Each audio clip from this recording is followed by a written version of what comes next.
Yeah. Because we did not see the Zetian just yet, but... Whoa! Oh, Nick let's has go, got bro. some fresh ideas for us. Honestly, I'm just looking forward to seeing how this is going to play out. There's a lot of X Factors I'm not familiar with, so let's see if I can just explain it as it goes. Is this Kevin Reyes' contributions? Is the comeback king joining Onic with his stint fresh from Geek from ID, introducing these Gila concepts?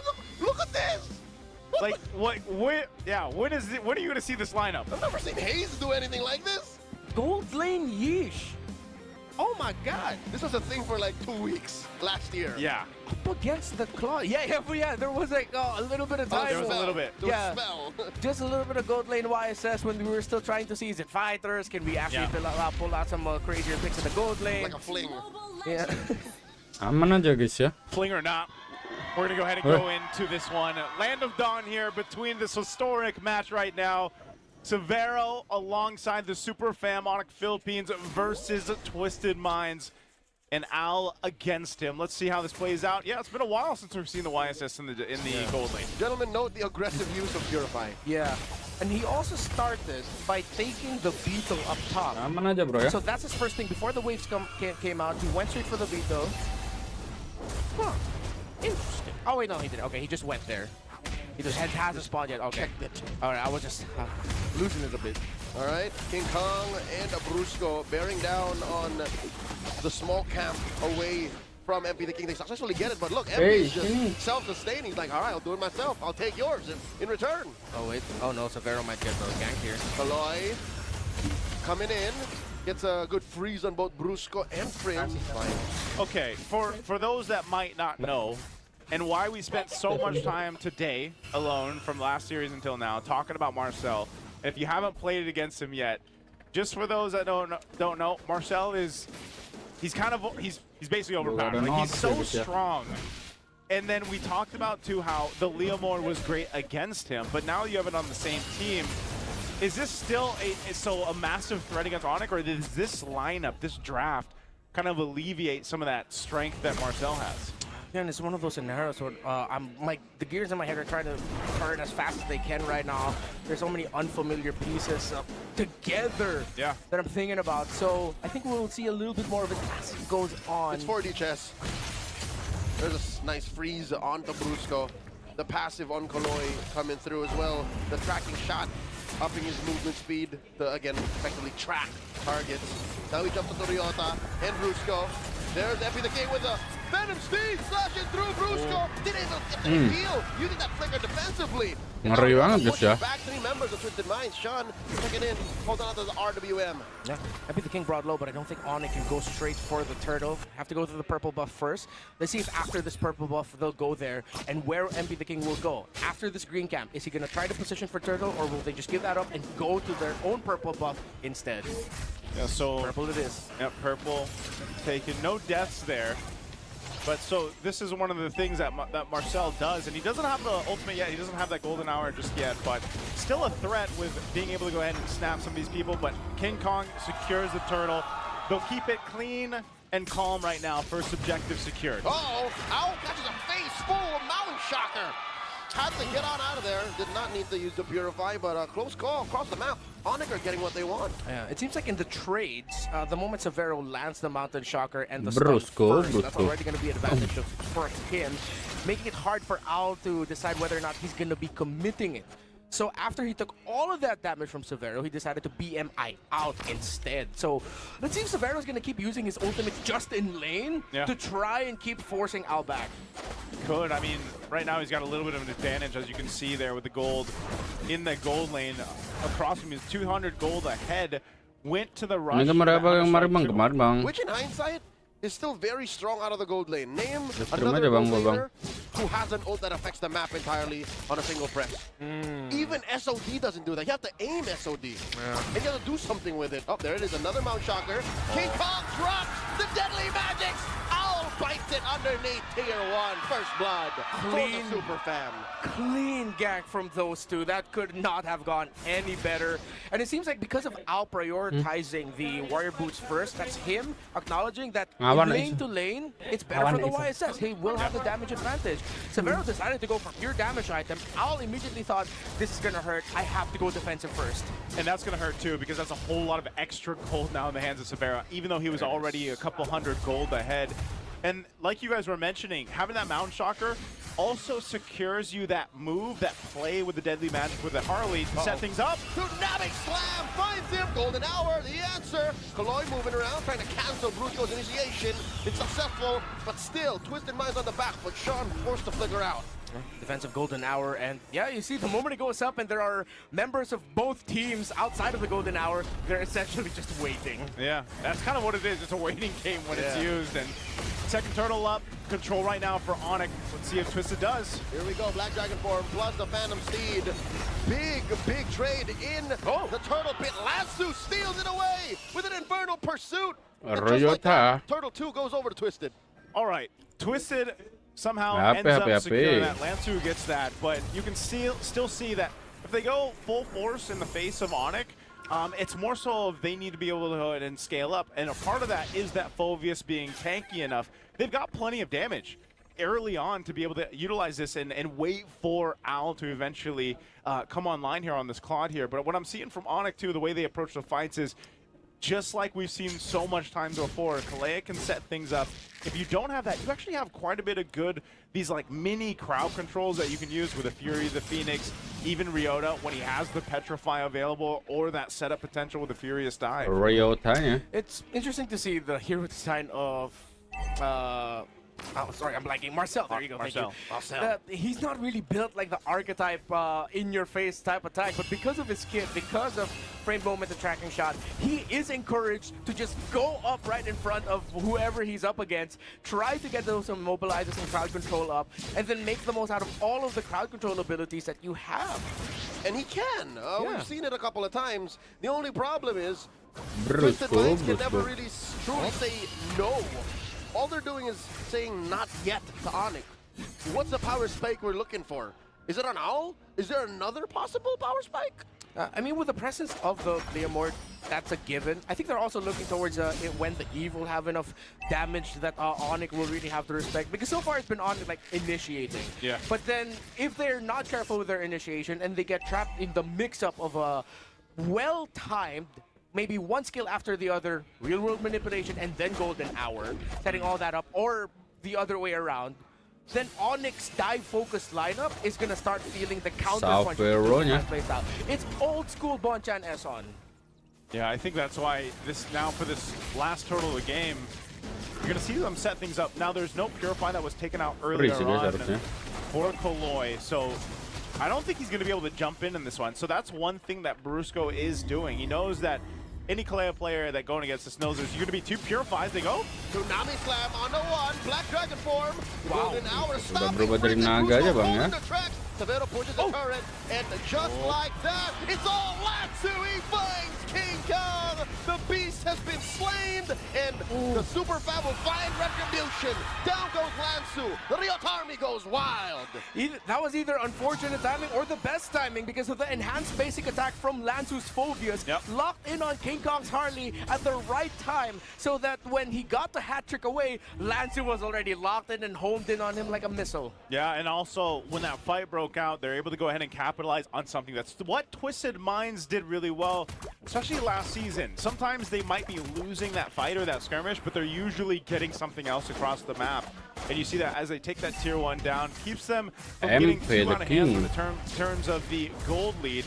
But it is going to be Severo that knocks down the tier 1 turret now down bot, and you can see the itemization coming into play. King Kong's now got a Divine Glaive with the Genius Wand. So he's going to work pretty good synergistically with Super Prince now at this portion of the game where they're just looking to burst someone down. If they can lock someone down, survive that Golden Hour setup, and then get one themselves, they get the advantage in terms of numbers. Yeah, but on the other side, you also see the threat of what the Twisted Minds combo could potentially have. The ceiling, it's quite obvious. I didn't expect that they'd use that to actually stop the reinforcements coming in after the initial setup. That bought time, which led to King Kong going down. So again, it's pretty much the same thing. Onic just needs to be careful of their timing and dive, because it's easy for Twisted Minds' composition to split them up at the worst possible time, then punish. It seems like if we see it more often, it'll be confirmed, but they're using Golden Hour to reposition and reassess the battlefield. It's like, all right, Golden Hour now, you got 2 seconds. Ini ngerinya Marcel guys ya. This is where they are. Do that. Pakai combo Marcel tuh kayak gini bro, ngeri bro. That's interesting too. Lights, camera, action. He's 130th hero pick in the Mpl Philippines. Yeah, Marcel. That's Clemar. Santos. It's a magical camera with a person's soul in it. Yeah. Dare I say, you could call Clemara a faceless void. Yes. Cameras don't have faces, you're right. Yes, you're right. They don't. The Lord's got one. Lansu, though, he gets poked down a lot. Again, this is the amount of damage that even King Kong can do, so it's going to be a fight for the space around the Lord. Oh. Where's he going to go here? I'm thinking, okay, so even if during the objective team fights, because of Traceless, Severo's positioning in the dance is as if he is a jungle himself. Maybe they're using him as a little bit of a bait tactic, wherein they see the YSS and then Traceless. Kaloi compromised his position in that river brush, and they re-engage. It's come to the point where the game is so tight that despite Onic having, you know, a small advantage on the map and a 1K gold lead, Twisted Minds movements are just as lethal. Yeah. This is all going well for Onic, but at the same time, Twisted Minds have kept the game close. Al did suffer that one death, just a level behind Severo, so it's not a massive gap. Yeah. Less than 1,000 behind? Less than 1,000. He's on the way to Trinity. Once that golden staff locks in, then it is gonna start looking a little bit more different for Onic. About 1,000 and change, I take that back. He's just on his way to the Swift Trinity. Yeah, so once he gets there, he's going to be in a good position to actually fight this. And I think that's why Twisted is just kind of delaying this out if they can. Yeah. We're also waiting for the third item of Sean because he went Bloodwing second. So typical Evo approach, he decided to go for sustainability, which makes a lot of sense because of the threat of the Harley of King Kong. Who, by the way, I like his positioning so far. Ini Lord yang pertama ya guys ya. Yeah. Down to a third.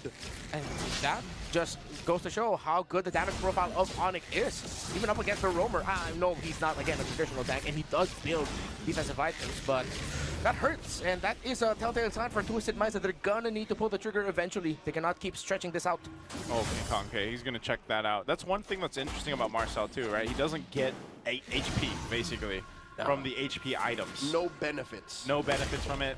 You saw him pick up a Guardian Helm. That's just going to help him heal back up at least when he does get poked down. Putting himself in danger. He kind of has to, though, he'll right? He'll sit out for like 3 seconds. I can do.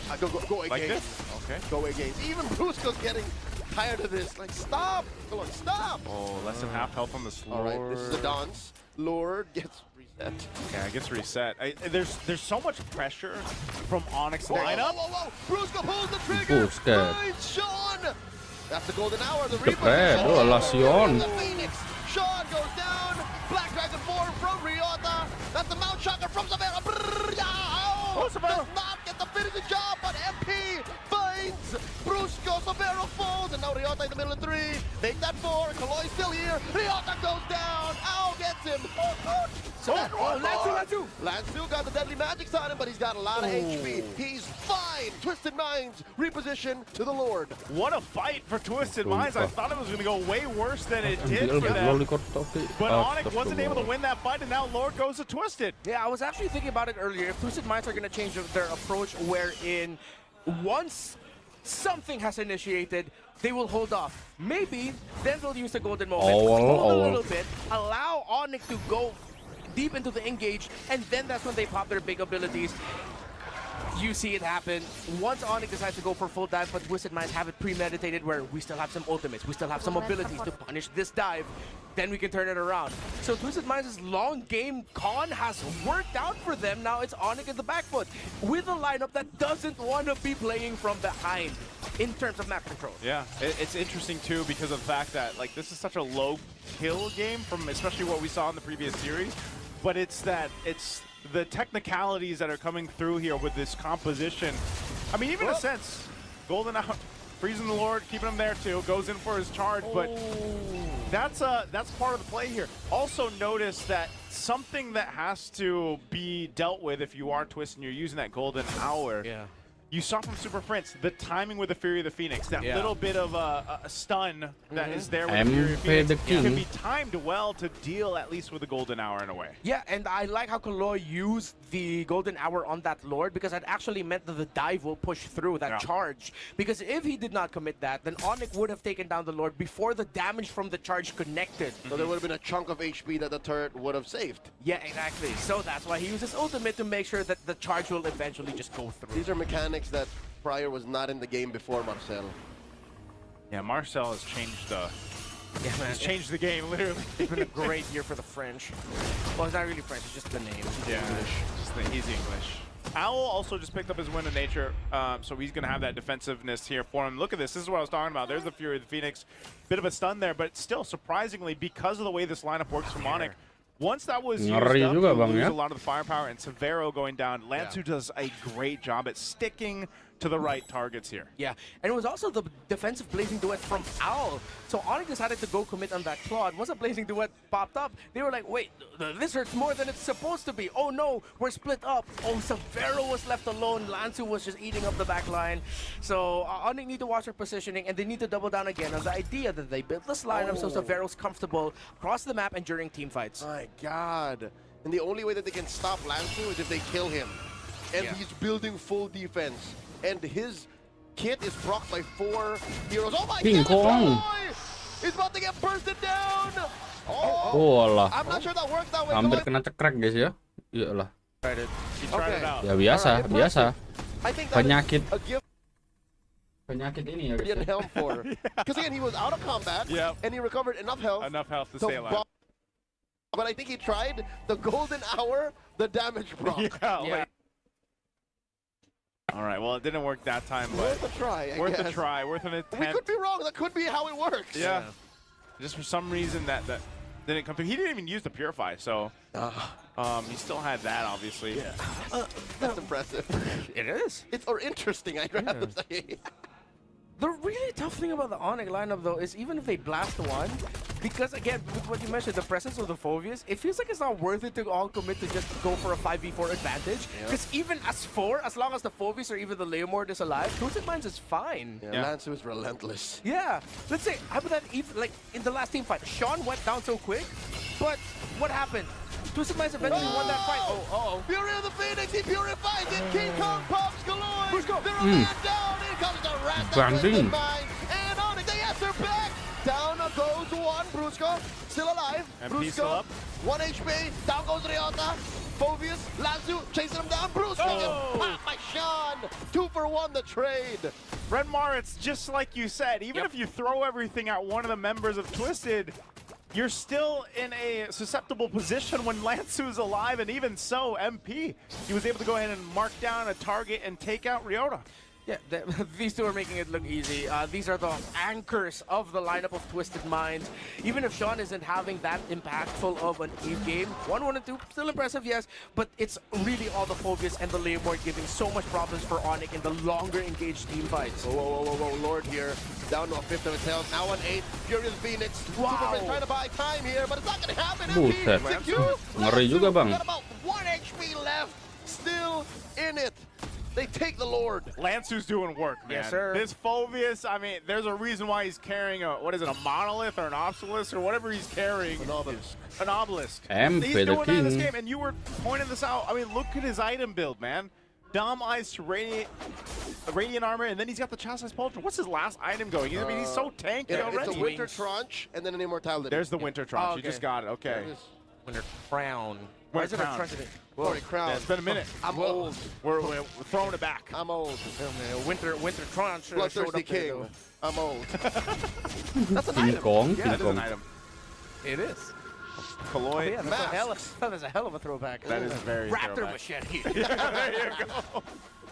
All right, Severo picking up the Rose Gold. They'll have to deal with this Lord again. I'm assuming we're going to see Kaloy potentially do same thing. He doesn't have the golden hour up just now yet. he does. Yeah, okay, now he's got it.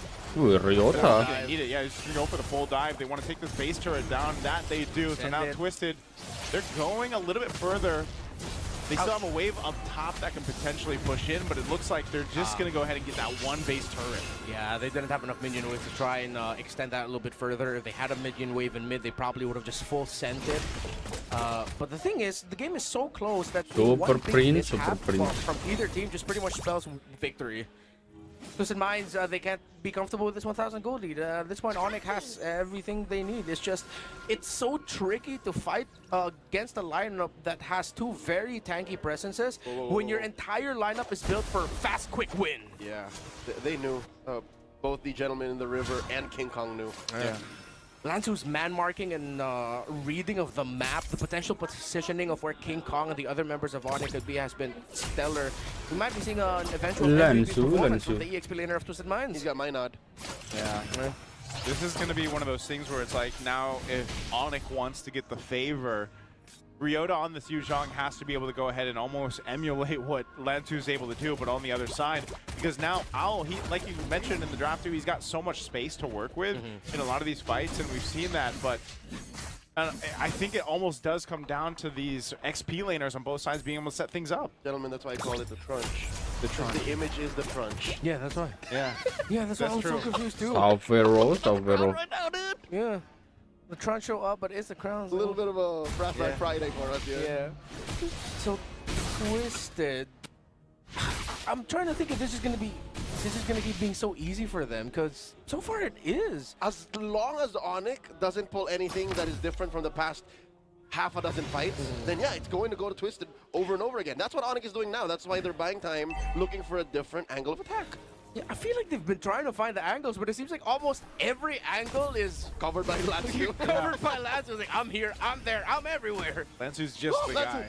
Okay, they're going to go ahead and keep them spotted out here. King Kong has been pretty happy with using that deadly magic, but it's just unfortunate because they can't really capitalize on the right target. Who is the right target? For a lot of times it's been either Kaloi, he's taken that. Owl has been pretty safe, and he just picked up the Malefic Gun too, so he's got a little bit more range to work with. But this now evolved Lord at this point, 21 minutes into this game. It's been such, again, a low kill game. You can see some items picked up here too. Severo now getting DHS to go ahead and try to help deal with Lansu if he gets focused in on him. But this is a tough one. This is going to be a tough Lord to secure on for Onic here. Yeah, that's just really, it's also really tough to go for the burn rush on the Lord if you're Onic, because if Kaloi's nearby, it's just like, okay, golden hour. Hey guys, come over here. Setting it up for us. It ends up becoming a leash. King Kong waiting patiently. Severo once again cosplaying the jungler here on this YSS. Lansu. Deadly Magic's already committed. That's another one. 25 seconds. Possibly that King Kong will have to wait. Kaloi. No punish from King Kong. Again, it's off of cooldown. That's a third of the health left on the Lord. This dance is about to turn deadly. That's a soft reset. Yeah, wait, Lansu flickered though. I wonder if Onic are going to use that knowledge to try and take Lansu out immediately. The ult's back up for King Kong. He's going to go for Kaloi. Deadly Magic's again committed. But the Fury of the Phoenix. Onic thinking about it. It's a full commit. Wow. Onic used the threat of violence to stop Twisted Minds from contesting. Lord to the super fam. That was brilliant.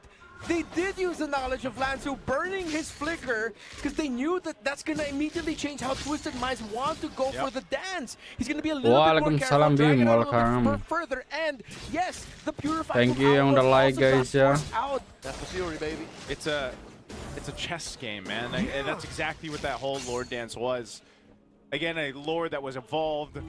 Plus that 20-minute mark here for this. So a very hard-fought win. And it's funny because when you break that down, a whole lot didn't seem to happen, but a whole lot really did when it came down to the timings, be able to get some of those battle spells down, and then now work towards having this advantage of pushing in with the Lord here.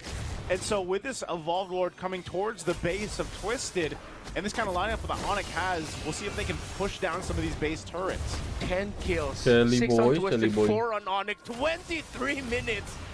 I wonder if Severo's going like, guys, what is this? This is not what I heard. Is this how the food is played? Wow. Fury of the Phoenix starting it up for Onic, plus a Mount Shocker. And that's enough. I think Onic are happy with going evens with Twisted Minds. They both have lost the side lane inhibitor. I think they're still potentially Menanti mid turret here. ada lagi yang di TikTok. Apa tuh? Black Dragon form by Ryota. Uh-oh, they don't have enough waves. Golden Hour used to stop Onyx forward momentum. Bottom lane almost gave in, bottom but turret. Twisted Minds keep it up. So nearly getting the 2 base turrets too.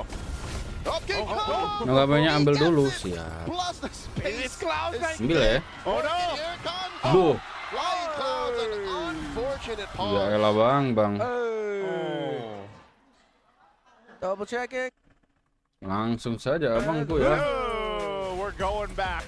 All right, let's see what happened. So, oh wait. Oh, Ryota got away. He got away. He actually got away. He got away with it. All right. Oh yeah. Okay. Still 10 kills, gentlemen. Still worked out for them. I overreacted. I really thought Ryota was gonna go I down. thought he was gonna die And too. he even saved his immortality. Yeah. What a guy. He almost got petrified here in just a second. Lord is going to be up here in just a bit too. So, like I was saying, this is going to be one of those things. And I don't know, maybe there's a threat. There's a bunch of a threat they can even do plan the map when the Lord comes up here because that bottom side is down. Unless, you know, usually we see some potential for a split push, but King is trying, look. yeah, this might be a little bit too difficult to pull off though. Yeah. That bottom lane minion wave is going to be a problem for Onic. No Twisted Minds is going to be leveraging He's just that.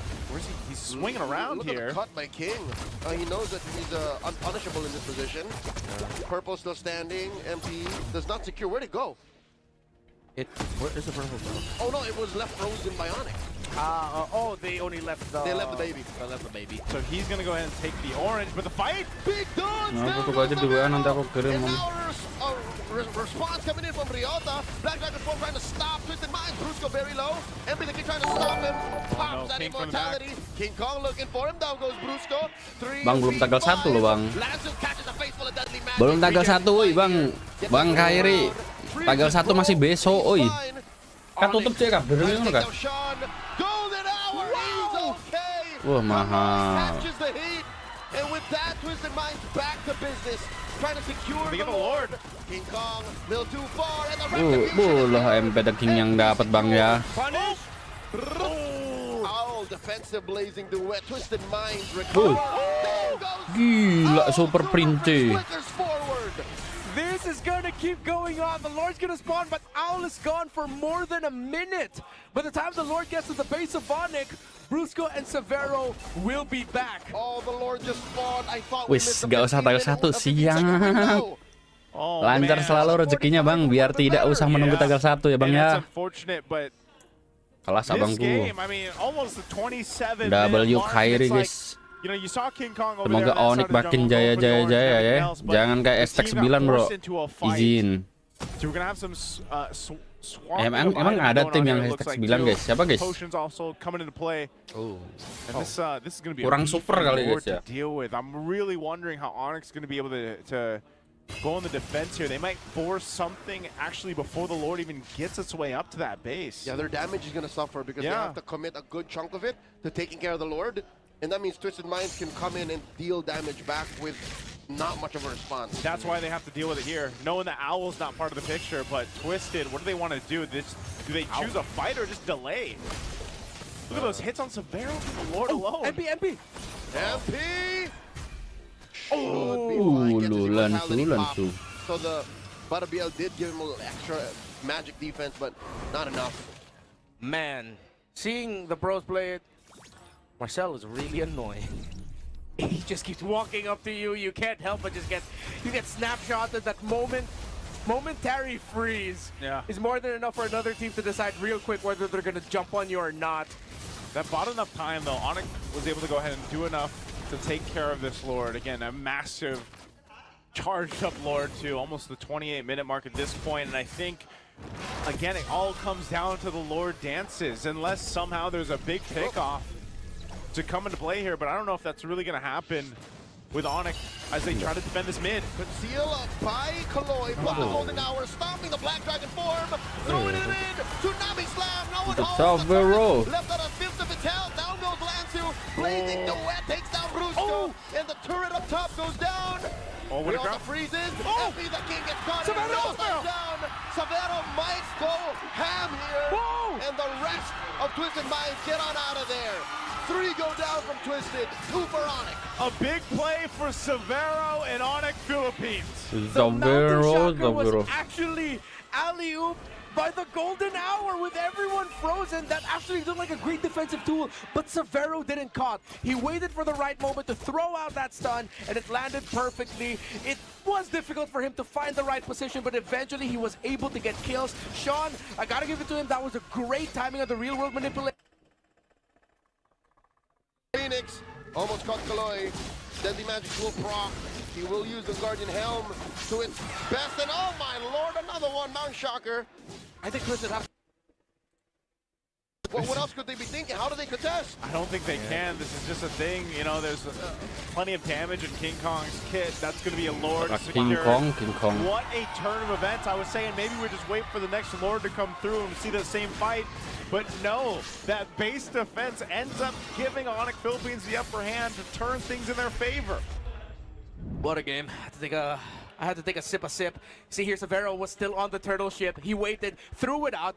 A lot of damage on Sean, forced out the Winter Crown already. Defensive blazing duet by Owl. But at that point, they burned out the main damage tool to go alongside the real world manipulation as we head into a pause. Gimana ada sedikit untuk libur ya? Man, this is Gila. Pause lagi bro, anjing. Sabar dulu guys ya.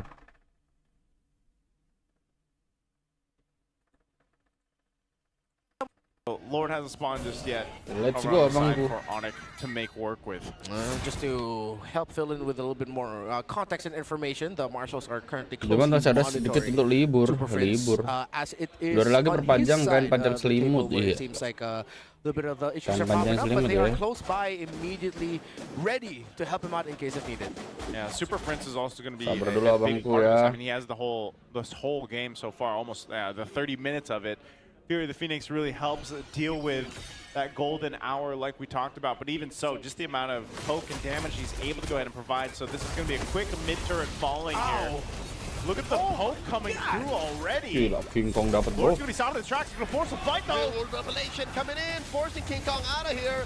Space escape out. He's healing up. He's trying. Down goes Lanzu. Severo disintegrates that Mobius. And the Lord is swinging away. Twisted Mind is in no shape to fight. And Owl is very low. The base is at half health. Down goes Udah one 30 menit ya bang ya. Immortalities and Onic Philippines. Take game Wih, one. gila bang KAIRI guys. The first W import bang KAIRI. in Mpl Ph history. First import Mahal, player his first game win alongside Onic Philippines. The gravity that he pulls, izin itu dulu bang ya, huge effect izin of the team fighting. ke belakang If dulu they ya don't bang have ya. the damage profile Bentar to bang. deal with it, I'm talking about Taruh Onic ini dulu bang. Philippines, they might just Bentar have ya, to nah take lebih the enak approach nonton di of, monitor, don't laptop malah mind the ketutup glue, he ketiknya. dives, catches us, Lalu tinggal okay, ek aja bing. go ahead and chase down the other teammates of the glue. So that even if the glue catches someone, suddenly the glue's left alone because the rest of his teammates are down. So besides that, still leaning a little bit more towards Twisted Minds here to force us into a game number 3 because, again, of the gravity of the Leomord alongside the glue. But if King Kong goes crazy, then yeah, this is ending quick. And that's why I think the keys to victory was so important there, especially about King Kong. You know, like we saw in the hands with a Harley, he was able to get an MVP performance. Well, the Suyo, we've seen him play this time and time again. And so we are going to be waiting a little bit longer to get into this game. Is it still on the... Yeah, it's on the Onic side, and now they're assisting Ryota. Their marshals are in on it right away. You can see them, Tony Rhoda on the screen and helping them out immediately. And I just want to say thank you to all the super fans that showed up and, of course, are watching us all online. Yeah. Pretty packed house here for the very first day. I love the energy, especially the Onic super fan. They were throwing out merch earlier. I've gotten word that both matches today have sold out, so thank you to the Minds, thank you to Super Fam, the Sonics from all around. Tomorrow, I think we do have some tickets left. Please check the Mpl Ph website, secure them now, so that tomorrow you can just rock up to the Victoria Sports Tower. Yeah, we also have our MPL playgrounds right outside. We get some really nice selection of free drinks. Goodies. Goodies. We got Man, some great goodies outside. We're so happy. If we have time, is this Daddy King Kong? Yeah. I was gonna say, shout out to King Kong's parents, man. I don't think they've missed a game. Yeah? King Kong's dad is my dad. King Kong's dad is our dad. He's our dad. It's even like I know internationals. They've been able to usually make their way out there. So Yeah, and he knows a good amount of us. When you say hi to him, he'll tell you like, oh, hi Redmar, hi Burrito, hi Womi. It's really cool. He's a really cool dude. so Redmar just forgot us. Yeah. No. Because I've never seen the interaction with you guys and Papa King Kong. No, he just says hi. hello, son. Yeah, that's what he says to me. Yeah. All right. All right. There we go. Touche. Jumping into this one, it's game 2. Onic and Twisted Minds. Let's see what ends up happening here. Again, expanded rivers for this game 2. Standard setups, at least for the mid and the roams here. This is one thing, though. Oh my God! Whoa. Prince gets jumped on by Kaloy and Sean. Brusco might follow up. Oh my God! The forward flicker from Kaloy. Twisted Minds are unhinged. That is What? busted damage. Is this what they've been talking about Valentina? Yep.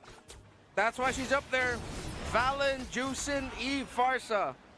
The big 4 in the mid lane in this meta. Paired up with the Kali, of course, I mean, expectedly. Kali, as well, has always brought the damage out. Yeah. Thrill, Inspire CDR. Wow. This is, oh my Lord. They're going at it again. And I think Onic don't want to get bit twice. 1,000 gold up is now Twisted Minds. In comes King Kong. Brusco gets the kill. They get sweet revenge. But now without Brusco going down himself. There we go. Good clapback right away. Response by Onic Philippines. Now Twisted Minds pull things down. Do have the Leomord with them. Yeah, one of those wait for the first turtle type of scenarios. Yeah, it's gonna have to be here. Except for mid. That's what I love about mid, though. Where you have this thing where you have this. Kaloy still going. Kaloy still wants more. He gets on out of there. This is crazy. In the first 20 seconds, at level 1, Kaloy technically has 2 skills. Yeah. He has the scimitar and the sandwalk. The sandwalk, which is, again, a good jump. That's extra damage. And even the extra damage from Concussive Blast. Like, that's also true. there. So they've got this turtle under control. Dear God. For Twisted. You're going to make quick work of it. Secured so quickly here. That'll give him a little bit more advantage to work with. So all the action so far has been in the mid lane. Yeah. I really thought that after the first trade, they'll slow things down a bit. But then again, the advantage of the Khalid is after that initial salvo, you can heal yourself again. The Hilda's heal is slower, and she has to go into a bush. Kaloy can just drop it down in the feet and go, okay, thanks for poking me out. I'm gonna start fighting you again. And he did. Oh my Lord, Brusco did not stand a chance. Everything but the kitchen sink thrown at that Hilda. He even committed his flicker.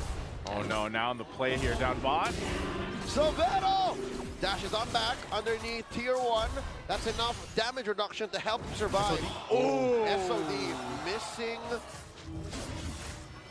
I mean, didn't even click it. What was that? Yeah, missing the mark. Oh yeah, that was Sean, a stolen SOD. Yeah, There you go, Sean Bucky. took it. Yep. Sean stole it, tried to finish off Silvera. I think he would have gone for the dive. He had the flicker, but he just missed. Oh my Lord, a scimitar! Almost takes down. Oh, that's how you do it. Silvera gets 2. Oh my God! The Mpl Arena go crazy. That was for all the haters that kept pushing the young man down, saying he's not going to be able to dance toe-to-toe with the Filipinos. Welcome to PH Severo. You look right at home. He survived the attempt down bot, goes heals up, comes back, gets a double.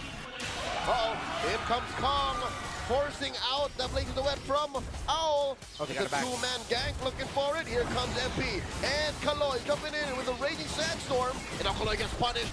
Can Brusco finish the job? Silvero serves up a kill.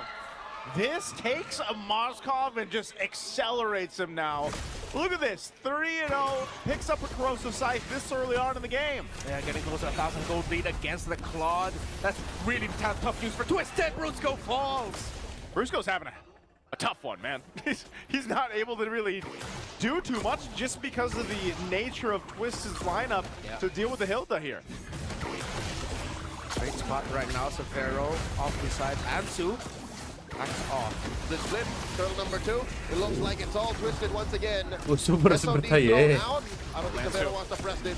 Lansu very low. Itu jadi moderator akun ini siap. There's a Phantom Steed. King Kong goes down. Sean gets one and another served up to Sean. A double kill. Prince shuts him down. He won the trade. Yeah, that's unfortunate too because you know that spear was thrown out. Probably could have joined that fight, but still, it's the trade. Across the board, Twisted, not much of a lead, of course, but with the 2 turtles in hand and a good spread of these kills too. Sean is just right now he's a biggest problem for Onic in these team fights. You're seeing how much damage this Valentina is actually able to do. Aja, bro, yeah, the Valentina burst is not friendly. Paired up with that Cal lead, it's just it's so annoying, much. Man. Onic, as we mentioned, we just keep timing out /tickets. And by the way, a lot of us talents actually also have affiliate codes. So use our codes if you get tickets online and you get 50%. 50 pesos. Whoa. 50 pesos off, 50 not 50%. 50 pesos off. 5-0 PHP. Yes. Now this is what I want to look at. Look at the that Severo has right now. It's actually not too bad considering he had those early kills. Owl now picking up his second item. A Divine Glaive for Sean though is what you need to be worried about. Divine Glaive with a glowing wand and the burst that Valentina has right now could potentially take out Severo if he's not careful, if he joins these fights, or even so put enough threat on King Kong. So the turret finally goes down that they worked on for so long on the bottom side. That Lord's going to be up in about 15. Whoa! 1v1, King Kong versus MP. Wait, King Kong, solo kill. Despite Super Prince's interference, real world manipulation committed there, but it's tough being a Suyo in this matchup. Great punish by MP the King, and now this is Onic trying to see if they can delay this Lord take. Twisted Minds has gotten all the objectives so far. Severo in the far lane, waiting for an SOD. Okay, Lord half health. Severo still up top. King Kong not up just yet, but they're gonna force fight anyway. Phantom Steed called in. Sean taking out Super Prince. He has a little motivation off cooldown, so that's a no-go. Twisted Minds happy with what they've got. SOD attempt coming in from Severo, but Twisted Minds take all of the objectives. Ada pokok-pokok veteran gak masuk playoff lagi yang kamu bilang dulu. Yang kamu bilang dulu, anjir. Gue pernah bilang, Bang. Lupa gue, Bang. Tiba-tiba gue jadi lupa ingat gitu, Bang. Twisted playing very well here. Onicnya ya. After that objective, after dealing with some of that momentum that Severo gave in the mid to that early to the mid game. They're doing great. Now they're going to go ahead and go for this tier 2. The flickering cage coming from Twisted Minds, shocking Super Prince, and the rest of Super Fab, blazing duet coming from Mao. Blazing duet. King Kong trying to clean up what's left of them. Down goes Kaloy, and that's all that they could get. Twisted Minds happy with that trade. The shock and all full dive lineup that Twisted Minds packed here. That's why I was leaning towards them, forcing a game number 3 after the draft. Despite all of the smart plays Onic have been making, the little ploys and tactics to try and see if they could get a sneaky little win here and there. At the end of the day, Twisted Minds can just press buttons, dives, they win. Yeah, that's what works with this lineup, and now you've got the Trinity locked in for Owl, so he's pretty much where he needs to be, and you're seeing that happen here. So the difficult part for Onic is actually looking for somewhat of an advantage in a team fight. And you would think, okay, we've got the real-world manipulation with Eve, but so does Sean, and he hurts more, man. I mean, this is the tier 2 now falling in the bottom side. Severo's going to go up top. And you're left to wondering where Onic is going to be able to find MPL 16 for their favor. They almost have to wait, in some cases, for Twisted to kind of overstep or make a mistake. And the window of opportunity for them right now, anyway, is quite small here. And I'll tell you now, it's shrinking. Because Twisted Minds are not giving him any room to breathe. The engagement! And that's one member of Onic trapped. Down goes Ryota. In the backline, Brusco gets trapped as well. This is feeling desperate for Onic because Brusco, especially inside the base, has less room to move. Yeah. Hilda is almost useless without grabs. Prince gets cut out by Sean's real-world manipulation. Sean is locked in, man, on this Valentina from the start of the game until now. He has to be the MVP of this one. They go for the base turn in the mid. King Phoenix lah, Bim. Onic here with just King Kong and Severo left to defend. They get that tier 3 in mid. Top gonna be up next. Owl can push in with impunity. Owl? They are compromised. Ryota catches him. It's just how I was saying he should be fine. MP the King. How did this happen? The flicker in. He's gonna miss. Ryota going in. Brusco looking to trap him. And there's the Phantom Steed stopping Onic from pushing forward. Down goes Ryota. A little too close for comfort. Yeah, unfortunate miss on that SOD. That was a perfect dark wave by Ryota, but Twisted Minds, I liked their approach and trying to retreat. They took it nice and slow. Yeah, they all clumped up together. They probably know that there was a risk of them getting hit by the Spear of Destruction and the Severo coming in. That's why they played the tight formation. But now Onic has advantage on Lord. Do they want to blitz? Ooh, King Kong. King Kong is still here. Sean gonna jump in. King Kong gets trapped and he's taken out just like that. He survived maybe 1 or 2 seconds a little longer, but Prince helps Sean get shot and be down Severo. Going ahead. Severo, King Phoenix and Zora Juni. Kenapa Juni, bro? 2 for 1 the trade. No reps to both sides. Big pickup to be able to get MP just when you thought it was so bad for King Kong. Yeah. Will want to play for Severo again. And this gives them a little bit of space to work with the Lord, start things up for King Kong to come up, but they might just go and fight it. No red 4-3. Forcing it, this is dangerous. Lord at a quarter of its health. Gila, Severo. Wah, gila, cok, Severo. Belum mati Severo, mahal. Gila, Severo ya, guys ya. Itulah yang bikin kenapa Severo mahal, bro.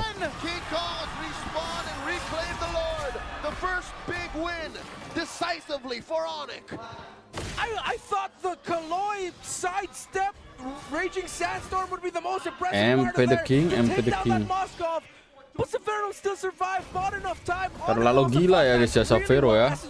We gotta see this. If you look back at the look at that. Sidestep, backside, Raging Sandstorm with the Blazing Duet. He gets a dash out. Regen per hit. Ryota and Brusco coming back to find the angle to save their gold laner, leading to Onic getting the Lord, and now they have control. Fighter Emblem, baby, and King Kong gets caught between two. Dashes on out, allowing the rest of Onic to push through. Lord up top, all 5 of them in mid, and now Twisted Minds on the back foot. Was that also just because of Owl's positioning? I mean, still, nonetheless, Severo's KAIRI hilang dari RR, gila kok crazy. bisa. So now Lord stopped in his tracks up top. I'm not sure if they're going to be able to get to the base turrets just yet, but they will get the space they needed. Taking down a tier 2, down bottom, potentially this mid too. But man, Onic, right now, they Kok ada yang mantan juara M7 kalah juara. because right now Severo, he's making Habis the ini plays bang, right nanti now. match They've gotta kedua make bang, something kita happen with nobarin. this. Survived by a hair. And because of that, the rest of Onic have woken up. Super Friends with a real world manipulation into Twisted Mind's base, putting 2 inhibitors at half health. 4-0 in 3. Still deathless is the Moskov. Twisted Minds got caught. Lah iyo, dia baperan kok. Them not having control. Kok ada ya? Still, their strat of just Unga Boonga dive damage, it's still definitely there. It's still a threat. Yeah, it's still a threat. They were just really outplayed by what started off as great individual play, then great recovery as from the team as a whole. Yeah. To just get the Kaloi. counter. They can still go Unga Boonga full dive, but it might not be as easy as it used to be now. He did just also, Severo picked up a Wind of Nature, so he knows he's going to need that because, like you said, Renmar, that same kind of setup can happen time and Mpl time itu namanya again. Esports Every ya. time Kaloi has that flicker or that Raging Sandstorm available. Ya kali rumah lo And Bim. so it's something they have to kind of work around. They can go ahead and it's almost a flip a coin at this point when they kind of initiate with that. And I would say more often than not, they're gonna be able to find the right target. But so far, Severo has been at that key factor of being able to kind of make these outplays, and it's been nice to see in terms of what he's able to do, even when they're falling behind a bit as a team. And like you said, it's reinvigorated Onic. It feels like an evolution of the Onic Superfan playstyle, where now you're really just seeing the emphasis on the family of. We got our little bro here who's new to the scene. We're going to take good care of him. But little bro also showing up saying, I can take care of myself. Yeah. But yeah, sometimes I do need your help, guys. And the formation of Onic playing around Severo, not just in this game, the previous game as well, despite the times that they messed it up just a little bit and then they left him at the mercy of the Fovies of Lansu in game number 1. It's coherent and consistent. Yeah. The thing I want to say too is Lansu is still essentially doing just as well on this glue than he did on the Phoveus in the previous game. Yeah. It's more so of just being able to make that strategy work with, you know, trying to go all in on one of these targets, and that's why you see this Lord. It's going to be started up by a King Kong, but keep an eye on the positioning here too. They do also have to remember that every time a Moscow's in play, you kind of got to deal with the opposite end of the map, and that's what we usually see here. Rose Gold being picked up now, though. Look at this play, though. Lord at a 5th of a tail, now an 8. Phantom Steed from MP the King, but they don't have enough space to lean in. Ryota gets taken down. RWM from Super Sprint. He has to back on out of here. Blazing the way from Ciao, Vero. Down goes Sprints, and just like that, it all falls down. 3 have fallen, 4 Onic, traded out for Owl. Brusco. Back in the driver's seat. Mati dong. Brusco gets popped by MP. And this could be it. They have a minion wave in mid. King Kong getting forced back by Sean. Well, that should be it. Might not be able to clear this. King Kong. Twisted. They're going for it. They should be able to end this. There's no world where King Kong survives this, not alone. Another Phantom Steed coming in. He's trying. King Kong is popped by MP. That's the wipeout. Twisted Minds take us all the Mahal guys ya. As I said, it might be a flip of a coin. Just throw everything at him, and that one worked out for Twisted Minds to deal. These lineups from game 1 now to game 3 have evolved into this. This is more a little close to what we've seen, I'd say. Yeah. But nonetheless, I think it's going to be a great game 3 ahead of us. Yeah. Look out for the itemizations. Chastised pauldrons are going to be important for both teams. The eventual blade armors, it's not the... I mean, we rarely see it anymore, the Vengeance Phoveus, but it's still going to be a flicker. Surprise setups, potentially. Look at the early game rotations of both roam mids. Whoever gets the first gank win might end up just coasting through to a Turtle 2 lead. Yeah. And then we'll just see Turtle 3, Lord 1, see who gets control. All right, let's see. Jumping into this one, again, a game 3 ahead of us in the second series of day 1 for Season 17 opener here for the Mpl Philippines.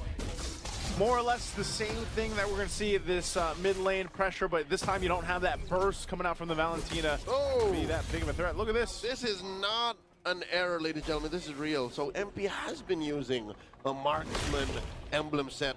I wonder, is that just going to be a him thing? Or is this going to see more of this? So far today, yeah. So far today, it has just been him. Once been, twice shy. Onic no longer overextending, and I think Kaloy also has to start watching himself. Not as heavily aggressive. And oh my God, Kaloy! Quick sand guard. Fortunately, has level 2 already. Okay. Almost gets taken down by Prince and Brusco. Holding on to that flicker too, knowing that he had that, so he's Brusco almost just checked in. Just checked him. He's gonna go ahead and get that regen in. But yeah, this is one of the things you have to look for. So I would say a better start anyway by not having those early deaths. And again, you can kind of just, like Renmar mentioned, it's just going to be one of those things where you're waiting into that turtle, these objective takes, especially with these kind of lineups. But, you know, this time with King Kong having the Leo more, think about the difference. Whoa. Sparrow. Oh no. Marksman duel, in comes MP! Taking down Severo! Welcome to Mpl Ph. Joseph, you were saying? Well, now I'm going to say this. I had a flashback, man. Flashback of Suyo doing that so many times so easily. Deep cut. Now Kaloy in the sights of MP and Brusco. They'll be fine. King Kong now. Phantom Steed, nowhere else to go. Mount Shocker. Owl confirming what they already know. I don't think the first turtle will go over the SUPERKENN. Okay, they need that because you already see it, that gold lead building up, and this is all just off of basically farming for Twisted, getting a bit of a lead to work around with, and now that these level 4s are coming into play here, they're in a pretty good position. I mean, look at this, look at the gold ranking right now. Hello. Against Pharaoh, he's quite a bit ahead. Oh! Feather Dash strike by Sean! And MP finishes the job with a charged up Quella. MP's a nuisance, man, on the Suyo. I feel like he's everywhere. I feel like we're on expanding rivers, but it's dangerous grass, and this is like you mentioned, and he's got a Fury Hammer right now built up. His damage already with the Queller is just so good. On his way to a strike. And once that happens, I think the gap and the speed between the Yusun Shin and the Leomord should grow exponentially, probably larger. I'm back. Follower atasnya nggak sampai 50% nonton. The Leomord is better in fights. You can deal AoE damage. Follower atas apa tuh? Oh, how that happened? What? Wow, that was a solo kill. A stun. Solo kill ya. Yeah, and then Severo did not get the Purify. I wonder what happened there. I mean, where would you go? It's a two-step process to survive that. Purify plus BMI back. Yeah, that's so. Even now, further Severo is going to be in that lane matchup dealing with this because that's such a disadvantage. AOG, Brusco catches Sean. Sean has nowhere to go. Has a flicker instead of a Purify. Did not survive. They're gonna have to balance things out. Oh, just as I said, balance things out. Ryota gets taken down after they get their first kill. Nah, makanya lu ganti nama Bim biar gak gampang The ditiru. tough thing about the situation is now they have to decide: are we gonna lean in on getting the objectives, and then that way, little by little, Severo also gets a little bit of the pot, or do we lean in on just making sure we stop Al from farming out of control by helping out Severo directly? But then. This point is like, nah, you can't allow the Suyo to get any more gold, man. You gotta stop MP the King Suyo. What I'm saying, that gold curve will grow so out of control. Now the turtle.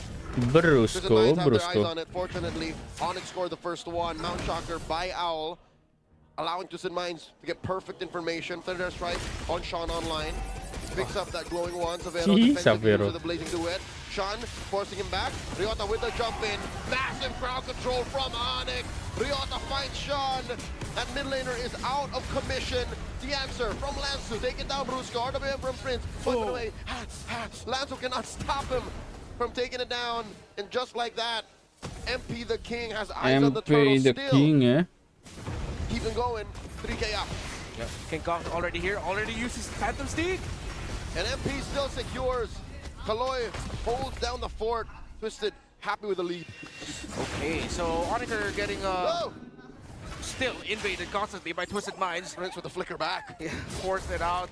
At least they have a turtle under their book, but yeah, Siap, they need to Bim. stop this. YSS. Oh, udah punya fans gitu ya, Bim, Which is wow. why even after the clapback, courtesy of Ryota Super Friends, they just did not have the damage and the dive to follow through with it to push into an even bigger lead. So Twisted, again, this is the threat when you're going up against Khalid, Farsa together. Yes, Agatha, Kachi, and Eve have a great box, and theoretically they could also rotate really well. But in terms of just raw speed, Twisted Minds will be the ones setting the tempo. And there's another feathered airstrike. Lanzu, the mere threat of activation, enough for Onic to think twice about their re-engage. Onic has a good box, but Twisted Minds have the perfect tools to cut right through. Yeah, it's just all that dive. When you mentioned the Suyo earlier, that made perfect sense. That we ended up seeing them pick that as well. Because the harmony of it all just makes so much sense. Bro, Ryota will have Petrify and the Dragon up if ever they decide to go for the clapback. There's the RWM and the AOG, no one home! Kaloy here, holding his ground, flickers through, Sandwalk out of there. Ryota gets caught underneath the turret, but Wih, it was Super Prince, solo kill. Waduh, gak jadi solo kill, guys. What a tag team maneuver. Tapi setidaknya dapat lah ya.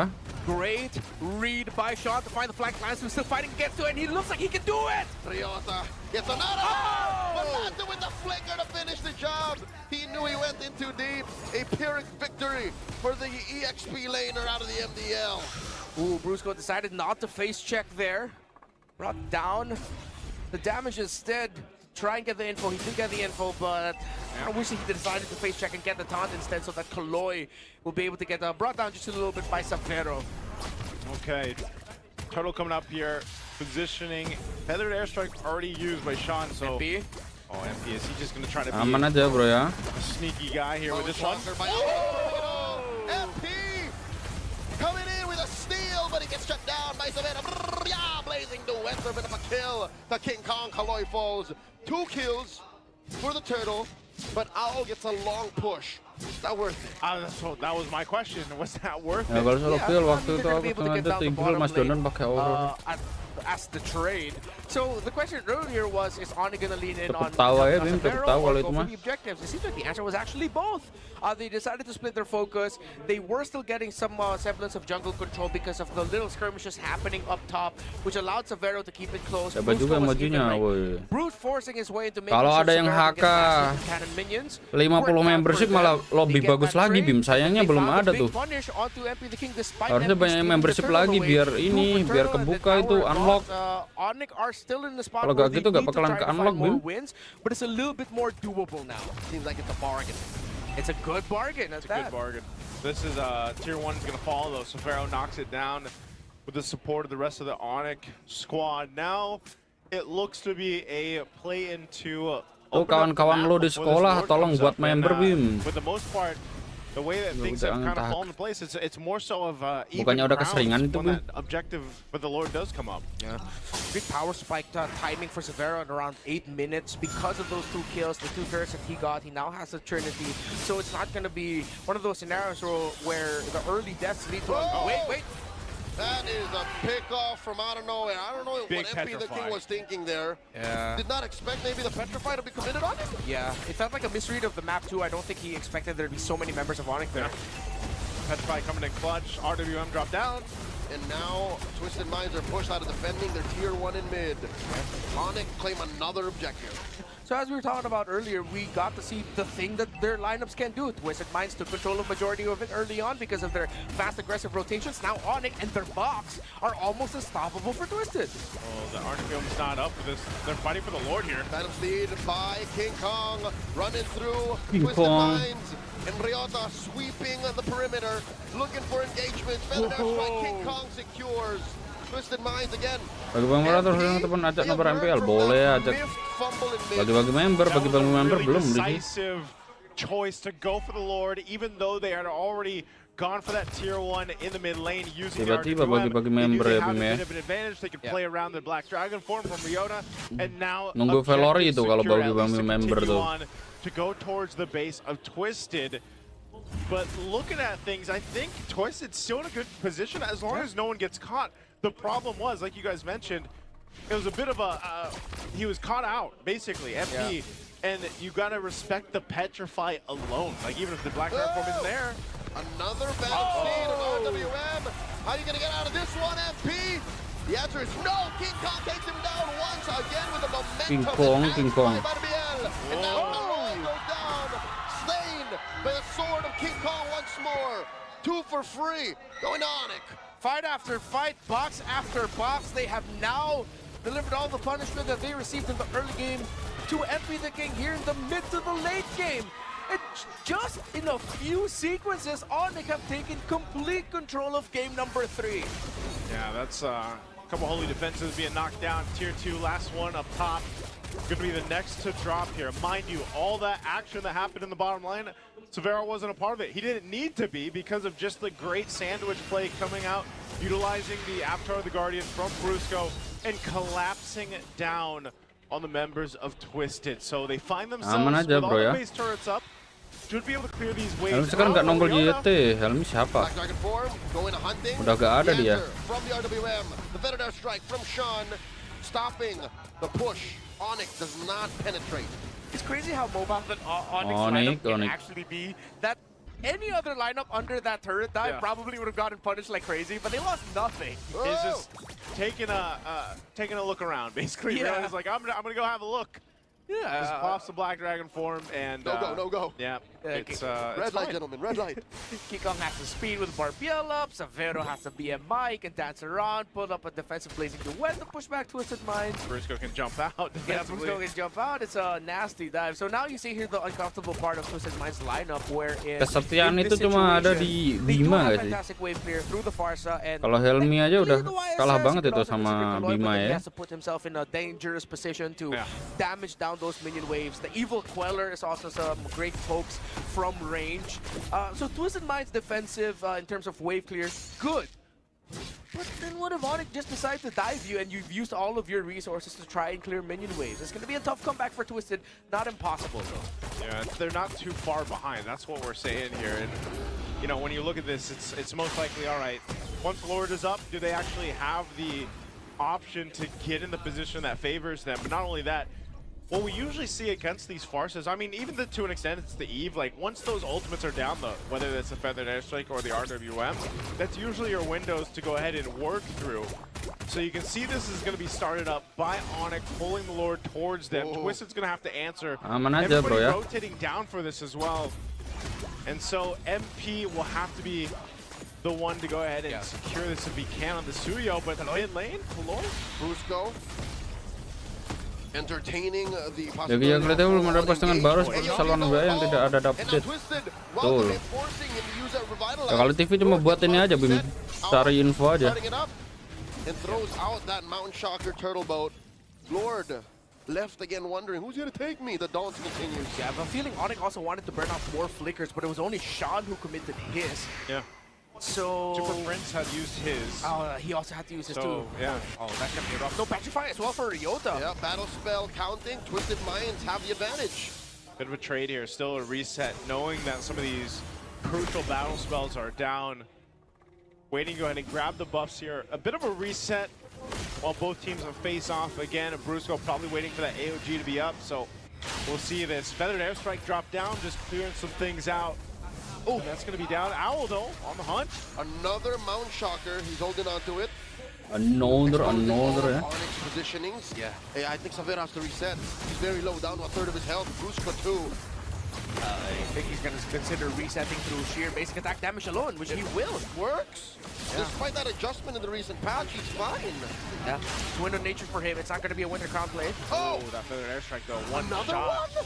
And AOG catches 3, and they respond. Shot is fallen. In comes Ryota, the Super Fam clap back. And just like that, it's a clear go signal. Super Fam, Onic Ngeri juga, Bang, ya. And they score another 2 for 2. It's all black and yellow. And now Brusco. This is a worthy trade. 1 for 1, and he's gonna go down. MP served up 1. RWF from Super Prince. Lanzu unable to dive him. Lanzu might have to go down here. King Kong with the Venom Steed. Taken down. Nobody just yet. Lanzu falls. MP does as well. 3 for 1. Massive win for Onic. I thought the fight was going to end way sooner, but they just dragged it out and dragged it out. Yeah, how that was Twisted Minds forcing the issue. Onic, actually, I thought Severo was going to go BMI back in, but he decided not to. Oh, Kaloi! Oh, what a catch! Finds Prince, but the Lord still stands. Onic can plan around this missing member. They're okay here, especially since Severo is still in the perimeter. I like this matchup. Oh, Ryota goes in. No petrify, though. All right, backing off from the rest of Twisted Minds. And that's a full-on penetration. Twisted Minds have lost their mid-lane inhibitor. Great zone by Ryota. Great read by Onic. Philippines knowing that they can't push that turret now. Mpl the King, Mpl the King. Very close for them to get that turnaround that they're looking for. They're waiting for the third item on the Farsa. The fact that there was a significant lead for the Eve and even the Gata Kacha as well. That's one of the main things hurting them right now. Again, ironic considering what happened in the early game. Slight lead here for Al, but because Sean and Kaloi, especially Sean, just cannot get that big damage out to really burst down Onic first, Al cannot clean up. Sean has seen better days in this series. Yeah. Onic. So behind. He's like, man, that Valentina game last game, but he's almost to his Holy Crystal, so he's almost got that. I mean, you are seeing that one Feathered Airstrike landing on Severo, for example, keeps him in his trap. If anything, Severo is the only one who really feels Feathered Airstrike. The Feathered Airstrike. Yeah. Everyone else, until he gets, what, a DG? A Divine Glaive, that's when it's gonna hurt. But for now, he's really just a deterrent. He's really just there to make sure Severo stays within a range. Severo. Okay, there's the Holy Crystal. At least for now. Be different. Still needs the Divine Glaive. Doesn't even have any magic damage defense on him. No RGM or anything. No, he can't. Not even a tough boots. Is it gonna be too crazy to ask him to consider building a Winter Crown instead?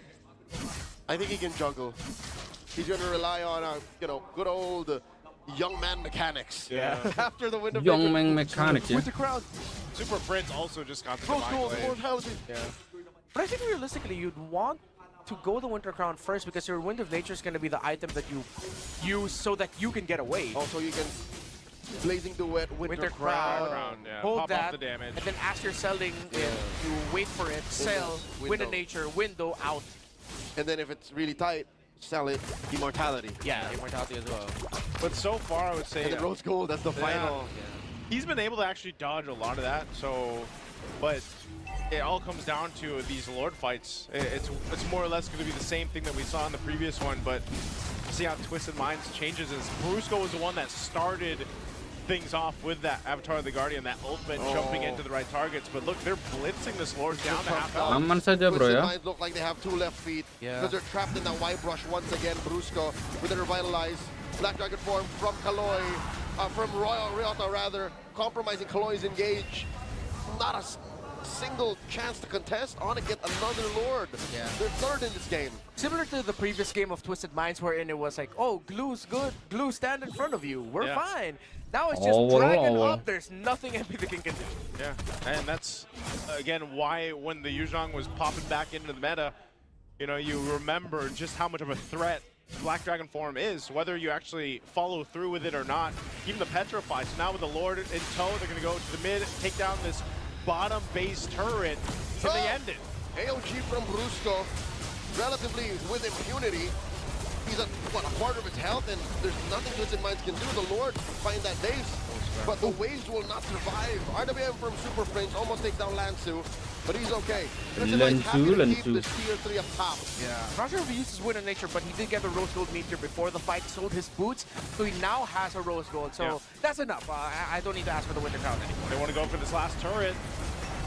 Endable. Need coming through. Lansu jumps up and gets taken down. And in comes Ryota once more. Still alive.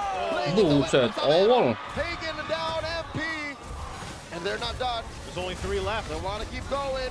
Brusco helping take down Owl. And with that, the Super Fam are just waiting for what's coming up next. The series victory.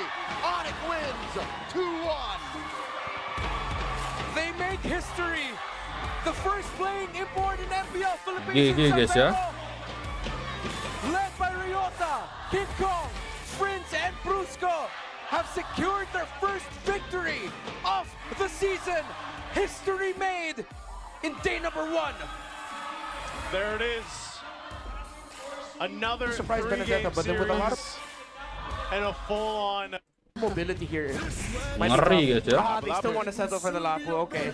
They still want to go for the let's just pop out resources, but this is going to be more of a utility game if the early game doesn't go well for Flap. That's the second time he preferred something else, but they still went for the Lapu today. Yeah. Well, if you guys want to go and try to win 1,000 diamonds, super fans, you guys can scan this QR code, predict the match winner correctly, and you get a chance to win 1,000 MLBB diamonds. Don't forget to scan that QR. You guys can let us know too in the chat who you think has a better team composition for this game 1. Super fan, basically. Looking at this one more time, you can see this across the board. That lineup rating is going to favor Team Falcons just a bit, and it's just more of a well-rounded. I think when you look at the damage profile and what they're capable of doing from the early game all the way to a late game, the potential is there. Whereas if this is a quick game, one that ends quickly, it could be Onic that's capable of doing that with this kind of lineup. But let's jump into the Land of Dawn, this game 1 of this best of 3 to round out week 1 of Mpl Philippines season 17. Yeah. I have to point out that so far, the history of the Claude versus YSS matchup did not really go that well for Claude so far. YSS has given Claude a lot of difficulty in the laning. Let's see if that'll be the continued trend. Aman saja abangku ya. In the mid alongside Brusco. And rough start. Ouch. Something you should be careful about when up against the Lilia. Kyle, he cannot get away from this too. You said rough, now it's rougher. Totally misplayed there by Falcons. Onic just made that look so easy. I don't think they were expecting that much damage to come out of the Lilia early on. I think it's a little bit of a surprise for them, even though they might have gone up against it in the Asian Games qualifiers. Yes. Flap, let's see if we can get Kirk. Okay. Oh, good flick. Oh no. But that was a bait. Yep, King He's Kong. got flicker. Okay. Force it out. That is King Kong. Start though for Onic. I mean, think about it. You're under 2 minutes. You're almost 1,000 gold up.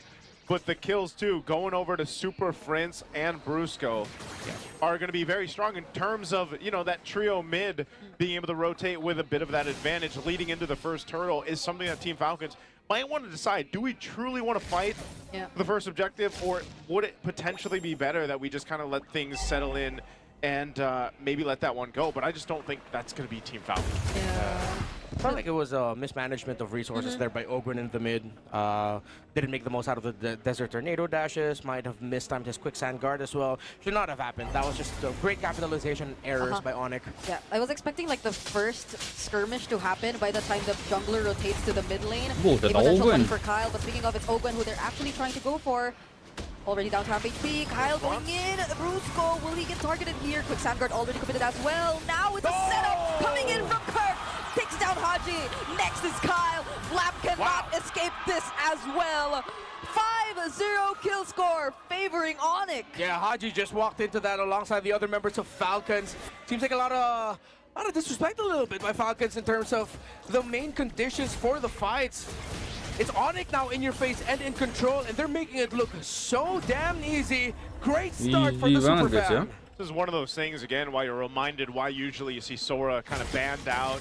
You know, once that level 4 was available for Kirk, he was able to go ahead and turn that team fight around by a great initiation and then a follow through. And even the Guinevere, man, like we were talking about this in the draft before, where there's a reason why some teams will ban it out, because Guinevere's ability to jump in, spatial migration, Requiem, sets things up, and it's just another added layer of crowd control when you have a Kalea. Ogun could be in trouble here. They're surrounded. That's the Tsunami Slam and the spatial migration. Raging Sandstorm committed, but the Violent Requiem makes it in time. This is what I'm talking about. The crowd control options for Onyx lineup are kind of crazy. Yeah. Lineup rating looked really good for Falcons, but in terms of the overall execution, Ogun is just biting the dust, time and time, or should I say biting the sand. Onic, I see what you did there. Brusco's, I like how he just sees the Khalid every time. If he has a crowd control ability, he'll throw it. He's always together with Super Friends. Ogun's not expecting the damage. Even if you heal through it, it just hurts. This is just good old Super Fam movements, and Falcons don't look like Falcons right now. Yeah, right now they're dealing with Super Friends, feeling pretty confident off of this. Kyle, he's not, I would say he's not fallen too far behind, given the fact that he's died twice. He's trying to, this is one thing that Baksha can do, especially on expanding rivers, is farm around pretty well, but you just don't want to continue to get punished. I feel like if he dies again, then he's in danger territory here, because you can see, you know, there's a bit of a lead there for King Kong to go ahead and deal with, and he's going to continue to punish around the buffs, and that's why Team Falcons has to protect Kyle's space here. Oh, talk about Kyle. The guy who's expected to protect gets taken down first. Heaven's Wrath once again from Kirk, picking up a double kill, and Haji. Oh no, another Wings by Wings just to fly Wings to by safety. Wings, yeah? Oh, he's not even safe. Take out mid control and you will control the game. Falcons have zero answer for the Super Fam right now. It's 9-0. It's been a clinic by Brusco, Friends, and King Kong in the center of the map. And that's a turtle secured there by King Kong. 2 turtles now in the hands of Onic. 4K ahead. And for the majority of all this, Silvero has, there's a Tsunami Slam and a deleted Flap. Flap, who had the first item war axe already. Oh, Friends can do this. He can. Okay. So I thought he'd just go for the full dive and then commit the late black shoes. Yeah. But he doesn't play with it anymore. It's really that early death. Haji and Ogun messing up the first minion wave trade in the mid just led to all of this. Every time Ogun gets spotted, it's easy for Brusco, Friends, and or King to just immediately just jump on him because they can take him out really quickly. And having the Mountain Shocker again on the YSS in the gold lane, it really does benefit a team that rolls with that. You can see this though too, concentrated energy already. King Kong, Brusco? Oh, Brusco might get taken out here. He's up against 3 members, and finally Falcons actually secure a kill for themselves, but at the expense of 2 tier 1 turrets, maybe, and possibly even another member, but Kirk gets shut down! Flap goes down too! Does King Kong find another kill here? He's with Super Friends, but Falcons, at least they're tanky enough. Good response, able to finally trade, get something on the board. They have so much room to cover though. They're still down massively across the board. Yeah, Violent Requiem defensively there by King Kong. Stops any chase. He's still 4-0-5. Falcons finally on the board after the aggressive play of Super Marco in the lane, called Brusco up top. Brusco needed to defend, and Falcons used that moment to just jump on Brusco right away, who did not have Tsunami Slam at the time. They then translated that into good aggression by Flap and Haji in the center, spotting out Kirk, taking him out, and at least they have something, but Onyx still definitely has control. They want to make a play up here. That's exactly what they want to go for. Okay, another Tsunami Slam. Better air strike as a response from Haji. Can King Kong find a setup here? He's left all alone and actually gets punished. Another shutdown from Falcons. Brusco goes down next. Haji picking up a double is massive. He might just get picked off too. But Kirk gets stopped in his tracks. Flap goes in. And he takes too. It's a clap back from Falcons. Severo is next. snapback or a flapback? Falcons coming out of the gate. The quicksand guard flicker away by Ogun. Bomb time, and Haji flying away with a wings by wings. Now it's an even game. What a turnaround by Falcons. Aman They aja had bang ya. so much ground to cover, and Team Falcons did it in one team fight. Haji gets away, popping the Purify and the wings by wings, but man, that's exactly what they needed at this point of the game before that Lord comes up. Super Marco was hella tricky with that BMI in the last sequence. Now he had to commit it, and the Purify as well, as he was spotted out by King Kong, who now has a Queen's Wings. Now, this early on, with an opposing team with the lead, concentrated energy, Queen's Wings, King Guinevere is not a joke. It is so difficult to deal with, and if you overcommit and it still has some resources, some dash aways, some blink aways, he'll be able to recover and rejoin the fight, causing a lot of damage. Looking back at the instant replay, this was after the quicksand guard. Kirk is still gonna make it to this one. Super Marco blazing duet, forces Sprints and Severo back. Here comes Kirk. Aman That's aja why bang ya. Brusco went there to drag them a bit closer to Kirk, but it was a great play by Haji to just wings by wings. He didn't even commit the Purify. He didn't need to. Going up against Kirk, Kirk used the flicker, but Haji with just a great escape.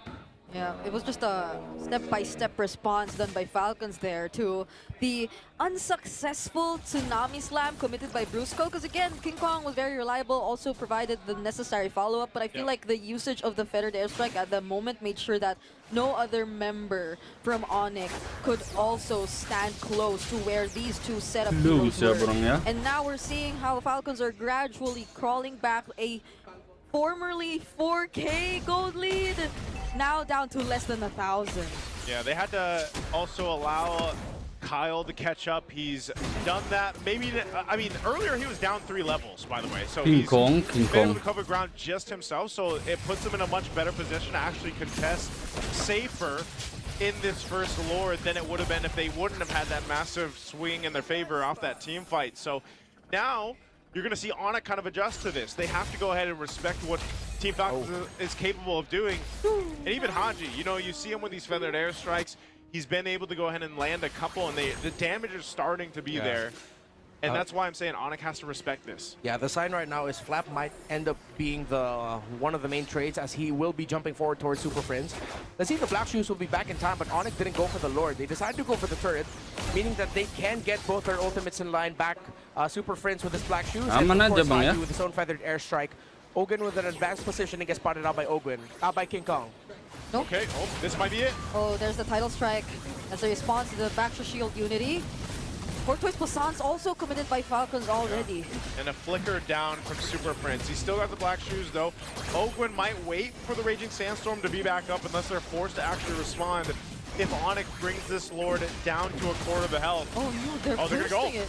Yeah, it's King Kong who actually secures it for Onic. Now Falcons might want to go for the fight, but it's only Brusco left inside. Could they actually catch him right there? He uses the Tsunami Slam instead, doesn't get stunned by the Land Shaker, and now Kirk trying to jump back in.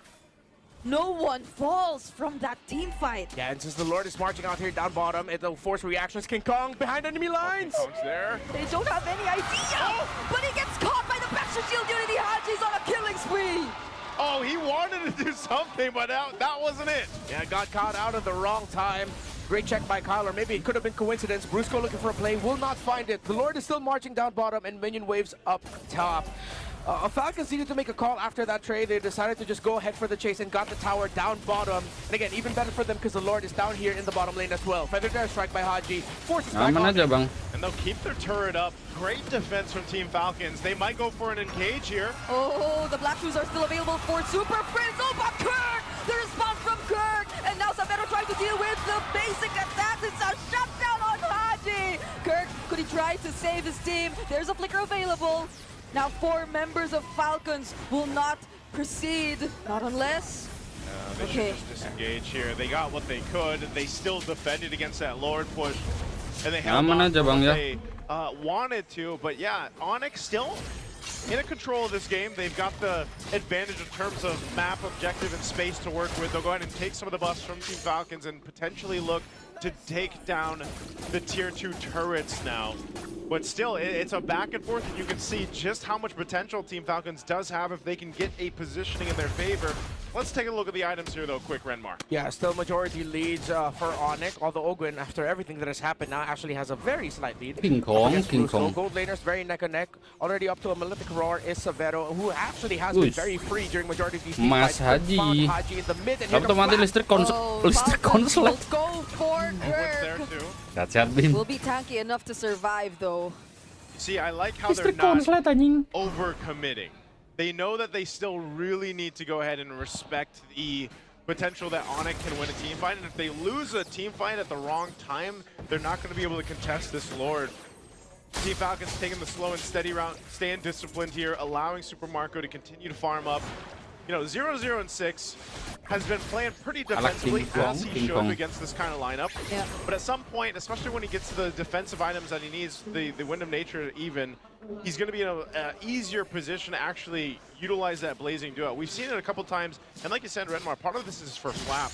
He's kind of got to throw himself into this fight. If Ogwin lands a Raging Sandstorm, though, then that's great, and you might see them try to do it here in the mid lane. Oh, Kyle. Already half HP. Oh, the Violet Requiem makes Apakah it in Mpl time. jadi Liga Tenis untuk SRG King? Wah, Catches three. tergandeng bang. Ogwin standing in front of Tergandeng. everyone, trying to tank the damage, but Severo will find Kyle. Calculated by Severo. Calculated. Perfect use of the turtle ship toss. And now Onic has advantage as the jungler for Falcons is down. They might just try to delay this, though. They've got Yang level itu Can dapat they mati. stop them from taking it? Oh, Ogwin and Flap are going in, and so is Super Marco. Look at that Blazing Duet, but it gets cancelled out by the knock-up from Gert. Too much damage from Onic. Severo found Marco for the kill there. Severo. And they'll fight for this Lord. King Kong still there. Ogwin flickering out. Onic, Super Friends will secure the Lord. Man, what a fight. Right now it's bulletproof Severo. He's 3-0 and 4, still deathless. The formation of Onic, again, so good. Building around their gold laner, protecting him. Of course, with the Traceless, makes the YSS hard to kill. The turtle ship toss from the Mountain Shocker, dealing damage while also being able to get some good crowd control to create space for himself. Kirk has been on point with the shifting clouds. Everything has just been going well for the Super Fam. Despite the early or the mid-game turnaround by Falcons, Onic has never really completely lost grasp of this game. One of those things, though, too. You saw that when Super Marco went in with the Blazing Duet. He doesn't have much of a window. He's got to be so crucial in the timing of getting back with the BMI. But now they have to be on the defense here for this Lord push up top. Okay, Kirk will find Kyle here. Will they get to burst him down, though? Get enough space just to focus on the turret at least. Brusco decides to still go in. Goes for the setup, and now it's Ogwin. They decide to burst down. The quick Sandguard saves him though. And Super Marco with the ulti mortality for Brusco. Okay, no one falls, but a lot of resources gone, items and battle spells as well, but there's still a lot of flickers on the side of Onic. They had to fight tooth and nail for these base turrets, though. Even with this lead, it's a little bit it doesn't really paint the picture of just how difficult it is for Onic to actually push it into the space because of the composition of Team Falcons. Looking at the items, I guess it's a 6K deficit that Team Falcons have. But there's a Malefic Gun now picked up for Super Marco. He had the Wind of Nature earlier on. Some of these other items too, the defensive ones especially, are going to be important for Team Falcons. Oh, look at that. It's a 4 protect 1 lineup. Yeah. Severo is the king right now for Onic PH. As there is a 12,000 gold count on him already. That's how much money he's been able to get. Aman aja, bro. Without a lot of contention. Again, he is still deathless. And as tough as base sieges are for Onic, it's equally tough for Falcons to try and turn things around. They're playing around the composition that is meant to just set things up for the Blood to finish things in team fights, but he can't. Yeah. The burst is not enough from the side of Falcons to really put Onic in a dangerous situation. Yeah, and this is a lineup that a Claude does not like to go up against usually because of the amount of ways that they could just cancel out the Blazing Duet as they please. You either have to avoid the spatial migration or the knockups from Kirk, and even Brusco, because his ultimate is basically a knockup, or just simply using the Tidal Strike even. Like, every single time you go in, there are just multiple ways for Onic to deny you of the Blazing Duet. Team Falcons might just find themselves in a position to actually contest this Lord for the first time. Previous one, they already had that Kyle went down before they could even go for it. So now they're in this position where they can actually go toe-to-toe here with Onic. Despite being down this much gold, there's still potential there for them to make this happen. Kirk's going to be able to spot out Ogwin, though, so he can't go on that off angle that you're so used to seeing Khalid's take, especially the way that they're posted up defensively around this brush. Yeah, tough thing is if Falcons lose this fight, they lose the game. If they lose this Lord, then they might just lose during the siege. The game, at some point, they might just actually have to force and try something. But Onic is playing defense on this Lord so well. Falcons might have to settle for giving this, but they won't. They're so fast. King Kong secures the objective. Better airstrike from Haji, but Onic do not want to fight. I like how Onic called that too. They secure the Lord, they reset, they get ready to approach the base here. A good attempt from Kyle, but a great body block and usage from Kirk on the Sora to stop him even getting in range to get the retribution off. Yeah, Kirk has been stellar in this game. Despite everything that the row mid trio for Onic, what they have done, you also have to give it to the side laner. Severo has done his job. Kirk has done his job. Everything has gone well for the super fan. Now, can the Falcons defend? They conceal play. Okay, they're not gonna go for the full commit just yet. Falcons get to clear the last minion in the mid, but that does not stop the Lord from marching in. King Kong jumps and finds the stuns on Kyle. The frees from Severo are really starting to hurt for Falcons, but King Kong gets traded out. Now it's Flap who they potentially could go for next. So tanky is Kirk, but he will not stand for long. Falcons are still trying to defend. Oh, Brusco, he still got away, but Ogwin is giving the chase. Okay, he's giving the chase, but I don't think he's going to be able to catch them. He does have a flicker, but no team to follow through. He doesn't want to risk it. They already successfully defended against that Lord. They lost their base turret, the last one standing, but they're still in this game, reaching the 20-minute mark. Team Falcons now goes down the mid lane, popping the conceal. Look at that, a conceal play plus the fettered airstrike just to somehow even out the map. Oh, but Brusco wants to go for the kill of Super Marco. Had the immortality either way, but that was a close call. Yeah, it's the Purify. Super Marco left Dexter in the shrub where Severo and Super Friends just came through. Super Princess Lilia has been one of the biggest problems for Falcons in team fights because Kyle, Flap, and Ogwin just eat everything up. And even every time Super Marco goes in, again, sorry to sound like a broken record, but he just gets so much damage every time he enters, he can't maximize the Blazing Duet. It'll get cancelled out somehow with a quick little knock-up, or because he takes so much damage, he's forced to go back, which begs the question, whatever happened to the Claude Winter Crowns from M7? Oh, it's back to the Wind of Natures. Yeah, it's a Wind of Natures as the Purifies. I miss the Claude Winter Crowns from back then.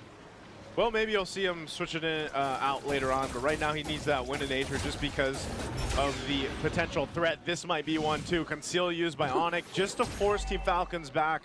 This evolved Lord, though, is going to come down to a... It's got to be tactical from Team Falcons. Yeah. And this is a good tendency read by Onic because Ogwin and Super Marco frequently do this. If there's a lane where they can push opposite side the Lord, they'll clear that, then come through the river to the mid lane and then join the Lord fight there if ever Onic posted there. So what Onic does is they block the point where Falcons can pass through after clearing the minion waves in the bottom lane. Okay, so they get back in position. Onic responds down, clearing up that bottom. Again, their advantage is that all the base turrets of Team Falcons are down, so those waves will be pushing in, and someone's going to have to deal with that, depending on how they play this fight out. So, Ogwin coming in with Conceal. Gonna spot Ogwin. Flap goes into with the bravest fighter, but he gets knocked up by the spatial migration. Black Shoe's already forced out of Super Prince. Now he won't be joining the fight! Super Marco tries to finish off the kill. Super Marco makes it in time! Super Prince goes down in the hands of Flap, but does Ogwin and Flap survive this response by Onic? Immortalities pop here and there, and Severo's unstoppable! Super Prince brought so much time for that fight, and now they're still going. Another immortality popped. Flap does not get away. A knockup. Kyle is the next target, but Kirk, he had his eyes set on the members in the backline all along. Super Marco won't live. Haji's next. A godlike performance from Severo, and he takes another double. King Kong puts an end to game mahal. Impossible Sora diangkat ya. Onic Philippines. It's Onic, Philippines. 804. Kind of slow and like stun, and you're trying to run away, brought back. It's almost an automatic battle spell used up. They'll cook burgers if it's a Patrick. There's no other skin. There's no other glue skin. There is a basic skin. Nope, they're gonna be cooking Krabby Patties. That's what they brought Valir. He's the cook. Okay. All flickers, huh? Except Aman aja Bang Buya. Oh man, I'm obviously with my reactions, I'm siding with Onic in this draft. It could go very wrong for Falcons, but hey, again, for them, it's if they somehow get the early kills and Onic messed up the initial trades at the center of the map, then you can see them coasting through at around 11, 12 minutes in. But history shows these kinds of lineups tend to favor Onic. We're gonna find out. Let's jump into the land of Dawn here. Can Onyx go in with a sweep? See, I told you that's the only skin in the game now for Glue. We're not going to see anything else. Yeah. And but yeah, this is a pretty deadly mid lane. Now you could say the same for Haji with the Valentina. Like we talked about, the damage profile is pretty good, but you can already see Ogwen getting poked down, and you gotta kind of deal with these fireballs from Super Prince. And so they'll set things up here for that first Lith Wanderer take. Man, even the Searing Torrent is gonna mess up Falcons team fighting. Ooh. Ouch! That was a flicker from Ogwen. Oh no. Oh, Kyle gets stunned. Ogwen. Yeah, you gotta time your entries really well. Yep. Great timing by Super Prince to get those stuns off. Again, it's gonna be really tough. Glue and Valir are... Oh my we have this goodness. word, I'll say it in English, they're sticky. Oh, Okay. Oh, concussive blast! Brusco. Ogwen still takes first blood. That's what I was saying, level 2. Oh, no. Oh. Yeah, he has the shield. Oh, he's got like 1 HP, literally. Yeah, King Kong's not going to be able to swing over for that, but great start. And this is what I was saying Team Falcons needed in comparative to Game 1. Get a better start. Well, they got a first blood, and it went over to Ogwen. So he was the first blood in the last game. Now, Onicho, obviously, part of the difficulty with this is being able to find the right marks with those kicks later on, especially when he hits that level 4. But given the G-Kundo still really is useful here for him to set things up. Brusco taking a lot of damage again. Brusco already low. Brusco. Now they spot Kyle, but the Ogi Shadow Kill might take him out. Flap joining in as well. Kyle gets traded out though. I don't know if Falcons actually want that. And Flap goes down too. It's a double kill for King Kong. And they're still going. Oh, God! Why did he? That feels bad, man. Yeah, they Ngeri juga bang ya. To say something. Yeah, went to the turtle. I'm feeling maybe King Kong wants to even going like, hey bro, you can come back now. You can just stick with me. You can just stick with me in the turtle now, Kurt. No. That's what I was thinking. Like he probably shared some words after that. Like Kurt. Hey.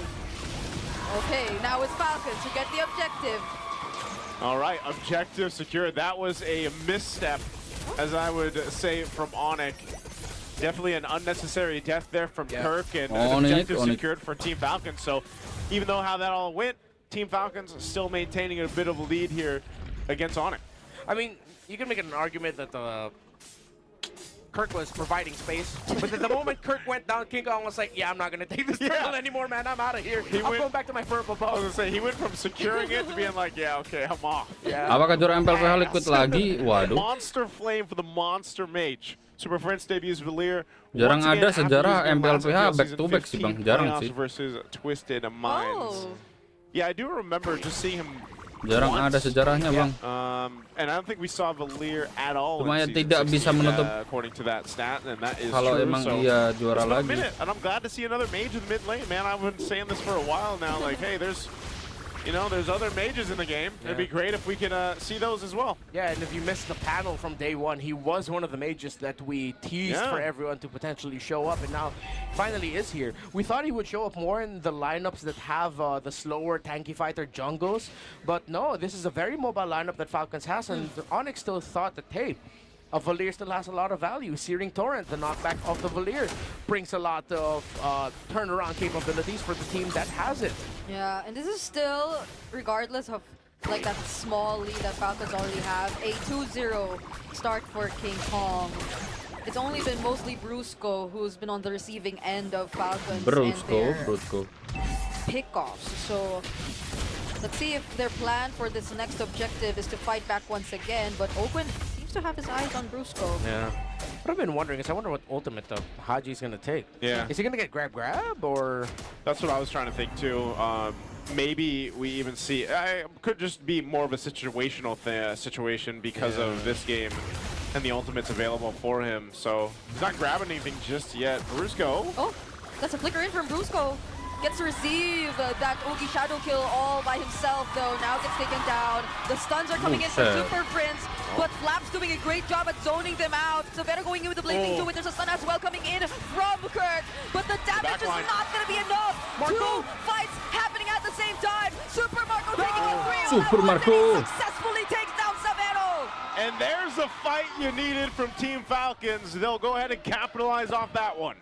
So they've been able to make it to this point because, again, they take their conditions. However, it was a condition trade. They got the first blood, they got kills. At one point, King Kong got that double, but then afterwards, Kirk fell. Onic couldn't get the turtle, but then Falcons have gotten both turtles in this game right now. So, yes, this was looking to be a very difficult game for Falcons. But since they were able to, with great skill, take their conditions properly in the early game, it has now led to this point, them in the lead. Also, that was crazy. Super Marco literally said, hey, it's 3 versus 1 in the back. I got this. You know, and not only that too, but it was just, it was a great way for Team Falcons to punish. I feel like Brusco, he was quite bilangnya jarang ya bang ya, bukan nggak pernah ya, jarang ya. You know, and I think it just wasn't the timing that they were hoping for Onic. So I would say in the last couple of minutes they tapi bang yang juara M7 kok Aurora. I am actually worried that Brusco is not tanky enough. Yeah. Like we've seen multiple instances of him just feeling the damage, and that's Prio on the Cursed Helmet. Yeah, he went Cursed Helmet first, which is interesting to me. I know it allows the glue to be annoying, get a lot of damage, but maybe he got to the point where he just committed to it, even though he wasn't able to get the lead with his team. Yeah. He is going now next for, I believe that's going to be Dominance Eyes later on. Yeah. I mean, aside from helping push a bit, doing a little bit of damage, doesn't also get some of that hybrid defense down too. The Cursed Helm. Also, Haji has been annoying for Onic to deal with. Yeah. He has Phantom Steed. Yeah, that's what I'm saying. I think it's going to be such a situational thing here for what Haji takes. So that's 3 for 3 in the Turtles for Team Falcons. 3K ahead.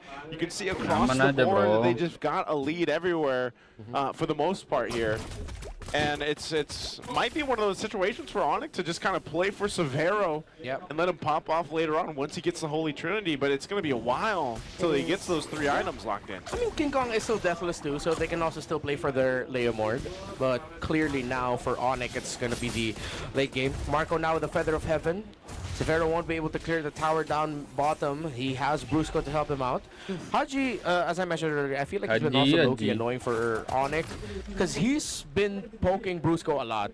So a lot of the damage that Brusco has been taking down slowly has actually been coming from the Valentina of Haji. Okay. Bit of a low moment here, at least until this next objective is going to be the focus where Onic tries to catch up. They really can't. I wonder when he's using that. It's not every day you see the Phantom Seed held on by a Valentina. But what else is he going to take? Is he using it for mobility to just be able to re-maneuver in the fights? Yeah. Is he jealous that he doesn't have his own force? That's so much pressure on the sides though, if you look at it. Super Marco and Flap doing such a great job. Onic at this point are literally grouped or forced to group together, but even then, their frontliners get easily worked on. Oh, and speaking of down bottom, Severo! How many choreographies like that have we seen today? Kyle dodging the last shaker as well, the flicker coming in from Kirk! But will the damage be enough? They're trying to catch him! They're going for the chase! The stuns finally landed! Kyle will go down! Let's see if he uses the Phantom Seed here. Haji's got it. Okay, will he? Brusco just trying to fight up against 3 members. Still decides not to use the Phantom Steed, but there's nowhere to run through up against 4. Itu mah back-to-backnya beda bang, itu bang, beda dari yang lain itu. Doesn't want to use it. A trade happens, but man, Onic threw a lot just to get that kill. Yeah, good thing Severo was able to sidestep that, because if Falcons got that, this would be clear, easy. Lord, it's always so funny to see the Patrick death animation just there. For Kyle, at least he'll be able to make it back in time for this Lord, but for Onic, King Kong is here as well, but Severo's on the other side of the map. No Brusco is advantage for Falcons. Ah, there's the Phantom Steed. So they're all using this just to zone out the members of Onic, and it's very much a success. I guess that was just the call from Onic to go ahead and like give this Lord up, get a bit of a push up top. At least you get something, and that might just be a safer decision instead of just trying to fight that out. They need more time to build up. You can see an Ice Queen wand now built for Super Prince to help with slowing down the members once he lands these fireballs here. So interesting approach from Onic, but Team Falcons has been in control of this game. Yeah. Map push, top lane for the Lord. Marco handling bot well. I think Falcons just needs to really watch their footing. 20% already for Marco. Yeah, this is going to be tough now for Severo to be able to operate within the team fights. It's been already tough for him. It's going to get even tougher. Onic need to really maximize the layering of their crowd control abilities. Yeah, how could you just... Oh, see, imagine that. He literally had to use the BMI just to survive. That was just Haji also. Oh wait, no, sorry, you were talking about the bottom lane. Yeah. Oh, and the Lord's still up. Yeah. Actually, deal with this. They should be able to hold on to the base turrets, I would assume, unless they get forced into a fight they don't want to be in. Unfortunately, Ogwin doesn't have the flicker. Otherwise, he could force something here, but he jumps in. Oh, Ogwin's getting punished here. Doesn't even get to use the way of the dragon just yet. Onic now are focusing on the Lord, and they successfully take it down. Flap looking like the next target. The sun lands on Super Marco. Blazing to it coming in from Severo as well. One by one, Onic are looking for the right targets. Super Marco has to run. What were they trying to achieve? There was still the passive of the tower. Honestly, I really wanted to say, if I had a little bit of room, I was going to say, let's play a game of, will this team force this dive and lose this? That's why I was saying, he doesn't have a flicker. Yeah, he doesn't have a flicker. It happens so much in the specific top lane here. The teams think, hey, let's force this, man. And then it's cursed. It's cursed. The top lane push is cursed. Because we're going to look at the replay, and I was saying he doesn't have his flicker, so I don't think he's going to force a fight here, plus the holy defense being up. But he goes in, forces it anyway, and yeah, there's some fight there from Team Falcons, given that they're up 4,000+ gold, but not the fight they needed to take. Well, let's see how Falcons will get a little bit more control here yet again. I mean, they still have control of the map, towers leading towards them, minion waves just ended up getting equalized. But this allowed Onic to get just a little bit more gold to chase Falcons. However, I don't think that was as massive a loss as I thought it was, because they're still here. It's just like, what a waste. They could have gotten more. Ogwin now. Trying to go for Brusco there, who already has the Chastis by the way. Yeah. So somehow maybe they're able to answer back. Just by a bit. A good presence of Ogwin to show up, because that really made sure that King Kong wouldn't try to get close and take his own purple buff. So no purple buff here for this Leomord. Just a little bit of an advantage build. Severo on the other side of the map. Onic might not be able to take this. It's going to be another free Lord for Falcons. I guess that's just the, again, it's back-to-back plays like that. Put Severo on the bottom side, just grab a turret at least, I guess, and defend.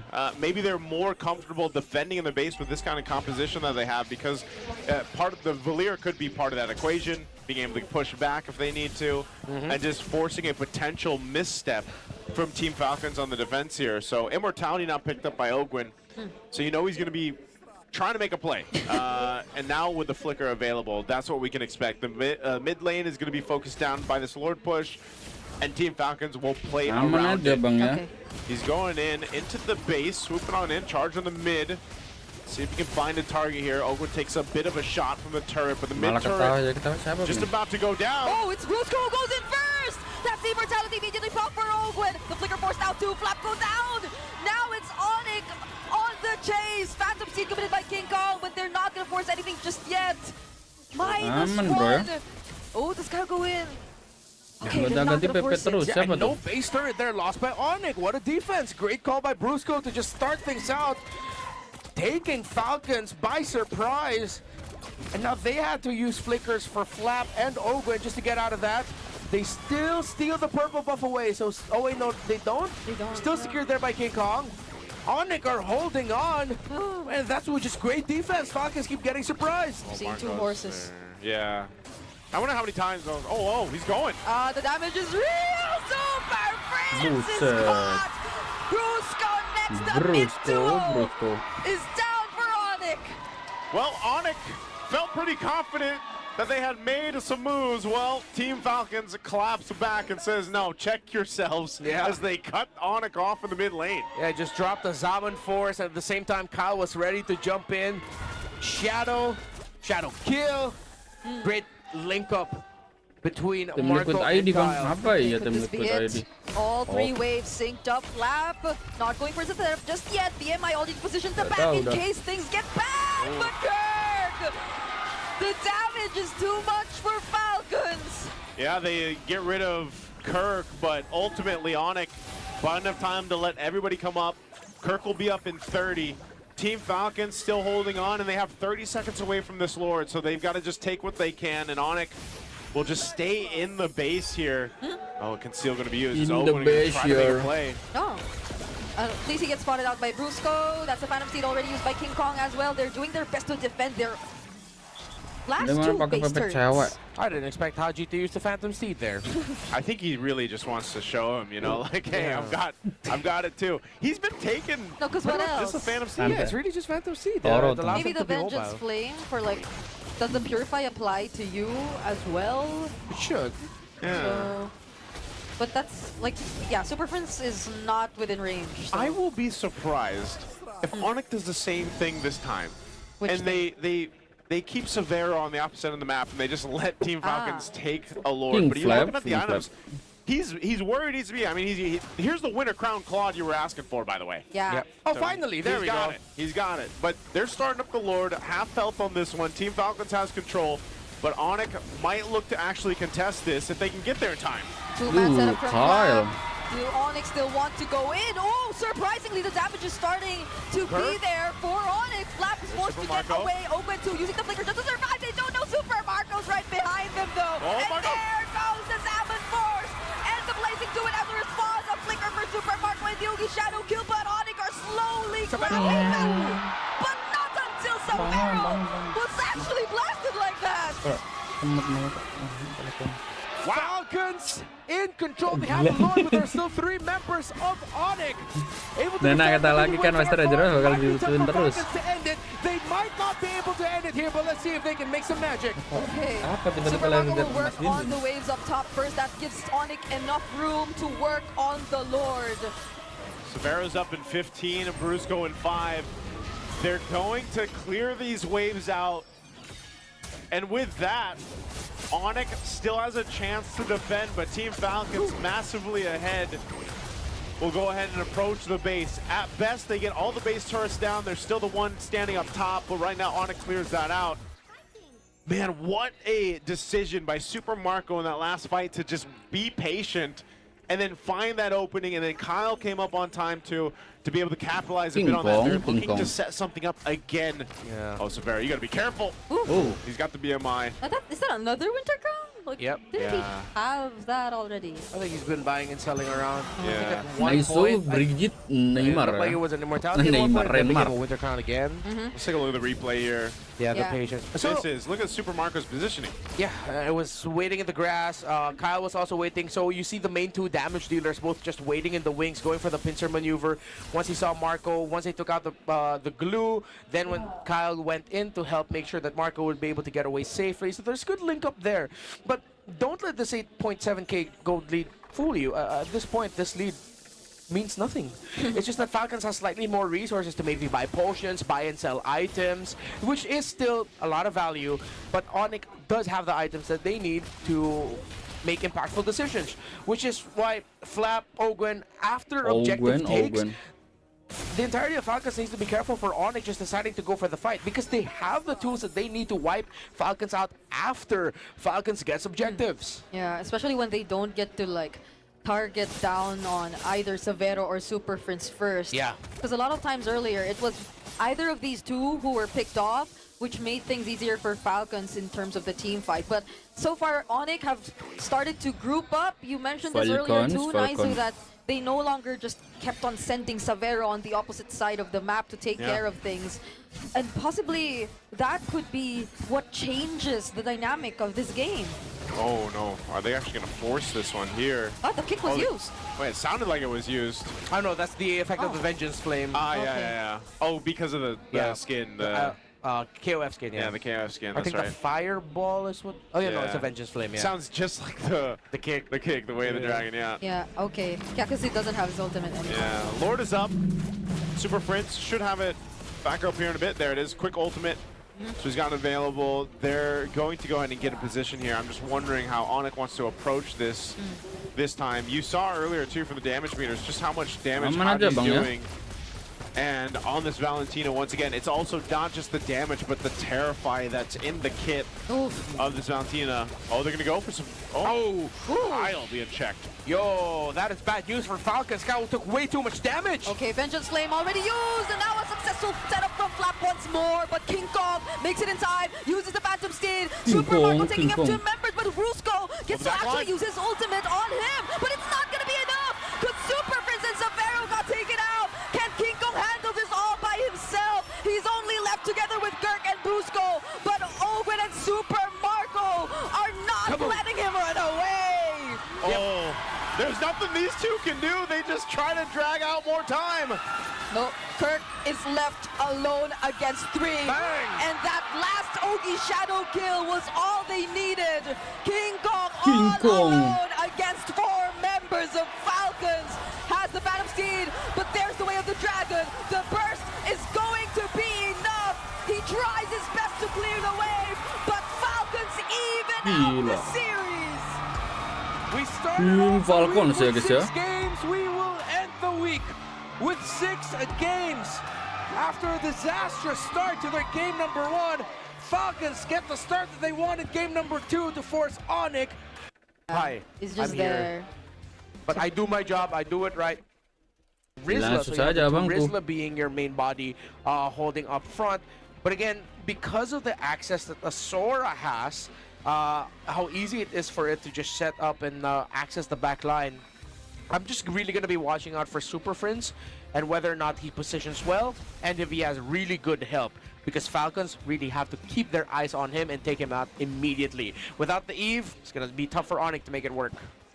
Well, let us know what you guys think. It's the last game of our opening weekend here in this Game 3 between Onic and Team Falcons. Who's got this one? Let us know in the comments below when we jump in to Game 3 here. Let's take a look at our setup here in the mid lane. If they can actually potentially get an early kill like we saw before Owen. Oh, he's not going to misstep it this time.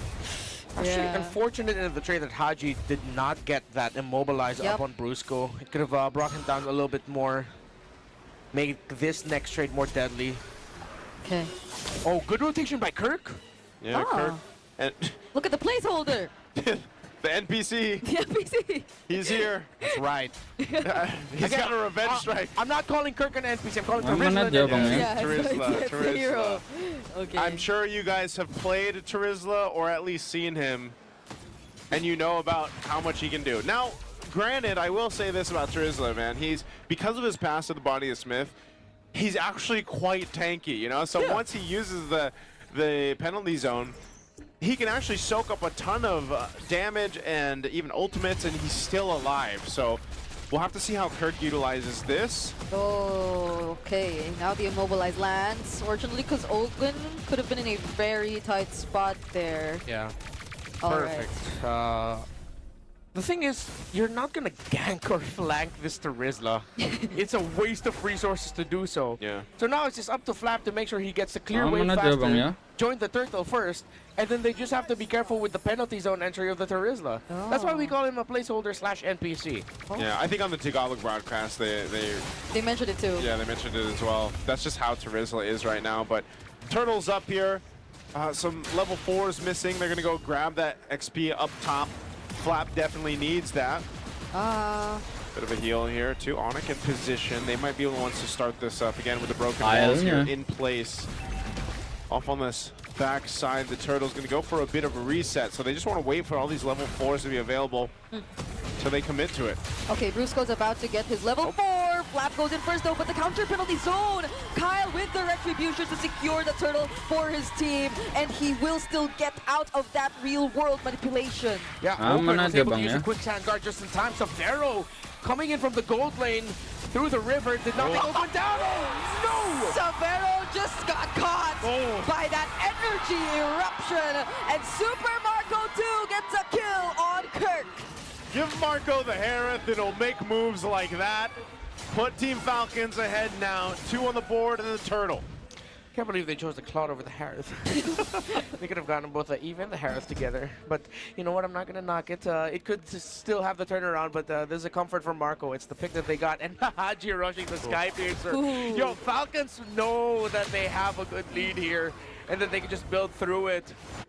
If they can continue this and then Haji starts getting stacks, it could be over by minute 12, minute 13. Yeah. Aman aja bang ya. The timer. Wait. Well, is he actually going to use Heaven's Wrath? Oh, there he goes. Kirk did not expect that damage. Even the Appraiser's Wrath was committed right there. I almost wondered, why did Flap go for that initiation? Well, there is the answer right there. And again, when you work in conjunction, hold on, they're actually there are just so many fights happening across the map. Yeah, Marco and Savero are having their duel. I almost said Savero.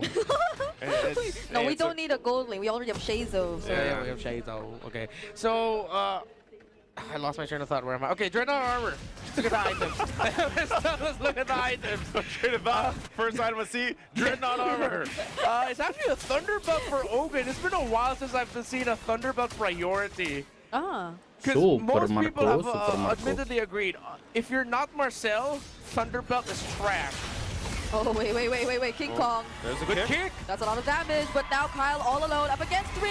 If he still lagi pakai nomor this, super okay, he won't. King Kong finally picks him off. Flap, though, on to Super Prince. Heaven's Wrath once again. And Kirk left all alone. Couldn't do anything. That's 2 members down. Kyle goes down, but Team Falcons still capitalizing. Gold lane battle right here. They're going to be fine. Oh, Flap.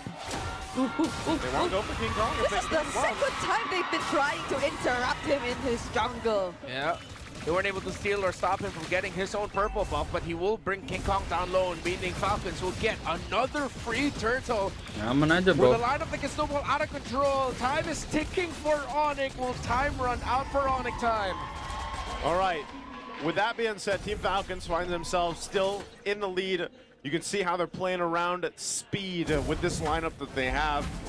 And it's a lot of usage with a little bit of crowd control they have, but man, Flap with the Sora so far has been able to go ahead and do what we saw back when Kirk had the Sora. And it's making me wonder what Kirk's going to do with the adjustments here. So right, 1v1. Another duel, but this time, Super Marco wins it out. Alon-alon banget tuh, galak-galak. Yeah. I mean, jangan galak-galak abangku. I think for like 3 or 4 times we've got down to the gold lane, it's been Zaman Force versus Blazing the Wet, but it just got to the point where Savero could not handle the damage of Harith anymore. And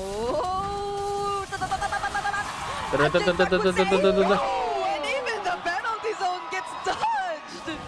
I can vision the flex that came after that in Flap's head, because you can see how he's playing the Sora, pushing it to the limit, and just seeing what he can get away with. That's how he's deciding to play it. Let's take a quick look at the items here as Team Falcons have a 4K ahead. Dreadnought Armor. I mean, still there. Okay, so Dominant Size is going to be a rusher for Kirk. Of course, King Kong needed to build the Hunter Strike as a rush. Just Chastise Pauldron being the priority for Brusco should help somewhat a little bit with the damage of the Harith with the attack speed that he has, and at the same time reducing the attack speed. Oh wait, the kick got... Okay, Ogwin forced to use the flicker. Ogwin. Look at how much damage he's dealing on this. Energy Eruption doesn't connect. But this is Falcons in full control. Yeah, they could just keep this up, keep going. Even if Kirk commits a penalty zone here, Falcons still has way too many items under their belt. Kirk with the dominant size. Seems like the Thunderbelt is working out for Ogun very well. Onic should not contest this, and they will give it up. A free one for Falcons. I mean, personal estimate, 12 to 13 minutes, this could be over. Unless Onic somehow find a miraculous turnaround. Oh no, Severo up top. Here comes Flap. Okay. Oh! He was just too quick, but no one can run away from both Ogun and Flap. Look at that. He just used the Heaven's Wrath on the Little Wanderer. There is a whole lot of pressure now for Severo that he is feeling from this lineup from Team Falcons. And Super Marco's loving it. Oh, mid lane. That was not the direction they wanted. Kyle finding the energy eruption on Kirk. Will not have enough damage to deal with him just yet. But this is going to be enough for them to finally take this turret. Yeah, they just want to get this tier 1 down in the mid, opening up the map some more. That's 4 turrets now for Team Falcons, ballooning the lead up to 6,000 gold ahead.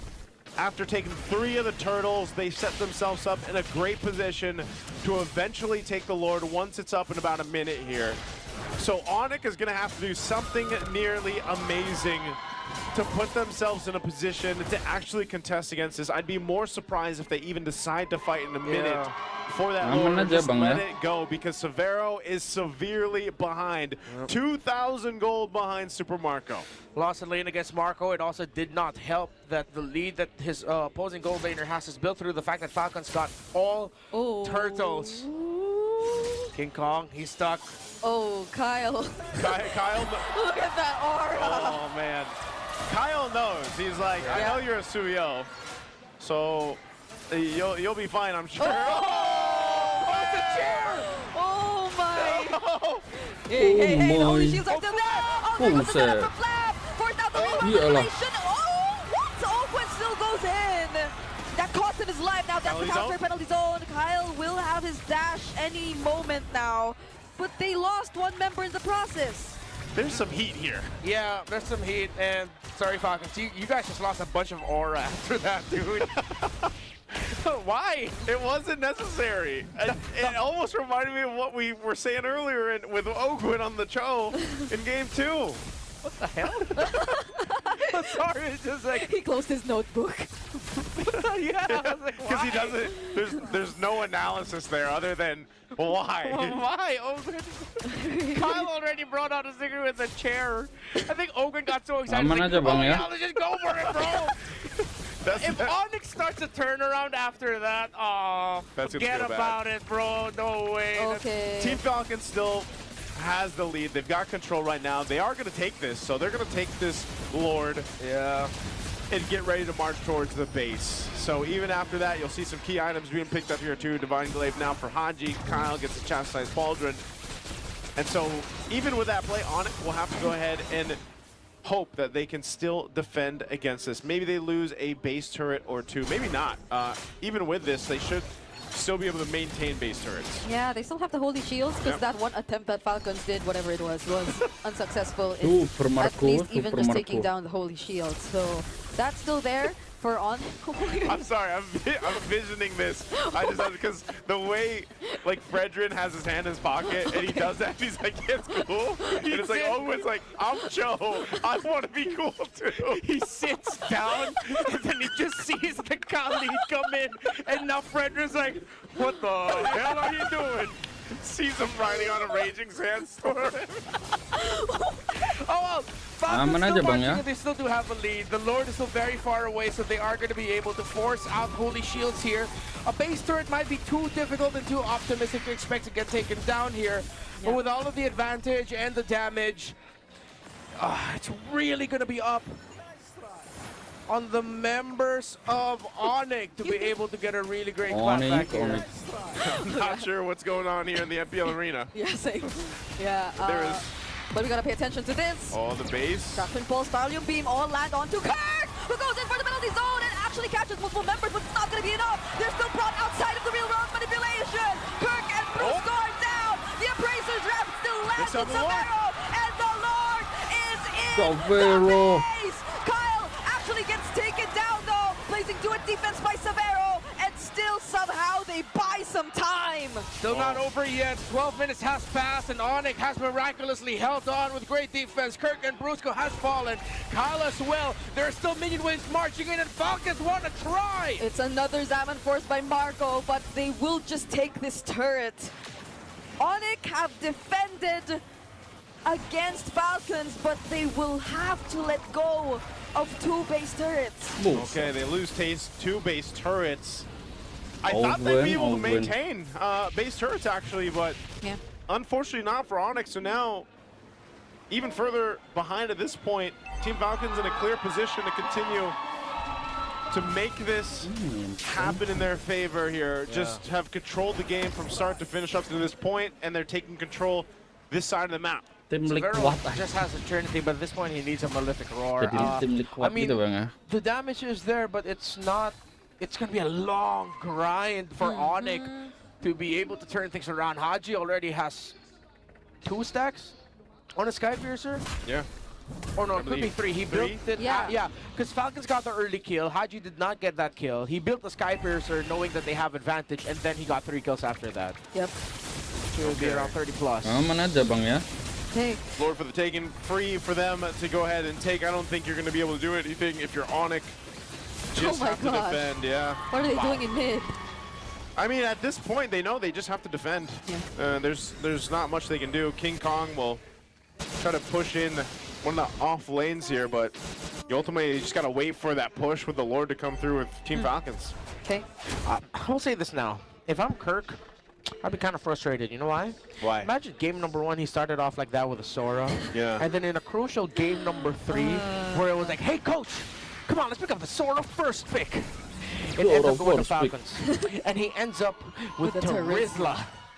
Yeah, I think this is a great show of exactly what we mean by Terizla being kind of an NPC. There's not too much you can do. Yep.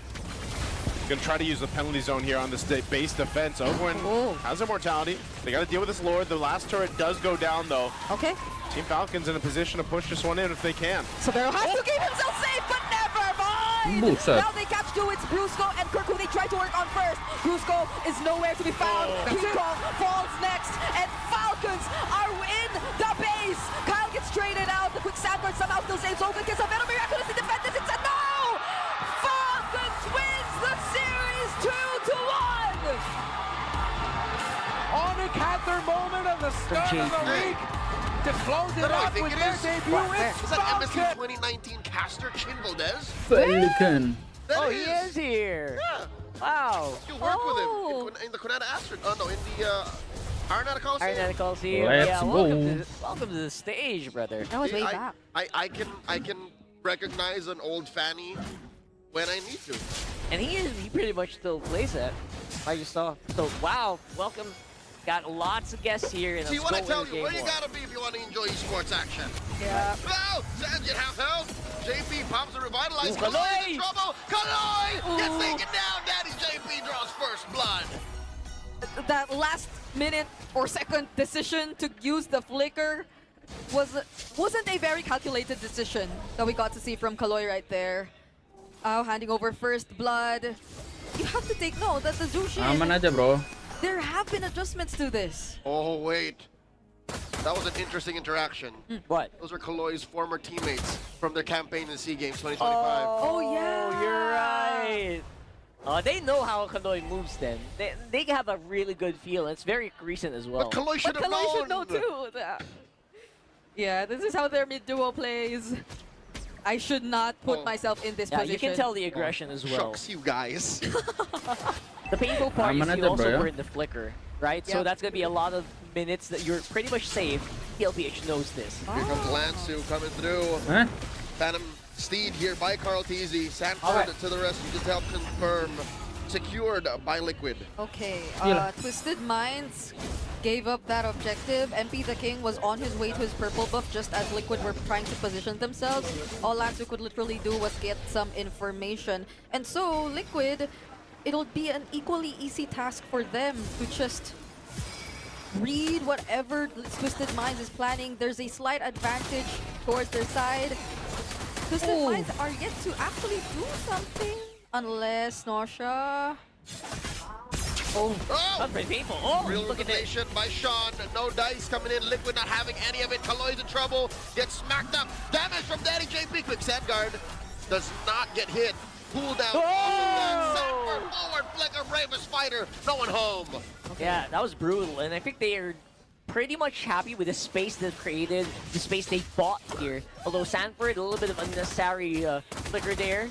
A little bit, just a few milliseconds late, honestly. Yeah, He had the right idea. Khalid moves really fast. Although the quick sand guard was already down, it won't be that difficult for him to actually move away from the threat of the Landshaker. Now though, there is an upcoming, or no, that actually they could have been moving too fast. We have 39 seconds before the next objective, but so far the fact that JP and Sanji have always been grouping together and taking control of everything. Oh, okay. MP tried to burst down JP, not having any of it. Yeah. That's a little bit of a big ask, right? Usually at this point, if you want to take out JP, you might need like 2 or 3 more extra hands. So yeah, nice try here. But Kaloy definitely not having a fun time, just making sure that you can secure these side objectives. A little bit of a silver lining for Twisted. Yes, they did lose the initial encounter, but at least Liquid isn't crossing the river. At least they aren't stealing MP's resources. So they're still agreeing, or they're still abiding by this is your side, this is my side. For now. For now. All right, there's MP with the Theta Heptases, ready to pop dudes. If so, it happens. Carl TC securing the orange first. Turtle Dance beginning. It looks like a fair fight. I mean, 50-50 even for Twisted. It looks like they are crossing the line. Then Sand here. Look at Twisted. Carl TC calls in Barbiel. And Liquid are pushing him in, but MP still secures the turtle. That's a lot of damage rained down onto Liquid, but they're pushing forward. Kaloy bites it. Not before Sanji goes down. 1-for-1 trade. JP very low. JP still alive. Taiki gets bursted down. Flicker's back. Lazu pushing forward. This is what I miss from a Uranus. He's able to just sandbag a lot of damage and give it back as long as the opponents are willing to fight. Yeah, he knew exactly who to go for. Sanji was already low enough because of the real-world manipulation. Lansu was the guy to finish things off. And right after taking that kill on to Sanji, he just regrouped with the rest of Twisted Minds, and he literally served his purpose of being someone to just annoy the heck out of Liquid. Hey, speaking of annoying, Nosha, behave. Out of for tier 1. All right, staying there. Of course, we got Twisted doing a pretty strong one. Easy, attempting a steal, and he will not get it. Instead, they trade XP for XP. He does. MP versus Carl. Carl gets one into by Lanzu. Nosha with the real manipulation, keeping the goat down. That's severe punishment coming in from Twisted. Of course, Team Liquid still going to be taking some resources on the top side of the map. That was interesting. Yeah, it's interesting because now they finally crossed the river, but Twisted Minds, they're ready to fight back. They were able to respond against Carl TZ and Sanford, who were trying to take away that orange buff. Yeah, they're like border patrol here. Hey, someone's crossing into our land here. Make sure you make them pay. And pay they did. Twisted Minds now. They're in the lead. Mpl the King. Now they are. 400. Kata aja nangisan The fact that you clap back mamroting Liquid. Yeah. That's saying something. And you got a carry that's basically farming freely because everyone's just so busy keeping their guard post. Yeah, good comeback for Nosha, making his debut in MPL Philippines 17. Day number 2. MP gets bursted down by a chunk. Last turtle up. Thank you yang udah like, guys. Going for a beeline to the back line. Ini YouTube agak error ya guys ya. Gak seimbang anjir ininya. CC Immune coming through. JP dealing out passive damage. Nosha very low, but still the front line. Down goes 40. Kalui underneath. Nosha gets popped by Sanji. Sanji falls. Hit it out for 2-for-1 here. Oh no, Twisted Minds winning, given that Liquid did push a little too deep. Yeah, that's a little too deep, losing the San duo in the process. Yeah, and Twisted Minds, they set up for that objective so well. It's always been a trend that MP the King finds certain members, brings them down to half HP. So masih lama ya guys ya, gue tinggal dulu guys. full potential whenever there is going to be an objective fight. Fortunately, there has been, once again, a very sharp retribution coming in from Carl TZ. They took that objective, but yet again, Twisted Minds, the way they positioned themselves and brought Sanford close under that turret actually benefited them so well. But Kaloy, okay, does have the information. Carl looking for another steal. Whoa! Glorious pathway combo with a Phantom Steed underneath tier 2. Liquid finds Nosha. And they find Kaloy too. Daiki scores 1. Sanji dunks Lansu. Nosha can only do so much given the range, and they take down Sean too. Traded out for the GOAT. Lansu, very low, flickers back out. Sanji can't dunk him. 3 for 1. Massive win for Liquid. Literally the stampede. Once they start things up, they just keep it going. And now they are going to take that tier 2 turret as well. I initially thought, I just said it, they are going to potentially go for that steal, but it was actually a pickoff. And it wasn't just a pickoff at that. They actually got 2 members from Twisted Minds alongside that turret. Yeah, lead be damned, says TLPH. When we start the stampede, everyone follows, and they're looking really good. It's so difficult for Twisted Minds to make the most of the strong lead Lansu has. Because again, as the Uranus, what do you do best? Peel, deal DOT, but it's very slow. And then what else? You can't stop Liquid from getting to Nosha, to getting to Sean. Yeah. And then you're not helping MP exactly do his job. The best he can do is also just catch the bullets from Daiki, but at the very end, it doesn't even matter, right? Body block, body block. Body block, body block. Yeah. You know, you're blocking bullets, and after what? After that, what? Hopefully this becomes a better start for Twisted Minds pre-objective, since Lansu's already here, first to actually get some bits of information. But that's the thing, Twisted Minds, I don't think they have any idea where Liquid are going to come from. That's one thing he gives is good information, but what do you do with that information? Yeah. Right. Can you do anything about that information? That's a big question. This dance is turning lethal. Lord at about half health. JP getting bursted down. Drops that glorious pathway. Crimson Beacon by Sanji. Kaloy at half health as well. Sean with a swipe, but they can't stop the GOAT. Carl TZ yeets that Lord out. Score for Liquid. Such a well-coordinated call from Liquid to just go in for the engage, so Twisted Minds are forced to push back just as Carl TZ and Daiki work on the objective. So they literally were just after the Lord. They didn't want to take on Twisted Minds just yet. That was a phenomenal showing, and there is basically no opening there for MP to actually go for the steal. Just exactly TLPH planned. Yep. Right now they have the Lord, it spawned immediately. So there are still holy shields for Twisted Minds, even though their base turret up top's already exposed. And fortunately they have been able to defend a majority of their turrets for some time now, okay? Alright, I don't think they want to give even more here, so it's Lord's gonna fizzle out, but we still got big minions on mid. Glorious pathway, the answer to the tier 1 take in mid. 40 with the flank. Where are they going? JP gets bursted down. Not enough from MP just yet, and I think, all right, woo, they're able to save that holy shield. Yeah. What a shame it would be if that holy shield popped just cause. Just because, like, 1 minion, 2 minions, right? So they can keep that defended for a minute and a minute more at this point. So they're gonna be happy to take that. 3K goal lead for TLPH, looking really nasty now in their jungle. Oh, Crimson Beacon by Sanji flickers back out. After the RWM, there is the glorious pathway. Phantom Steed called in. Out easy on his bike. Yeehaw! Okay. At least for now, Liquid can still afford to do those kinds of engages, I feel, especially the one we saw previously in that last Lord fight. JP deciding to go in all alone, forcing out a reaction, possibly even the ultimate from Nosha, because he had his Revitalize and Glorious Pathway packed with him still, so he will have a way to get out unless he gets locked down by crowd control. But not until Nosha gets enough damage, already completes or is able to farm up well enough to literally melt the HP of this high loss, then there might be some adjustments needed from Liquid's side. Is that also the reason why it feels like Liquid is slowing down a little bit on the Stampede? Yeah. Or these engages feel like there's a little soft? Maybe a lot more respect for the burst that everything can actually give, the field that Sean can create. It feels like the Stampede, from the initial really big wave, now they're like more calculated. Yes.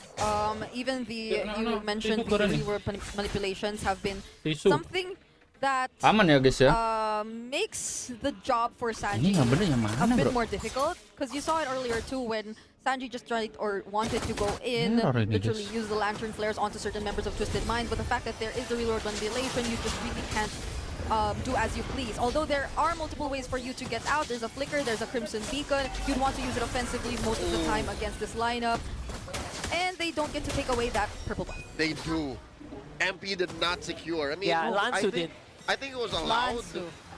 Twisted Minds would have preferred this way. Yeah. Because they forced Carl to at least retribution. At least he didn't get it. You know, a teammate got it. It went from worse to bad. Pretty, you want that, but now we have to Aman get ready aja, for bro, this ya. big Lord fight here. They're still juggling this. They have some tools to burst this down. Notion looks confident here. Oh, Twisted, turning this dodge into a take. The blitz, Noja scores. Kaloi gets on out of there. The flicker hello, back, Ron. so does Lansu. And now Carl DZ on a Phantom Steed. Not much range for him. Liquid just could not react. Twisted Minds stole that away. I like how the retribution battles have been really tight. It's back and forth. Yeah. I know. And it's amazing to see it right now. It feels like there are moments where, are you sure MP the King, you can take it? Well, it wasn't actually the retri who got the objective It though. was No, Nausea. it's Nausea. Nausea, right. But you get. But you get can it. see It's a back both of and them are forth. really eye to eye on this one. And that's what I like to see. You don't back down from a fight. I like that from Twisted. And for TLPH, it's Carl TZ trying to secure his birthright. I don't think Liquid was sure Twisted was going to do that. Because 40 was still in the bottom lane when Twisted said go. Yeah. So it feels like they were forced to do it at that point. Yeah, and Lansu, again, doing such a great job at just making sure they have enough space to move around with. Oh, the Phantom Steed got used again. Yeah, dude, Carl can't take Lansu alone. So this man-to-man wasn't going to lead to Aman much. ya. That's why Twisted Minds have turned the map. Blue Kaloi down to a fourth of his health. Popped a quick sand guard. JP very low. Not enough burst coming in from MP. Lord is taken care of, but wait. Twisted Minds not done with it. They escort a wave in and they get the push. Oh, they tried to push in. MP the King. Nice attempt there on Sanji. Almost got him, actually. Oh, sneaky Carl. Committed Grand Theft Purple. But he will not get the push in mid. So at least Liquid able to equalize. Nganggur piye ini somehow. pemulihan Liquid's leading tengah. by 1 turret, because they got the tier 1 in mid for Aneh against dong, or jadi off of satu Twisted bola Minds, sudah. but MP the King so far in this game, this is the version you get when Aman ya guys ya. there's little to no disturbance in terms of his jungling, in terms of his farming, and the entries that he does since like the first minute of the game have made things a lot more difficult for Daiki, have made things a lot more difficult for Sanji. JP, yes, he's in front of everyone, but MP the King, he's not someone you get to easily spot. Big conceal! By JP, plus a Crimson Ma. Beacon. Where are you going? What's the answer? The RWM from Sean, trying his best, but it's not going to save Nosha. Carl finds Nosha. And now underneath tier 2 in mid, he gets a slam on the Kaloi. Daiki gets him. Shot falls, so does MP. Daiki gets a double. Where's the recalls, young gun? Oh my goodness, that Lance Shaker coming in clutch from Sanford, stunning 3 members of Twisted Minds who were trying to run There away. it is! Oh my god! Oh my god. Doing it. Horse flexing. Oh man, and look at that. Aman Inside aja the bro. base. I don't think Lancer can defend Glory's pathway. Plus the Lantern Flare. In comes Carl and the rest of Liquid as they take game number 1. Excellent take here, Team Liquid. Terlalu mahal ya Very bang ya. much in form for game 1. They took Twisted by surprise in that last big old skirmish, won't it? Like everyone's used to Ketika San sebagai Adila di tangan lanang tenan. Maghrib dulu gak sih Bim? Yeah. Di recall musuhnya bang, yo ay. Welcome ya bang Saudikun ya. Well, it is a Izin bit maghrib scaling dulu for abangku. Twisted Minds. Bim, You tolong can't deny tungguin the dulu fact ya Bim that ya. Claude Alice Seperti biasa failed Bim, once 5 again. menit ya. But we saw how teams who were able to hold out long enough could really get the value out of these 2 heroes come the mid to late portions of the game, especially against Team Liquid, who based on their lineup, once they've used up majority of their resources, are very ultimate based, I guess, Twisted Minds could just really go in for the prolonged team fight. Truth be told, save for maybe the Suyo, it's all ult dependent. Yeah. Everybody's looking for that green dot. Yeah. So that's something Twisted Minds would potentially get to capitalize, especially if Lansu gets a great head start to this game, similar to what we saw from yesterday in the hands of then Sanford against Aurora. And this is definitely the game that Twisted Minds should take for themselves if they want to at least give us a Game 3 this Saturday, this super fan Saturday. They were able to do it yesterday, so you Against know what? Onic, yeah. I would not put it against them or put it past them to actually be able to do it here. I'm honestly a little surprised about the about Lansu's Alice, because there's so many broken walls here. So as an Alice, you want to trap people in your cone. So if the walls are broken, they can just walk out. It's easier to get away. Yeah, it's easier to get away. Normally, you fight in the jungle and everyone's just, they can't run towards a specific area. They're trapped. But now they can. So it might be actually playing against the Alice. So it's like the PG version of Saw. It's just not as dangerous. Yeah. That's right. And the fact that their heroes too are very high mobility, Harith, Khalid, Sora. They can just walk out. They could just walk out and dodge that Throne of Ruin once it gets thrown at them. So yeah, Lansu does have a very huge responsibility if majority of the setup is gonna come from him. But looking at the lineup, it is gonna come from him. Ouch. Put down a third of his health, just like that. That was a shocking way to actually start off game number 2 here. And again, that's a Desert Tornado. Just hurts like hell. And look at where he had to fly to. He went all over the map just so they could follow. MP! Taken down! The Apex Predator takes him. Not like that, man. Not like that. That is a huge tempo swing. Look, Sean couldn't even position himself in the mid lane. He's trying to get near, but he can't. Yeah, just look at how JP and missing out on the XP. Up top, though, Nosha gets chased down by Daiki and Carl. That's the Daiki cakes. How? Why is everyone getting paired with cakes? Okay, but the bigger question, how is this happening across all lanes? Liquid are winning it out. Top, mid, and bottom. I'll tell you how, Brita. This is their house. They're champions. What? JP with a flicker forward. Okay, first Nike, now? Is this for the first time in MPL history? What? Twisted Minds put in their place. is this them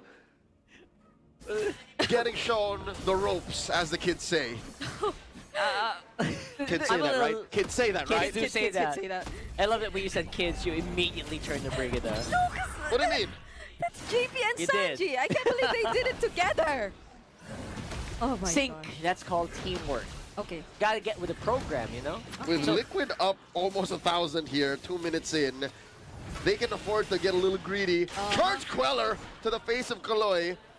Liquid are playing with their food, essentially. They're taking their time with this turtle take. Yeah, because I don't know if Lansu still wants to go for any final slash at this point, too. Kaloy with revitalized. Big put opening. down to a fifth of his health. Lansu looking for that throne. Comes in with the flicker. Carl still secures. Kaloy goes down. 40 gets a kill. MP. Can he take down Carl? Yes, he does with that momentum charged up. But he gets taken down by Dad. 3 for 1. That's a big ouch. That's a big ouch here for Twisted. Yeah. Even if MP was there, clearly that favored Liquid. They were able to get so many kills across the board.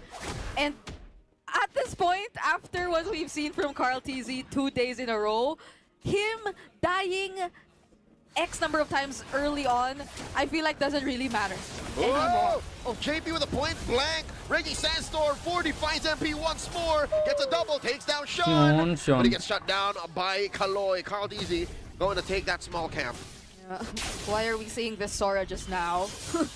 It's such an aggressive Sora. Well, that's aside the fact that he is matched up against the Alice in lane, so there's a lot more leeway for him to just constantly go out and join in the fight. Ooh, they're doing that over and over again. Look at Kaloy. Forest Pathway dropped in. Throne of Ruin, no one home. JP pushing Kaloy back. What is happening here, Twisted? I'm feeling a little bit of nerves here. AFK ditanggalin laptop lah, tinggalin Not laptop just ya. from specific Laptop lo apa members, Bim? right? From most of them. Asus apa Acer? There's a bit of a disconnect.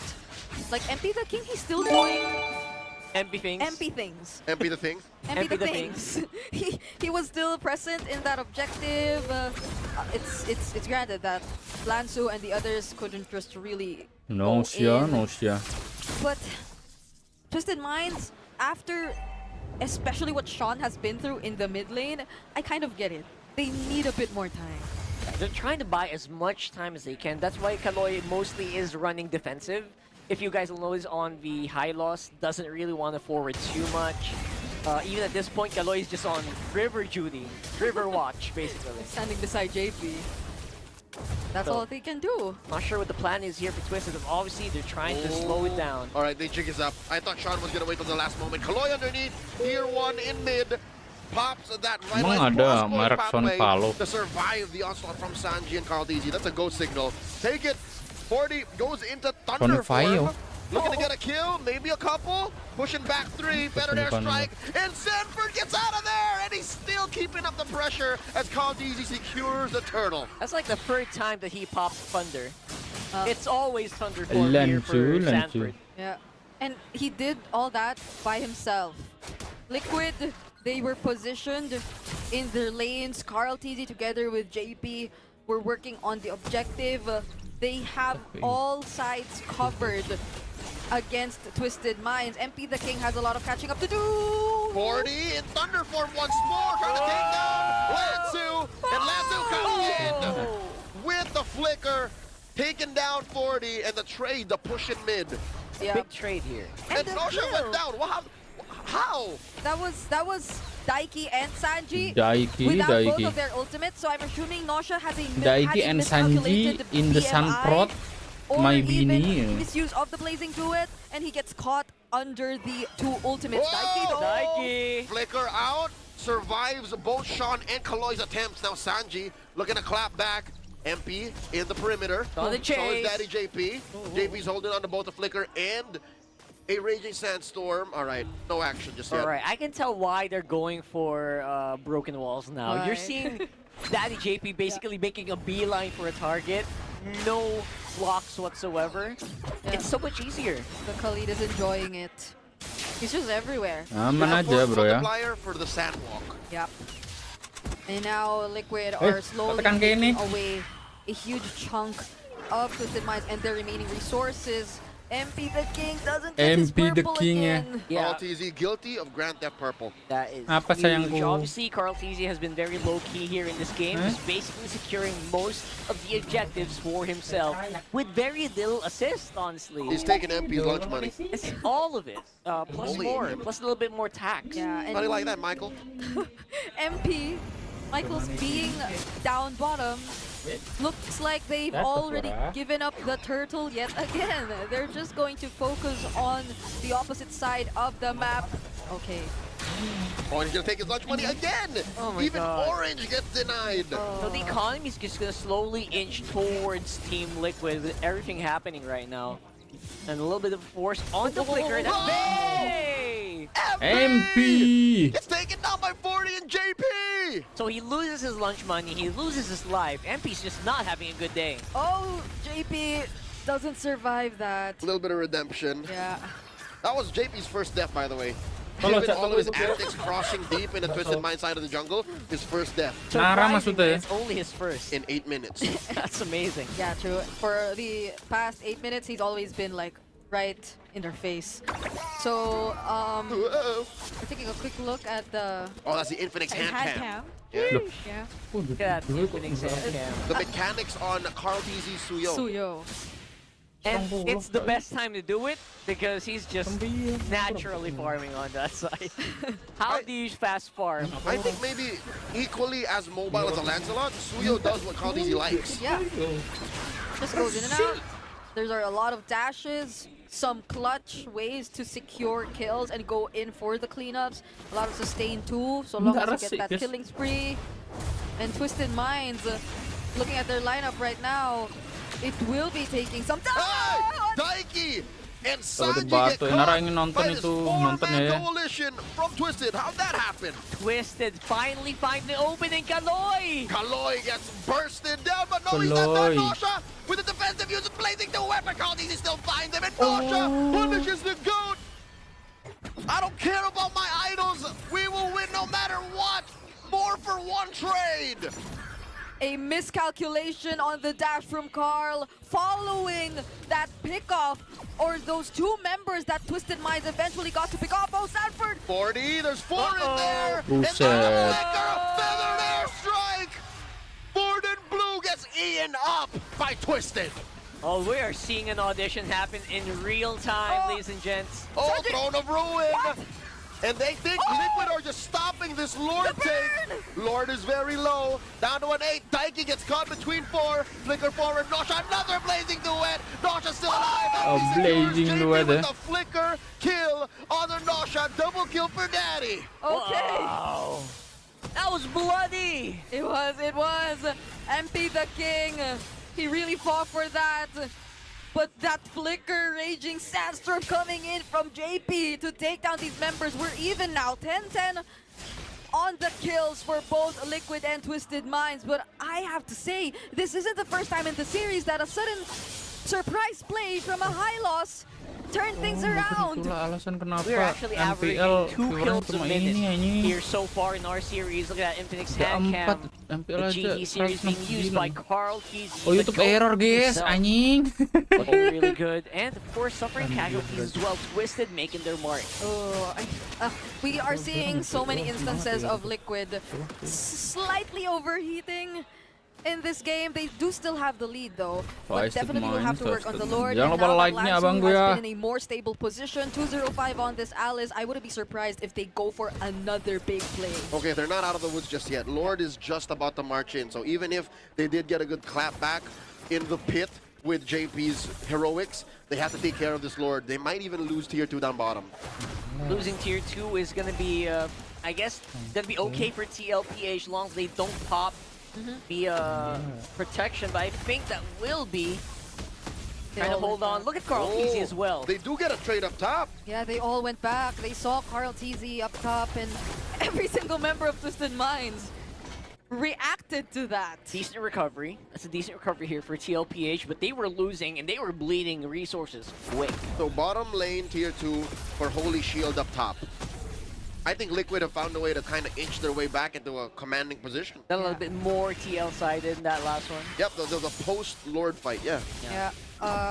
Carl still 2k ahead of MP, also picked up the Queen's Wings just now.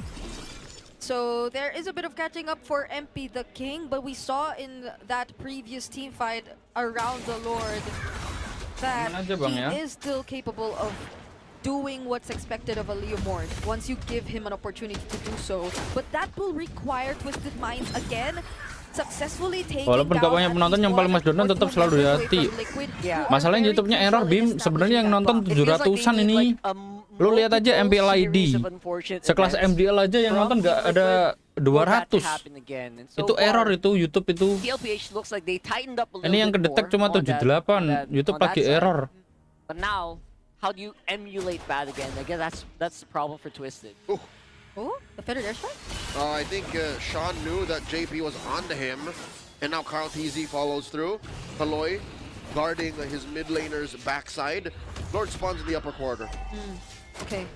Aman aja bro ya. First position here. Carl TZ still on the opposite side of the map once again. Interesting. Yeah. Right, which most Suyos would do that, just to play around on the other side, use your mobility, your advantage. Yeah, he can literally run there. Oh, Sean. So quick. They don't have any information that Sean's potentially going to come from that angle. Let's see. So far, TLPH holding it steady here on Lord. Kaloy drops the Glorious Pathway. JP answers back right from that river brush. Sean with a feathered airstrike. Lord left about Algoritma terjadi perubahan, bukan algoritmanya yang terjadi perubahan. Emang dasarnya error aja. 1-for-1 the trade. Down goes Sean. 40 finds him. And another one for the Apex Predator. Triple kill. Triple kill. You know what, low-key, it is the 40 show here, right now, for TLPH. Free down onto the Thunder form once more. That was a clutch change of target for Sanford. He saw that the Winter Crown was in play for Nausea, decided to go for Sean instead, and once the duration was down, still went in for that kill towards Nausea. Big for Team Liquid Philippines, finally able to take this Lord, and Twisted Minds again on the back foot. Very ult-reliant matchup, and in that moment, in that Lord fight, it's whoever used their green dot better. The green dots matter. Not just their lives. The dots matter. Yeah. So I think their lives more. yeah. Okay. Yeah. You're right. You're absolutely right. But yeah. And aside from that, Daiki, we're starting to feel the damage. He was alongside JP. Oh, it doesn't land. With the flicker spent too. Wait a second. Is that an Liquid opening? is going to punish hard here. In comes Daiki, dropping the Zaman Force. Down goes Daiki. He's dropping all these salvos. Can't even take down the goat. Carl Teasy walks away. Series of unfortunate events, but for Twisted. Oh my lord. Too long. Gets popped by Daiki. He didn't have his Winter Crown at that moment. That was a risk he took. Man, he did not expect the damage. Another Zaman Force from Daiki inside the base. Takes down MP the King. Now Lansu in his sights. Can Daiki find another? Gets a double. Lansu. Where's the recall? There it is. He's feeling himself. Liquid standing on business. About to get their second win in Season 17. Mahal ya guys ya. With conviction, Team Liquid, the Philippines, gives the Dua nol blow anjing. onto Twisted Minds. That is a huge knockout This is if I've not ever seen in one your face. myself. Ace Benny Cutie. This is backdoor Benny. Ooh, look at that. Predict the match winner. You get 1,000 MLBB diamonds, guys. Super fans, go ahead and take it. Scan that QR code now to know more. Okay, I am already excited to see how Chaknu will be playing this Marcel. And how are they going to get the most value out of it? Because even looking at Aurora's lineup so far, Benny Cutie and his Benny potential to Cutie. just constantly pressure the lanes, I feel like it wouldn't be that that hard of a task Vince for him. Gilbert, No one Ichua really welcome, from Aurora, wala. maybe except from Cindo nih Edward, guys, who you Cindo could ini really fix. expect to just go toe-to-toe when it comes to managing and preventing Benny Cutie from doing his thing. So Aurora might want to pay attention to that. But for now, I have my eyes on Chakno. How is he playing this new hero? I completely agree. Coming in here for match 2, game number 1, TNC Pro Team versus TNC Pro Aurora Team. Gaming. I am so excited to see Chaknu on the Marcel, because I feel like he's one of the players in the whole MPL Philippines that everyone just wants to know, hey, how is Chaknu gonna play this guy? How is Chaknu gonna take these photos? Yeah. No pressure. Freya has, Marcel hasn't won. Marcel hasn't won, So it's exactly. up to him. Yeah. 0-2, bro. 0-2. It's just that you know him to be a very flashy rover. He's like Yeah, high mama. IQ. Yeah. Yeah. So I wonder if he's the one who can actually make this Yeah, work. yeah. Together with the Eve too, right? So those are two passive AoE spells that you can commit when it comes to a team fight. But Aurora, just the same. There's so much pressure. There's a threat of a stun from the spatial migration. And if you don't get to finish off your targets in time, then there's just an easy way out with that glorious pathway. Wait, I have a question. When you use Golden Hour, does the Eve projectiles also get delayed from the top? Coming from... Yes. Oh, okay. Everything in that area Everything. ceases to function. What about the Lapu Lapu Bravest Fighter stun? Yes. It does get delayed too? He gets caught in the air like that. Yeah. Which is why it's so good against heroes who depend on like ultimates with cooldown or No, I like mean, with a certain... if the Lapu Lapu's outside, Yeah. then he casts it inward. Yep. Ooh, The the blade Does stop. also The got blade delayed. stop. Alright. I haven't seen that indication yet. Oh. All Well, right. skirmish Streamer, thankful that there wasn't really an engage. He was running into that wall. Yo. Okay, both teams are already setting up for this turtle right now. First to get level 4 though will be Yue. Wow, the pressure on the EXP lane, you could really feel it. Whoa. Edward goes in. Bravest fighter, Yeah. preemptively. Wow. No dice. TNC can't even think to contest. What a zone. Yeah. First key to victory. Secure the neutral. And they Lancing keep with the going. real world manipulation. A lot of damage coming in from TNC. They fry Aman aja, bro. Edward. Free pickoff, and they're not done light. Glorious pathway. Can he get away? Infernal pursuit by Streamer. Not enough to pin down the big centaur. If there's anything I could add to our keys to victory, or maybe like put it after, right after securing the neutral objectives for Aurora, it's also making sure that you win post-turtle fight. Because TNC, they're a team that will not hesitate to, at least if they don't get the objective, would probably force out a fight. And that's exactly what we saw happen just now. But it's also partly Aurora just wanting to continue the pressure, I feel. They went straight towards the purple buff. But then it was TNC who was able to capitalize on that. Yeah, they're actually right. That's the old Omega DNA that I'm talking about. That's being ingrained in TNC. Okay, it's not always about the objective, but you also have to win that post-objective team fight. They love taking that. Yeah, so right now, at least for Aurora, they didn't lose much. It was Edward too. And it'll be really quick for him. It's not like he's completely on a losing lane against Phovius totally right now. And at least for Dominkite, he's still up there, as you can see, in terms of the gold ranking. I feel like at least almost 500 ahead of Benny Cutie even. So he's able to somehow manage Benny Cutie really well as of the moment. And at least we don't get to see him join a big fight just yet. Yeah, he doesn't have to. There really is no pressure for Dominkite to pick anything up. But once they figure out Chaknu's tempo and cadence on that gold hour, then that's when it'll make a difference. MABAR 3 sih, Bang? The Marcel is so strong against the majority of Aurora's lineup.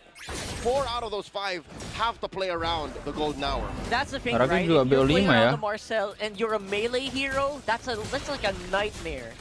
Because you can't play around it. You have to go around the ulti. Whoop! There's the golden hour, stopping the turtle at about 1/3 of its health. TNC looking for an entry.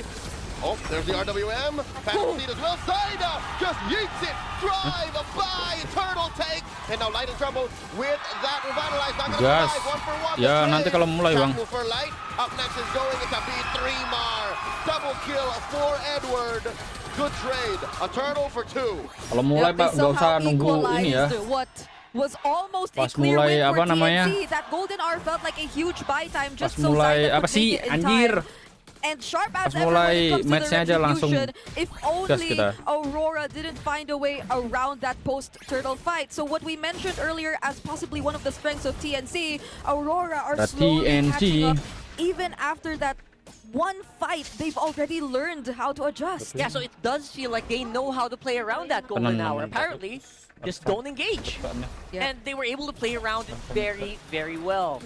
And then Streamer, being a Phovius, was not really able to survive long enough. Not yet. Especially not against 3 people from Aurora. He was left alone though earlier, but did get so much space out for TNC. But you need a bit of help, and I feel like you could have really maximized it a bit more. Left alone there, just like my favorite cozy game, Left 4 Dead. Penonton Indo juga berisik Bang sebenarnya, cuma nggak pernah dimasukin aja. Zaida here, pushing out 2, forcing Dominkite to get on out of there. Spatial migration out of tier 1 down bottom. Oh, up mid. Yue gets caught by the golden hour alone. All right, he's fine. He's got the range. Not that much of. They don't really have that much to leverage. Benny Cutie's not there. He can't like stack up those spears or anything. Whoa. They're fine. They got some gold on top though. They're so quick.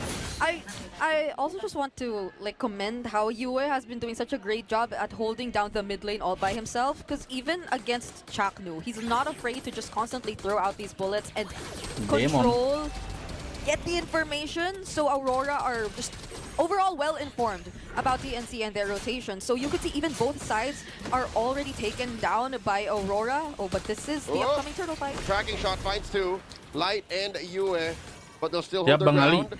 Welcome. Gets flushed out by Chaknu. That's 4 members collapsing. Momentum thrown out by Zaida. And they're pushing Dominkite out, but the newly crowned M7 World Champion in the gold lane refuses to back down. This is 5 members of TNC in mid. RWM by Lancey, swiping away, far from the turtle pit. In comes the Valkyrie's descent from Dominkite. Golden hour, freezing that turtle, and it goes down. Dominkite secures. No dice. TNC takes down Light. One more, Edward backs out. SOD, it's on Yue. in that Y brush does not force the issue. Demon. One hero for a turtle. I think Aurora wins. Yep, they were okay with that. And how fortunate was it for Aurora that the two members who weren't part of the Golden Hour hold up? Okay. They're still going. Chuck with a tracking shot, crossing tier 1 mid. Okay, going back. Those two members who weren't caught in the Golden Hour were actually the tankiest heroes of Aurora. So that was Edward and Light. So even if they were able to isolate the damage dealers, TNC took too much time trying to take down these two heroes, who even by the end of the duration of the Golden Hour were still alive. So they were able to secure the objective, they were able to still fight back, and TNC were only able to get Light. Yeah, I think that just highlights how important it is to actually dodge the Golden Hour, because if you can reposition around it, you kind of just nullify it completely. And that's what we're seeing here. It's a masterclass of evasion here for Aurora. They are freezing Dominkite in to punish his push. Top lane at tier 2. Valkyrie just trying to get away. Zyda trying through Demonkite with a massive... Gua baru tahu arti MPL ternyata. Itu bukan arti bang, itu apa sih namanya kayak slogan gitu loh. Answered back Brave Spider. Now he gets the jump on. Demonkite finds 3 more. 2 for none. Slogan bang. Aurora are feeling it. Dominkite is never alone. Even when he looks like he's just going for the split pushes and doesn't want to leave lane, Demonkite was right there. An on-point spatial migration against 2, and Chaknu, there was nowhere else to run. I guess that's the tricky thing about this, or maybe that's the deceptive thing about this. Invisibility from spatial migration. He might look alone, but actually Dominkite can actually follow up very, very quickly, and you won't even see it coming. Okay. So that's a scary thing here. And Aurora looking really good as a unit going around the Lord right now. Benicuri couldn't even join anything just yet. He almost tried to in that previous turtle fight, but now it's a Lord that we're looking at. Oh, this is not even a dance. This is a halftime blitz as the Lord is approaching a third of its health. Now, of course, where are the rest of TNC? Benicuri clearing in mid. Aman aja bro. Coming. RWM and Saya sama terus main game ML. Lord still up. Valiant Requiem catches Buat. not like where he is. Lord gets reset. Chaknu is down. Zyda gets killed. Another for Edward. 2 for none. And they get 1 more. 3 more is the third. Aurora standing on business. Oh my goodness, these spatial migrations again and again from Demonkite, who just took the Lord. Now, TNC are having such a hard time moving around these team fights. And to think that they weren't even able to take down Yue, who was just 1 hit from dying at that moment. Aurora, another clean win in terms of the objective. It just feels like TNC is just hitting and hitting and hitting, but no one's actually faltering. Their HE bars aren't going down. It's definitely an uphill battle here so far for TNC. Oh, Chaknu trying to catch him. Double freeze here. Not much of a follow-through. Aurora have denied so many good setups by TNC, and it's not just a setup, it's a follow-through that they're struggling with. I love how the celebrity is saying no photos, no pictures, please, no golden hour. That doesn't come for free. Massive combo to collapse from Aurora. 3 for none from out of nowhere. Make that 4. Benicuri gets caught out. And the Dominkite does not want the smoke out of that fountain. The Lord marches in. Another wave in mid. Aurora are gonna be taken. Aurora 11 menit doang bang. Oh, kalau MPL Pro League ya. Tergantung bang. MPL tergantung dulu.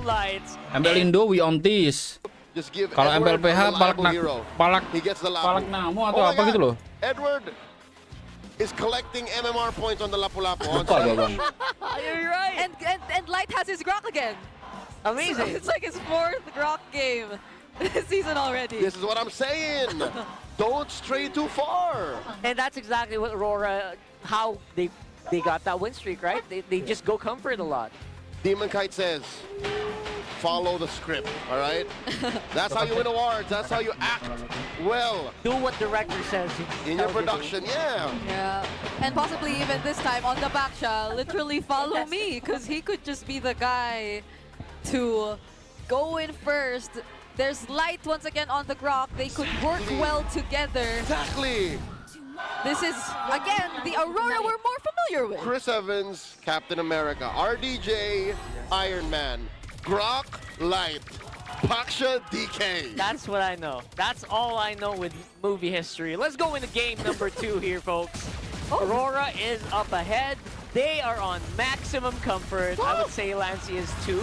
But Zaida, Wah, Aurora oh sih my udah pasti God. serem, Bang. Yeah, he's going immediately for that orange buff steal. Oh, I think Demon Kite sniffed it. There is Shenan's up on my orange, and here's the thing, he didn't even start on his side of the jungle. Zaida went straight for crime. Yeah. I don't think TNC nggak bisa comeback Bang ini Bang. TNC kalah ini, jangan lupa like-nya abangku. No, right? He was too fast. And he stole a small camp. Big resources.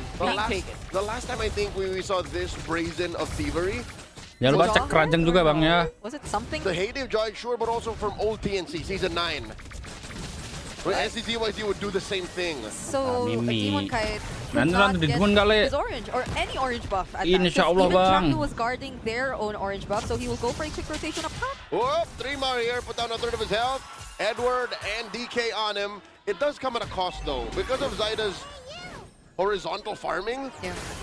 The rest of the map kind of had to correct itself, so Aurora's up by 5. Yeah, so either Di way, Demon masih kapan, Bang? Masih experience is besok-besok actually kelihatannya. a little bit on par with our 2 junglers. So it's not like Demon Kite's like behind by a lot. You He's can see the not. experience is just the same. They're exactly the same. So Demon Kite was able to deal with it. Either way, I feel like they're approaching level 4 at almost the same time. Zaida definitely will be first. But there's Edward. Oh no, DK's short. He does not have an ult, but Aurora is first to the scene. Light catching up as well. Very fast grab here. And he gets it! They burst it down! TNC were too Habis busy ini nobar taking care MDL of the juga rest of Bang. the map. Ali, santai The dulu. turtles getting stolen from underneath their nose. Yeah. It's as if Aurora barely felt the need to react. Yue and Light, they just stayed in mid. They kept pressuring Lancey and Chaknu, so there wasn't really any follow-up that you could expect for Zaida, who was constantly on the opposite side of the jungle. Is this the earliest we've seen a Sky Piercer built on a Kimi? Udah like tuh Bang, siap That might be. abangku. 2.5 minutes. Jangan lupa membership So juga Bang, quick boleh and tuh so member. clean. He knows he doesn't even need the boots anyway. Just go straight for the Sky Piercer, maybe get some kills Got a early. jetpack. Yeah. Got a jet. Why do you need boots when you have menang gitu. literal engines behind you? Komentar That's di what you MDL get, I lucu-lucu mean, guys. Logic. literally stay there and get all your waves.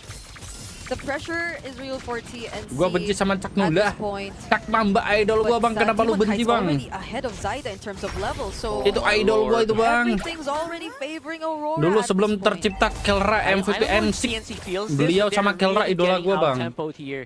I guess they, Even despite that. yeah, even despite the invades that Idol Zaida's aing doing, teh.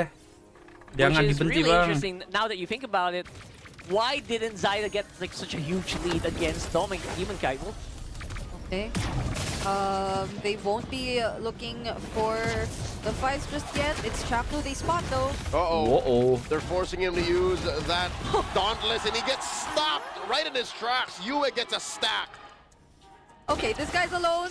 Definitely can't go for it. Jijik gua mendengar. First blood over to Aurora. Now this is a 1K Itu gold Cak Mamba lead idol that's gua, slowly anjing, kenapa lu growing. jijik? And you could already Bangga expect that kali. definitely this upcoming objective will be Serius, under Cok. control. Even Nggak despite ini the gua. tech charge already being committed here by Light. You have to take into account that's Yue who already picked up that kill. Cuma That's idol guys. an immediate stack Kocak. on his Sky Piercer, and he'll just constantly play this game of throwing out the damage, of poking Bentar, down the gua members nulis- of TNC. Nulis true. MDL You can see dulu it Bang. right there. It's such a nuisance right now. Zaida looking for the jump. It's just on Edward. AOG by Chaknu, no one home. Demon got a little too deep. Where's the Puissant? There's the revitalized. Down goes Chaknu. A little bit more damage. In comes Benny. Lightning form. 3 more out of 3rd of his health. The jump, the Requiem by Zaida. Dude. Flicker. Tech charge coming in from Light. You is still alive. 3 more. Pushing back. 3 members of Astaga, naga Aurora apa itu? TNC are reeling. Down goes Benny. Apa 2 for Bim? none. Individual members here. Amit-amit gua mendengar lu fans idol. Absolute dominance here from each and every one of them. All the right Ya, Bang, moves fans and all idol the gimana right dah? places for Aurora. And Idol I'd say siapa? TNC Kelranya atau too knew what they Chaknunya? wanted. Even Benny, he was after the kill on Yue. Oh, hold on. Light's taking too much here. The brilliance by Lance. He started with the darkness. Brigadier, Mau mandi dulu Bang, Yep. siap. So even despite that focus on Yue, Benny did not have enough damage to deal with him just yet. And I just really have to highlight what Light was able to do down there. Okay, Purify forced out of Dominkite. But yeah, Light standing in front of TNC and using his stuns, his knockbacks whenever necessary, did not allow for even the full amount of damage to come through from Lancey. And even the tech charge denying that secondary engage. Oh no! So deep into the enemy territory here. Down goes Zaida. He was just trying to get his own purple tech charge. Takes Chaknu out. 3 more follows through. Double kill for US. Alright, this Kimmy is getting Kayak gue offense sama kambing. It is. 4 stacks. Demon Kite from the back. Gitu ya. Closing off the exit. That is the brilliance, allowing Lance to get on out of there. Benny Cutie trying to clean up the forward pushing minions. Oh no. Will Zaida lose his orange? Yes, he did. He had nothing. He's starving. Oh, that is a big oopsie. I feel like denying so much from the Guinevere just makes it so much more fragile. Yeah, because they prioritized this Guinevere. It was first pick for TNC. And it's certain that they have this idea of how they want to make it work. But Aurora, they're just too fast. They're not allowing for these facial migrations to even land. I think that's one of the most important things too, because earlier, even pre-Turtle, Zaida went in with the spatial migration, but Edward was not caught in that spatial migration. And once you don't land these skills, how could you expect the follow-ups to be just as successful? Aurora, just take it as a sign that it's about time they're the ones to start a fight. I feel like Aurora saying, what follow-ups? What do you mean? We don't feel it. Like, they can't even catch up at this point. US just obnoxiously strong on the Kimmy right now because everyone's setting up so well for him. Straight from Turtle, take the purple, denying Zaida and TNC everything on the map. There is no possibility for follow-up. TNC are struggling to even take their own resources from their own sides. Yeah, because even if you go in, and let's say you're Lancey, even we saw it happen earlier up top. Mana coba saya kan piala kambing itu. Ultimate, then Light would just be ready bukan to barang apply kambing some ya bang ya. crowd control to make sure that you don't get Polen banget max value out poel of it. bang, Then you poel. have to worry about, oh, how do I reposition and how do I just constantly throw out my damage without me going down? So every single member of TNC who wants to dive can't really dive. TNC put in too much and cost them too much. Did the thing they did in the first 2 Tapi minutes. andai Onic kemarin juara M5, mungkin saja pialanya kambing ada ininya bang, ada saingannya bang. Wait, he did that yesterday too. Yes, that is just real-time eyeballing of your tech charge. I can go this far. Yeah, no, because you never know if I use my flicker or not. So if I'm gonna catch you. Yeah, what if they get to force out something from TNC? Though I guess it's just a light thing. It's just like he's just. What, that's threatening? He's threatening. Udah draft ya guys ya, MDL guys. So threatening. Oh my Sabar dulu Oh ya. my goodness. Now what do you do? Like now if you make a move, it's only 8 minutes by the way. Tech charge is active by the way. Whoop. They know that there's no bravest fighter. Oh, and there it is! No one home! There's a cool setup by Benny, but the damage isn't there! Down goes Light, the trade 1 for 1, make it 2 for 1. Yui gets another stack! Zaida. And Demon Kite exits as Dominkite gets a kill. 2 for 1, plus the Holy Shield pap. Rora be styling on the Phoenix Army. Alright, explain to me, they messed up that engage. How did they get 3 kills out of that one? Miraculously, Yue and Dominkite did not feel the setup. He did not, or Benny was able to land that Cloud ultimate. Oh, by the way, before anything, that tech charge did not connect. It didn't. It didn't. But Yue and the Dominkite were fine. And that's how you see Yue gradually go from 4 kills to 6 kills, and Dominkite just freely throwing out his basing attacks as well.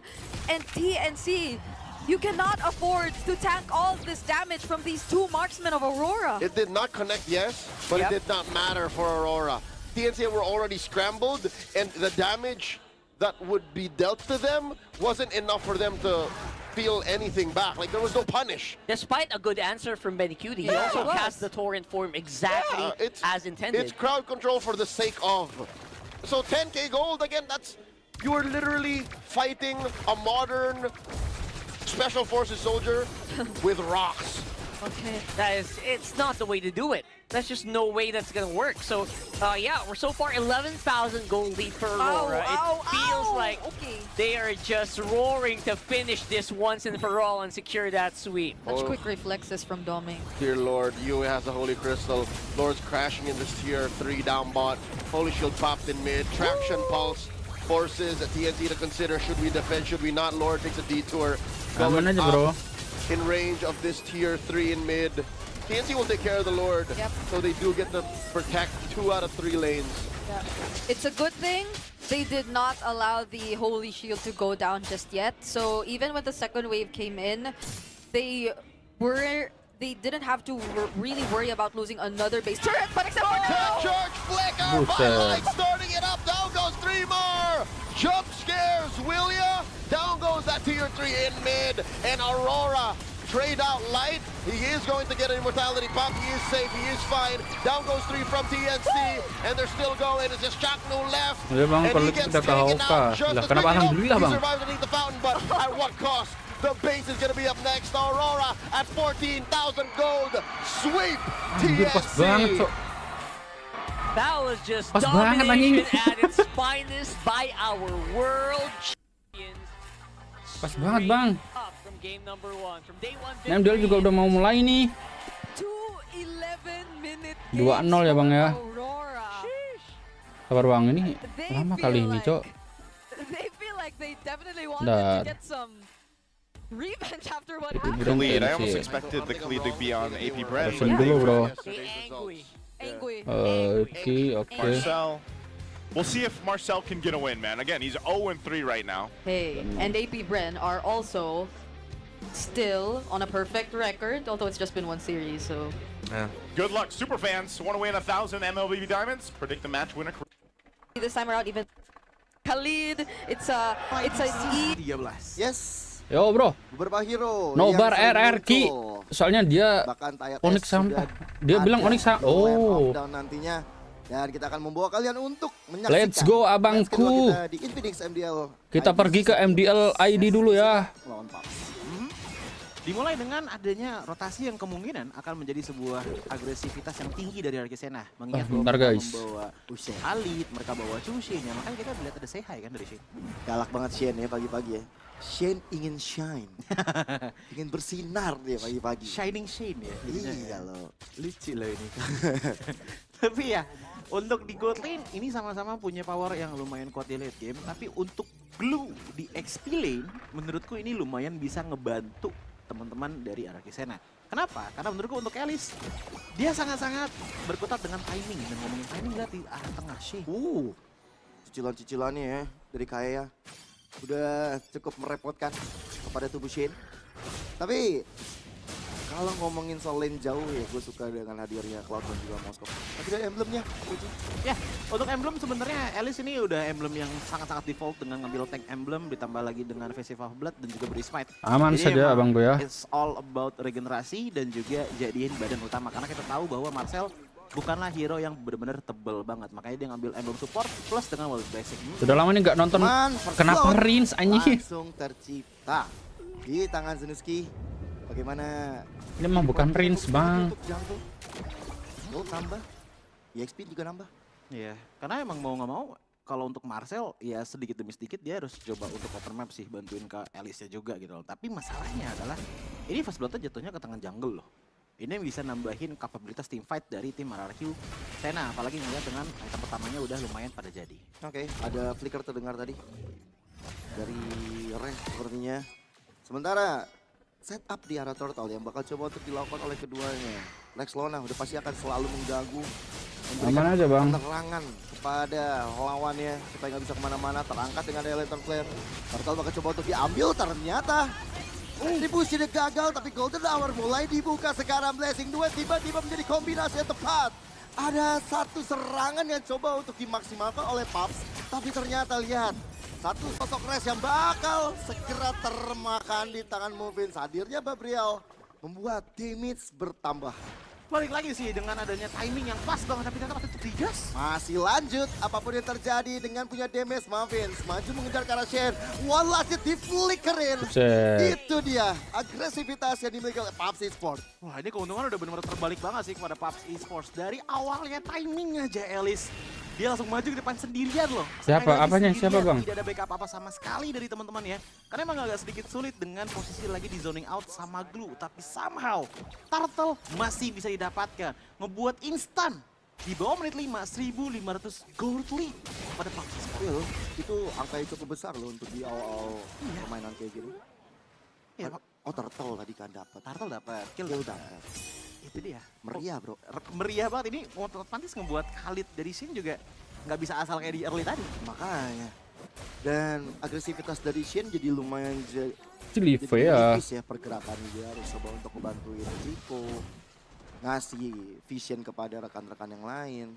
Jadi dalam kondisi yang defensif. Iya. Apalagi kalau misalnya kita ngeliat dari segi power landing ya, Elis clear. Dipoto. Ada Golden Hour yang bakal coba untuk dibuka begitu saja. Nice. Coba untuk di follow up, tapi ada flicker ke arah Siapa depan. XP-nya? Res bang. Begitu saja. Coba untuk teleportkan dari Moskovnya Chico. No, itu lu Rins kan di MPL. Lah ini Res. Beda dong. Tuh lihat di atas lu bang. Habis-habisan. Mereka menjadi korban kedua. Angry Glow mencoba untuk memberikan satu defensive mechanism yang dilakukan oleh PUBG Esports sendiri. Blessing juga dari battle. Mundurkan PMI. Belum ada damage yang membuat dari Cloud-nya bisa dapetin point kill. Sebenarnya pergerakan dari PUBG sudah bagus banget, cuman mereka kehilangan damage dealer utama mereka, which is Kayo tadi yang emang nggak bisa langsung nge-follow up. Ngebuat akhirnya dari segi team fight, ya Argentina menang karena mereka engage duluan, tapi untuk sekarang coba untuk masuk arah paling belakang, terangkat jiwa raga dari Pang itu sendiri. Dia cuma mau cover supaya Mavin tidak dapetin ke arah turtle-nya. Ya objektif sih jalan semua sih untuk PUBG, cuman emang mereka kayaknya masih mencari untuk power spec-nya dulu. Karena power spec mereka itu ada di battle dan juga kayak buta layar, siapa buta layar? Mata ke battle. Tapi dia tetap digas lagi sama Argentina ya. Mereka benar-benar gak ngelihat adanya perbedaan gold sama sekali. Dan bahkan mereka masih menginginkan untuk Shane tetap memberikan sebuah agresivitas yang ngebuat PUBG juga gak nyaman untuk jungle di jungle mereka sendiri. Ya.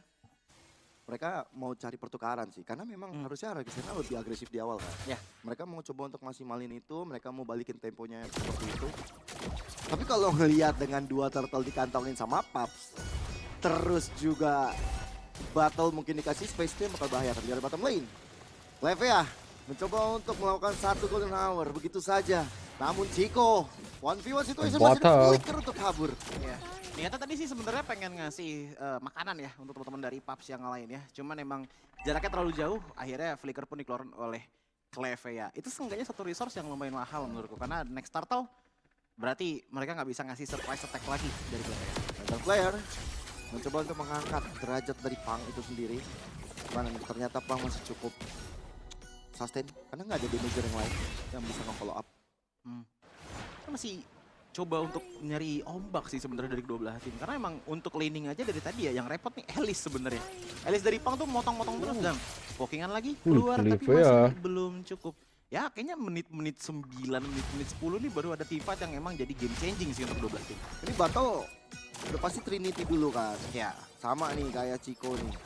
Cuman tadi aja dia ngasih basic attack udah lumayan bikin sakit pinggang jadi. Battle apa kayak sorry, battle apa Chico? Battle. Oh, battle, oke. Basic attack battle udah lumayan loh.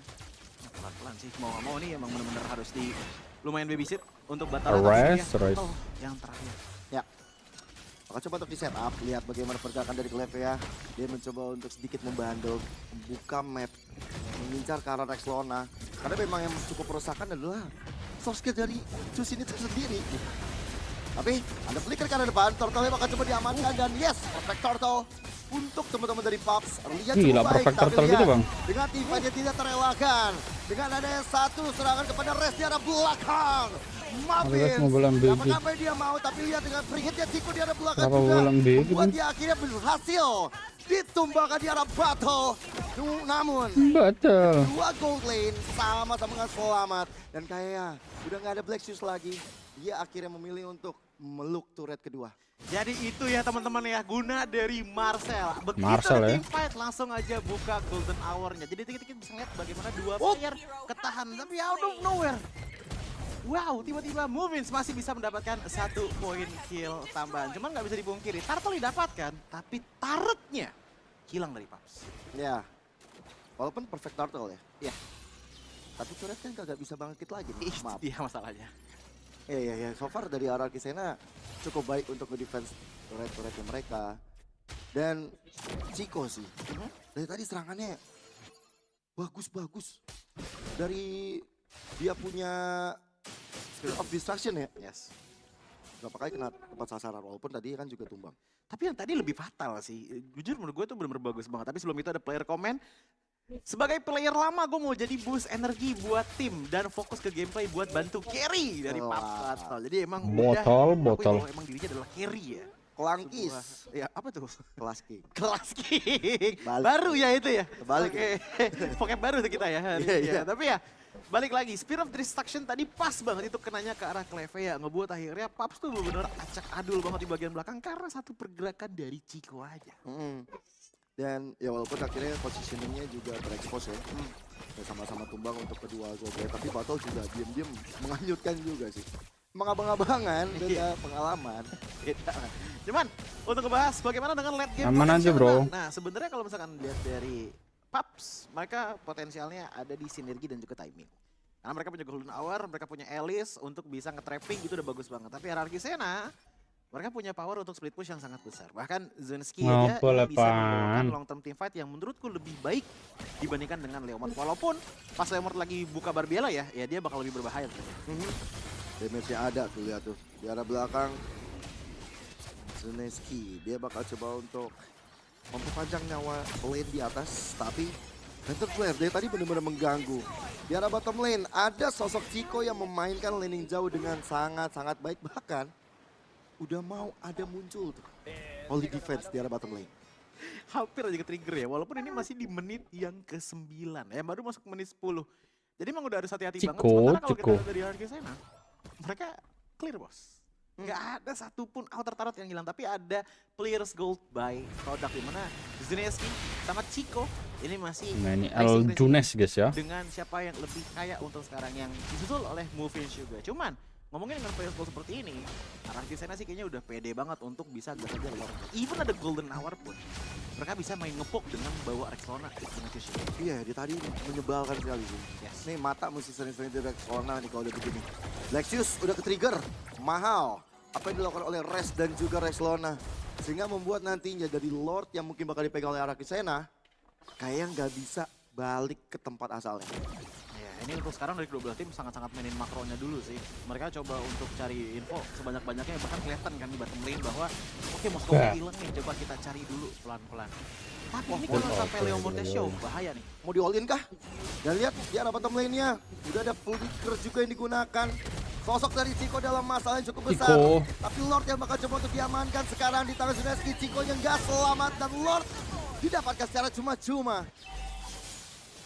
Ini langsung jalan loh untuk di arah bottom lane. Dalam banget ya bang ya. Jadi menurutku dengan hilangnya Chico, ini adalah trade yang sangat-sangat adil. Oke, Chico-nya menghilang, tapi at the very least, mereka sekarang bisa nge-push di top dan juga mid lane-nya loh. Bisa, tapi bisa lumayan free loh. Tapi hati-hati, Znesky bakal coba untuk di all-in sama Pang. Tapi kalau tadi mungkin gak kabur, bisa dipastikan Movins bakal ribut ya. Itu pasti hilang sih. Cuman ya balik lagi. Satu Lord untuk di arah bottom lane, Chico-nya udah bangun. Split push lagi juga gak masalah. Bahkan Golden Hour harusnya masih bisa jadi sebuah defensive maneuver. Tapi tetap dipaksakan oleh Glue. Setelah ngaduin sakit juga itu kayak ya. Dan Holy Defense, mau tidak mau, akhirnya digunakan. Tapi di arah tengahnya, Babriel sudah dipanggil. Sang kuda udah siap maju ke arah depan. Bersama dengan Regis Lesson, tapi tertahan dengan Golden Hour. Yang begitu tepat dilakukan aman aja bro. Yang begitu mahal. Overclave tumbang. Pan juga nggak selamat. Altar turret di tengahnya menjadi makanan yang bisa disantap oleh hierarki Sena. Bentar guys. Ini Golden Hour sih emang sebuah skill yang sangat-sangat bagus ya. Tapi bisa, ya balik lagi, pedang berbilah dua otomatis. Karena kenapa? Tadi banyak banget teman-teman dari Paps yang mencoba untuk defend. Tapi mereka terperangkap di depan sana dan ternyata ujung-ujungnya tetap kena dengan Raging Sandstorm dari Shane. Itu yang akhirnya ngebuat mereka kehilangan 2 orang. Itu iya makanya. Wow, benar-benar epic apa yang dipertontonkan oleh kedua tim.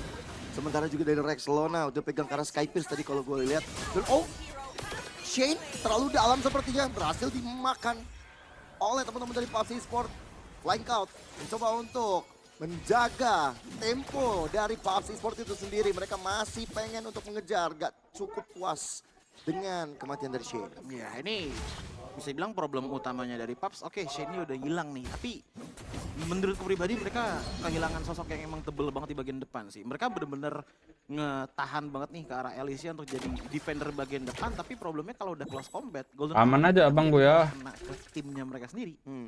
Itu adalah something yang emang harus mereka fix untuk bisa menang di game kali ini menurut gua. Wah itu bener-bener timing sih. Iya. Dan feelingnya. Ya, komunikasi juga sih gitu kan. Udah pasti. Iya, itu juga tuh. Itu agak repot tuh. Makanya kalau kita dari damage dealt by Todaknya, kayak tuh ngasih damage-nya gede banget. Karena emang kebantu sama yang namanya Golden Hour. Cuman yang gak kebantu siapa? Ada Pang. Itu gak kebantu. Movins pun, dari tadi banyak banget Barbiel yang ternyata jadi batu dulu. Baru tiba-tiba datengin ownernya. Sekarang kadung angel itu bawa eseng soal itu. Ini ya. Sekarang kadung angel itu bawa eseng soal itu. Agresivitas dari keduanya agak sedikit menurun. Temponya kembali dipegang oleh Argisena.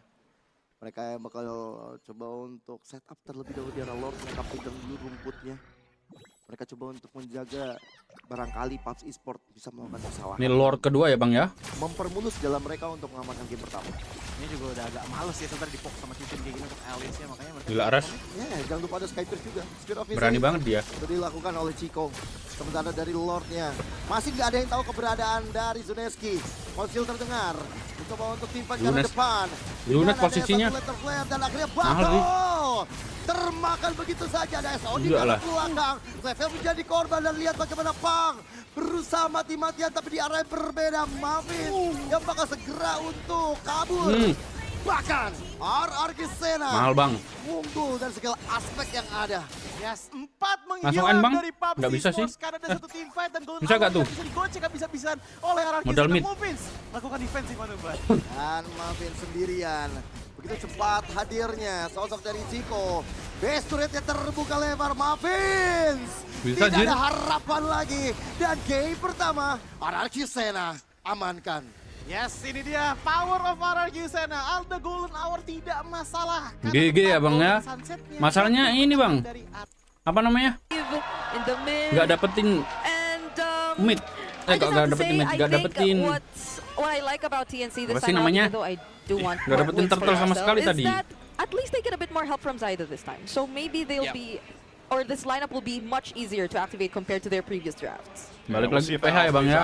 Looking at this, we'll take a look at the early action usually in the mid lane to get the pokes down, but that's not going to happen this time. Take a look at the emblems. Anything standing out here, Redmar? Typical Inspire. Pull yourself together from Lancia. I think he realizes he's going to need that flicker a lot because of all the time that they have. It's going to be a rush, honestly, for the main frontliners of both sides, the entries, to get their defense items as quickly as possible because it's the battle of the front lines here. Whoever holds on the longest wins. I like the fact that it is Chaknu with the Khalid here, just because it allows him to play that playstyle that so many people are used to seeing him play. You just hope he doesn't get in a precarious position. He's going to be able to go ahead and heal up, obviously, with a quicksand guard, but that's kind of what you look for with Chaknu. He's got to be able to go ahead and poke down, set things up for the team. And it's good because of the composition, the way that it works allows him that space to do that. Now, later on, I think, like you mentioned, Brigitte, you probably echoed a lot of sentiments yesterday. They want to see Benny Cutie come online today. They need that to happen. Zyda is more a bit of like the stable jungler right now in the hands of the Fredrin. He should be able to go ahead and just secure the objectives, the turtles later on, and allow the team to play around him. So that seems to be the play, and I'm wondering how they deal with Nova here with this Marcel. How will they work that out? I think one of the best maybe counters we've seen in the Marcel so far, at least the kit-wise, would be the Zetian. Works really well with the Fury of the Phoenix here, but without that, TNC, they're going to set up around this first turtle. Yeah, they can't allow Nova to be the guy to set things up first or look for that perfect opening for the Golden Hour. But speaking of an opening kill, VJ goes in with Throne of Ruin. J-Packs finally secured the objective for himself, but Zyda with the Appraiser's Wrath, takes down one. Now it's Chaknu with the flicker to get away, and that's going to be a 1-for-1. Zaida didn't even get to use her Retribution. James Banks used his. Zaida used it way after the turtle was secured. So it was a link up between KLVJ and James Banks. KLVJ stood in front of the bush where JP was. Juga, Bang, ya? Sometimes James Banks is just long to say, so I'm shortcutting it. Yeah, please don't get confused. I know we have a player named JP. I'll try my best to not do that as much. What about Hanks? That's fine. Or James. Yeah, his name is James. So, and James, it was so easy for him to just show up again because KLVJ was ready on the Alice to dive on Zaida right away. And that's just all about the space that's provided with the lineup, and you know that's what Suyu does best. Like if you don't have to duke it out and go for a fight, you have a pretty good chance of being able to go ahead and secure an objective. And I think that's why, again, like the pressure could work in that situation where you're just kind of posted up and you're playing around your real-world manipulation, but you got to be able to lock down those ultimates. Oh, Benny! Oh, still has the flicker. Oh, he's alive. Shizu's not going to try to risk that anymore. Nova? Saw Chaknu. Nova's right there though, but at least Chaknu again was quick to respond. Yeah. I think for TNC, they might be overthinking the presence of their Eve just a little bit. I know it kind of goes against what I say with they got to make sure that the positioning is fine, but it's inevitable that AP Brent's going to dive. I think them playing defensive and going for the counter punch style doesn't work out. They have to be the one to jump in first. If I'm 3-Mar and I immediately see members of AP Brent I can jump on with the bravest fighter, I'll do it. Uh-oh, Shizu. Shizu's a bit too deep. Still has a dash and the Zaman force, but that's the taunt from Zaida. Still gets away. Luckily, he has the Purify. He had to get the signal. He knew that he was going to be able to survive, especially with a Purify in hand. Yeah, but the good thing is that pushes the gold laner away when the turtle is about to spawn, so that allows him space. This minion wave is going to push in. Someone needs to be holding one of those shrubs a little bit more forward, but no, they decide again to play a little bit more back. But good thing Zaida played from this angle with the broken wall instead. Yeah, but it's Chaknu getting bursted down now. Has a quick scan guard still. Zaida, Nova uses the golden arm, but he gets to dodge it. And now he's still available for the retro contest. He secures it for TNC instead. Chaknu quite low. KLVJ goes out already. They do not want to fight under the real world. Very smart decision. And the way that Zaida played that too, he went and kind of posted up in front of Shizu, and then he just kind of went in with the retribution or secured it with the Appraiser's Wrath. So just a great play and a decision there to not over initiate after that fight. Yeah.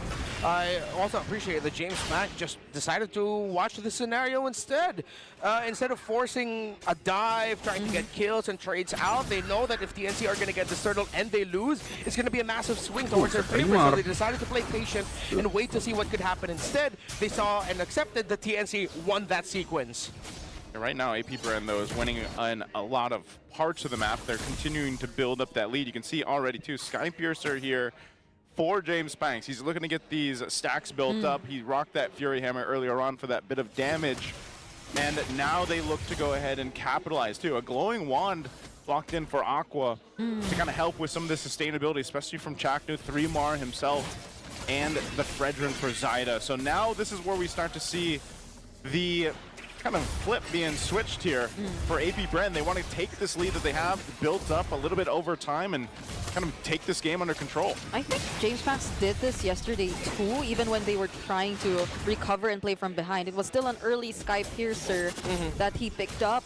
Oh, Nova gets caught here though. Sad Nova. Gets to dodge the Raging Sandstorm. Okay, AP Brand, you can commit something. KLVJ has Flicker. KLVJ has Throne of Ruin. Those are big ultimates down. Yeah, they have to bite so that the resources are forced out of TNC. They're way too careful right now. But maybe it's because Eternal is spawning. I feel like they should have taken their moment. Very passive there, but I guess it's the safe route for now for AP Brand. They want to go ahead and fight this third turtle. Oh, maybe this is where they want to fight. They get to find some information for now. Zaida already has access to the turtle as well. Okay, here we go. Nova taking his time around. They're going to fight for it. Breaking out. Throwing a ruin. All they want is the kill on Lancey first. And now it's going to get split up. KLVJ taking care of him. But the Golden R stops the team fight for now. Momentarily, Shizu Jatsu with his Ammon Force. But it seems like everyone's just getting able to find their escape. Chaknu tries to lock down Aqua. James Banks finally finds Lancey as well. But now, AP Bren, they're standing tall. 3-Mar. It's a double kill for James Banks. Shock and awe split them apart. Divide and conquer. Sada and BennyCutie try, but here comes KillVJ. Okay, BennyCutie still able to throw out some basic attacks, but they won't be able to deal with the king. James Banks, yeah. I like the way that he played that too. They might have not got the turtle, but he actually went to the back line, got his moves, the million moves we talked about, found Lancey and a couple kills off of that. So, you know, again, he's building up the stacks that he needs, but the team is just playing around what TNC is trying to set up around the real-world manipulation. Yeah, and again, low-key, Aqua actually had the real-world manipulation stolen away from Lancey. So with Lancey pushed all the way back by KLVJ, it was AP Bren who had an RWM to play under, and it worked out very well for them. So now you see, even with the carry, even with the damage profile that a Lapu Lapu has, without the Eve, TNC are lacking, and AP Bren have enough little bits of shield that they can recover, a little bit of dashes, even with a golden hour being used to delay the team fight just a little bit so that KLVJ can come back and rejoin in. It's going well for them. Yeah, these timings and how passive AP Bren seem to be playing sometimes feels a bit too deceptive, because they eventually find like a much better timing after all to, let's say, execute that team fight. And in that particular moment, it was right as the turtle spawned. But still, at least both teams are holding on to their turrets, and they seem to be taking care, or the mirroring seems to be working really well. This is one of the things, though. You see Radiant Armor now for 3 Mars. Some of the defensive magic items we talked about that are crucial for TNC's lineup are coming into play, but this Lord being up here, AP Bren, they played objectives relatively well, despite being down one of the turtles out of the 3, but it's how they're fighting is what's giving them that advantage. So we have to see TNC kind of respond to this. And one of the tricky things that we usually do, yes, Marcel hasn't gotten a win yet, but it's just kind of how kind of a nuisance he is, like, to deal with if you're the opposing team of that. Just like this, you know, you're going to see him kind of getting those freeze frames off on these golden hour as well, kind of stops the flow of a team fight, especially when it's around an objective. And that's where it's like, all right, we have to catch this Marcel, maybe get rid of him. Yeah, this is what he's going to do. Golden hour not going to be utilized. Yeah, they got to slow things down now because they saw the golden hour got used. TNC has to pounce on this opportunity. I think they will. BennyCutie gets to join as well, so this might be a much better advantage for them, but they're also taking things slow. Aqua spot is perfect right now. He has a RWM. Oh, wait. They're actually going to go for Nova? Oh, Nova! Now he gets caught. Even the real world gets used just to take him down. I have no idea why Nova was there. He even used the flicker. Not having the ultimate, that was crucial, bad positioning. Yep. Now it's AP Bren with 5 members. Still trying to go for this Lord fight, though. Without Nova. They're getting zoned out pretty well. KLVJ already down to less than half HP. Still decides to go in with the Throne of Ruin. Aqua the real manipulation, and it's James Pax who still gets the objective. Oh, 3 more jumping in, finds KLVJ and Shizu. It's a double kill. TNC will not allow that, or AP Bren, to get that Lord for free. Golden Hour utilized 3 and BennyCutie throws in, but Aqua and Nova will be able to hold on to the mid turret. So in the long run, it worked out for AP Bren. They let Nova get the vision and just left him there because it allowed Shizu and Aqua to push the mid lane turret, which pulled the attention of BennyCutie, delaying his entry, meaning that AP Bren can position just a little bit better for that Lord, eventually leading to James Banks being able to win the Retribution battle. So it looked shaky, it might have looked like bad positioning, but in the end, they made the most out of Nova's sacrifice.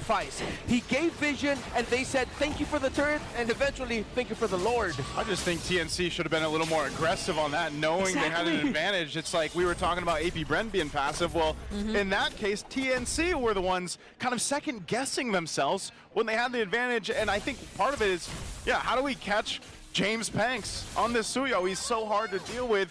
Because even if they post up like we saw them do, they still lost that fight. Yeah, and imagine, for like twice in a row, Aqua has been the guy to use a better real-world manipulation in terms of positioning, and it's not looking good for TNC, who I think are the ones who have to be a lot more systematic given their lineup. AP Bren, it's a bit too free-flowing. Sometimes we tend to question the timings, but everything seems to be working out well. I'll always remember Aqua as Eve though. Like he's like one of the best Eve players. So now that he's a Valentina, he basically gets to spend part of his time as an Eve. Yeah. That's why he's doing so well with it. Yeah, he gets to play as an Eve, and then once the RWM is gone, he has mobility, he can dash, really great damage. So now I really understand why the Valentina was prioritized here, because at the end of the day, they still ended up with an Eve. And an Eve that can dash once the RWM is down with all of the dive that TNC has. So far, it seems like one of the biggest themes of this game is a lot of, maybe, I wouldn't say passiveness, maybe hesitation. Yeah, because when you hesitate, you can still think about whether or not you're going to be aggressive. And I feel like that's the effect of having to go up against a Marcel, going up against an Alice, and even a Valentina. While for TNC Pro Team, AP Bren are looking at Lancey's Eve, and that's also making them hesitate. Yeah. Also got to take note of the entries from KLVJ. It's like every single time they're able to deny Lancey of a perfect position, and in turn that's also probably why Aqua seemingly has the better time in most of the team fights. And remember, heading into the season, there was a discussion of whether or not KLVJ would be going into the mid lane or going into the EXP lane. Yeah. I like that for the longest time we've imagined mid laners as supports for the entire team, yet KLVJ for now 3 games has done that as an EXP laner. He did that in the previous series in the sweep win against Omega, and now he's playing a very great support role as this Alice for AP Bren in this game. Yeah, and the experience as a mid laner is showing because of just how great he is in terms of control or enabling his team, but TNC... they're blitzing this one. Yep. I think Nova's going to check things out again. The quarter of the health on the Lord here. Zyda, he's going to have to fight for the retribution on this one. Oh, both junglers are here. Chrono Ruin already committed. Sikat Zyda dapat bang. Who gets the Lord? Lancey finds the kill on Nova too. Jackal trying to get away, and now James Pack trying to still find kills, but TNC are all okay. They might go for the re-engage. James Pack gets caught and will finally get some. It's a double for James Pack. Oh, he's on the run. Does he have to move?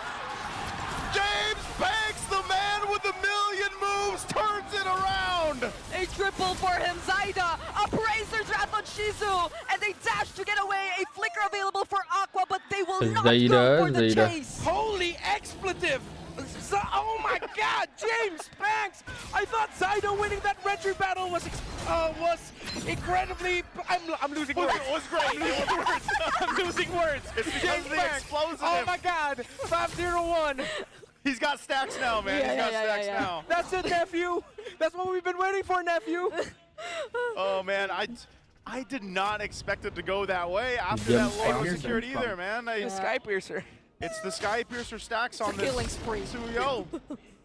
Oh my God. There's a reason why. Again, when we were introduced to James Panks, he already had the moniker, the man of the million moves. Well, now you're seeing it with his Suyo right now. Yeah, it took what felt like a million years to see it, but now finally we're seeing the million moves. Yeah, AP Bren, we gotta take a look at the replay.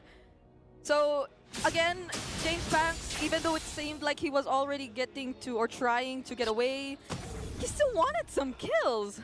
He went right back in because, I don't know, he calculated everything in his mind. He knew he had what it takes.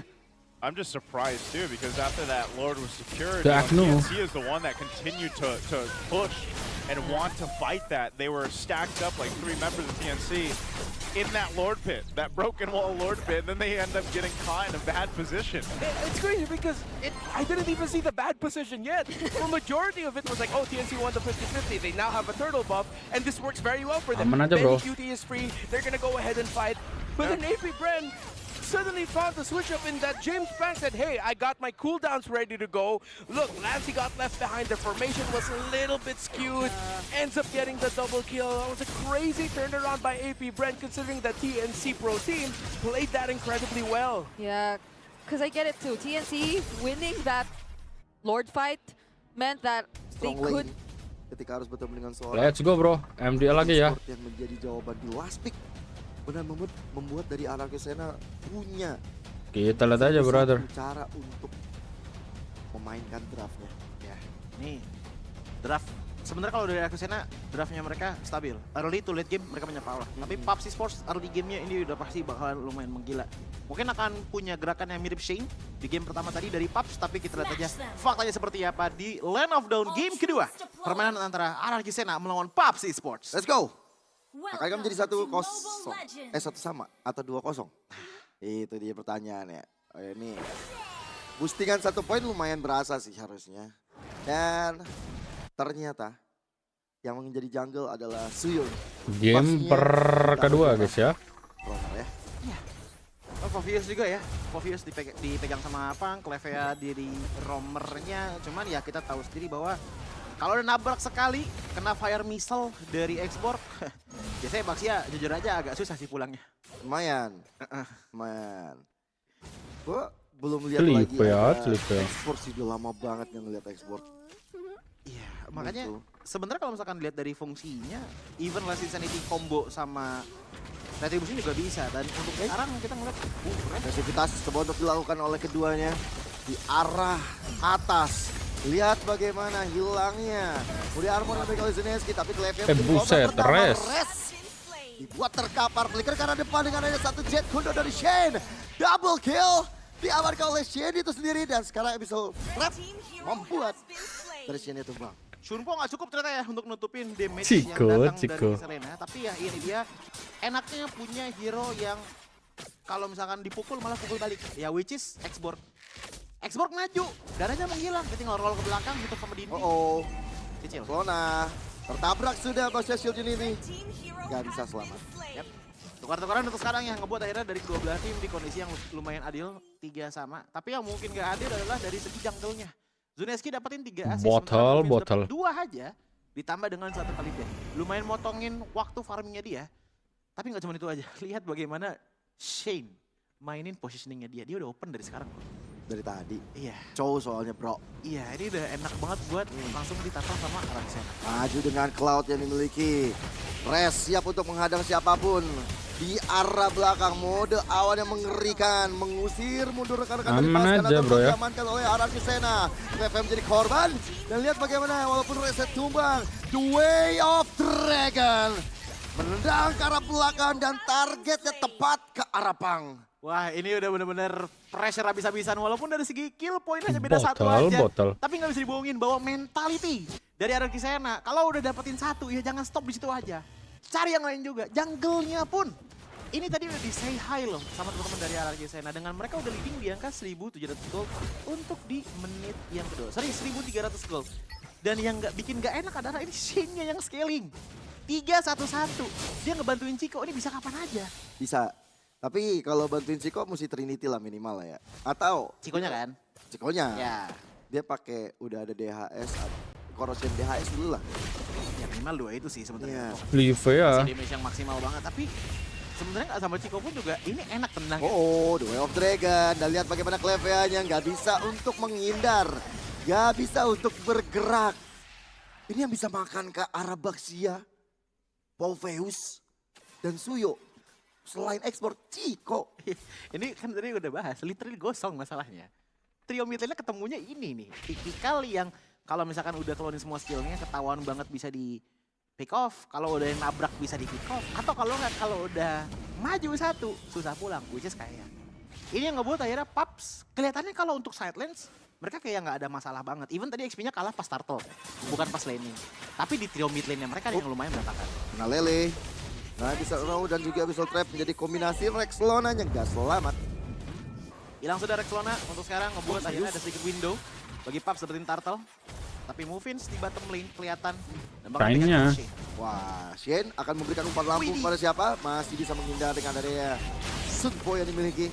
Tapi dengan turtle yang terbuka langsung benar-benar cepat aja dari PUBG Esports. Mereka mau amankan itu semua. The Way of Dragon, target lagi kepada Clevea. Ngeri lihat bagaimana kali kombinasi res yang hadir barusan. Mode cloud ya, mode awal dia benar-benar mengerikan. Tapi kayak masih ada satu flicker untuk Buset, menyelamatkan botol. diri. Nah, kali ini banyak skill yang udah terbuang. Pasti Sport mencoba untuk memberikan gebrakan baru, memberikan setup balasan. Dan lihat bagaimana Shane-nya mencoba untuk kabur, gak ada flicker tapi masih ada Sumpo sekarang. Dan Shane, one last hit, Shane selesai nyawanya. Ya, strategic movement yang banyak banget sebetulnya dari RRQ Sena. Oke, mungkin mereka emang kelihatan karena ada segi team fight-nya. Tapi dua hal yang RRQ Sena ambil. Pas lagi turtle tadi, purple buff diambil tadi sama Zuneski. Dan pas lagi team fight tadi, pengejaran terhadap Shane, itu karya Chico plating full di bawah. Jadi at least Chico. mereka meminimalisir kerugian dengan sangat baik untuk di team fight tadi. Ya, dan Pats juga baru bisa ngerespon ketika udah banyak source yang Buat kalian yang belum tahu Chico itu dulu kebuang, flicker udah banyak yang kebuang. gold lanernya Ready RBL guys. Makanya kalau misalkan Tim lihat Moai. dari RRQ Sena ya, sebenarnya Paps ini tipikal RBL ngerespon yang sekarang jadi apa yang dilakukan king. oleh RRQ Sena. Nah, kalau RRQ Sena di game kedua lebih ke arah oke, makronya di game pertama bagus. King Di Navi game ya. kedua mereka ngebagusin lagi dari mikronya, hal-hal yang kelihatannya kayak kecil tapi jadi something yang bagus banget untuk RRQ Sena, kayak contohnya plating tadi. Cuman masalahnya dari Paps kalau mereka cuman ngerespon apa yang dilakukan orang Sena, ini malah nggak baik buat mereka. Terutama menit lane mereka karena Selena kan. Ya.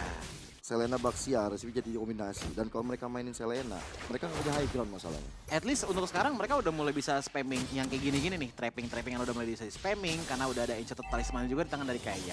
Ya walaupun ada sedikit nerf dari cooldown reduction-nya jadi 15% aja ya, tapi at the very least masih bisa nge-sustain mananya dengan cukup baik. Ya at least ngebuka vision di saat adanya objektif gede kayak gini nih, yang dimana turtle itu lagi kebuka. Wow, bisa dijalani.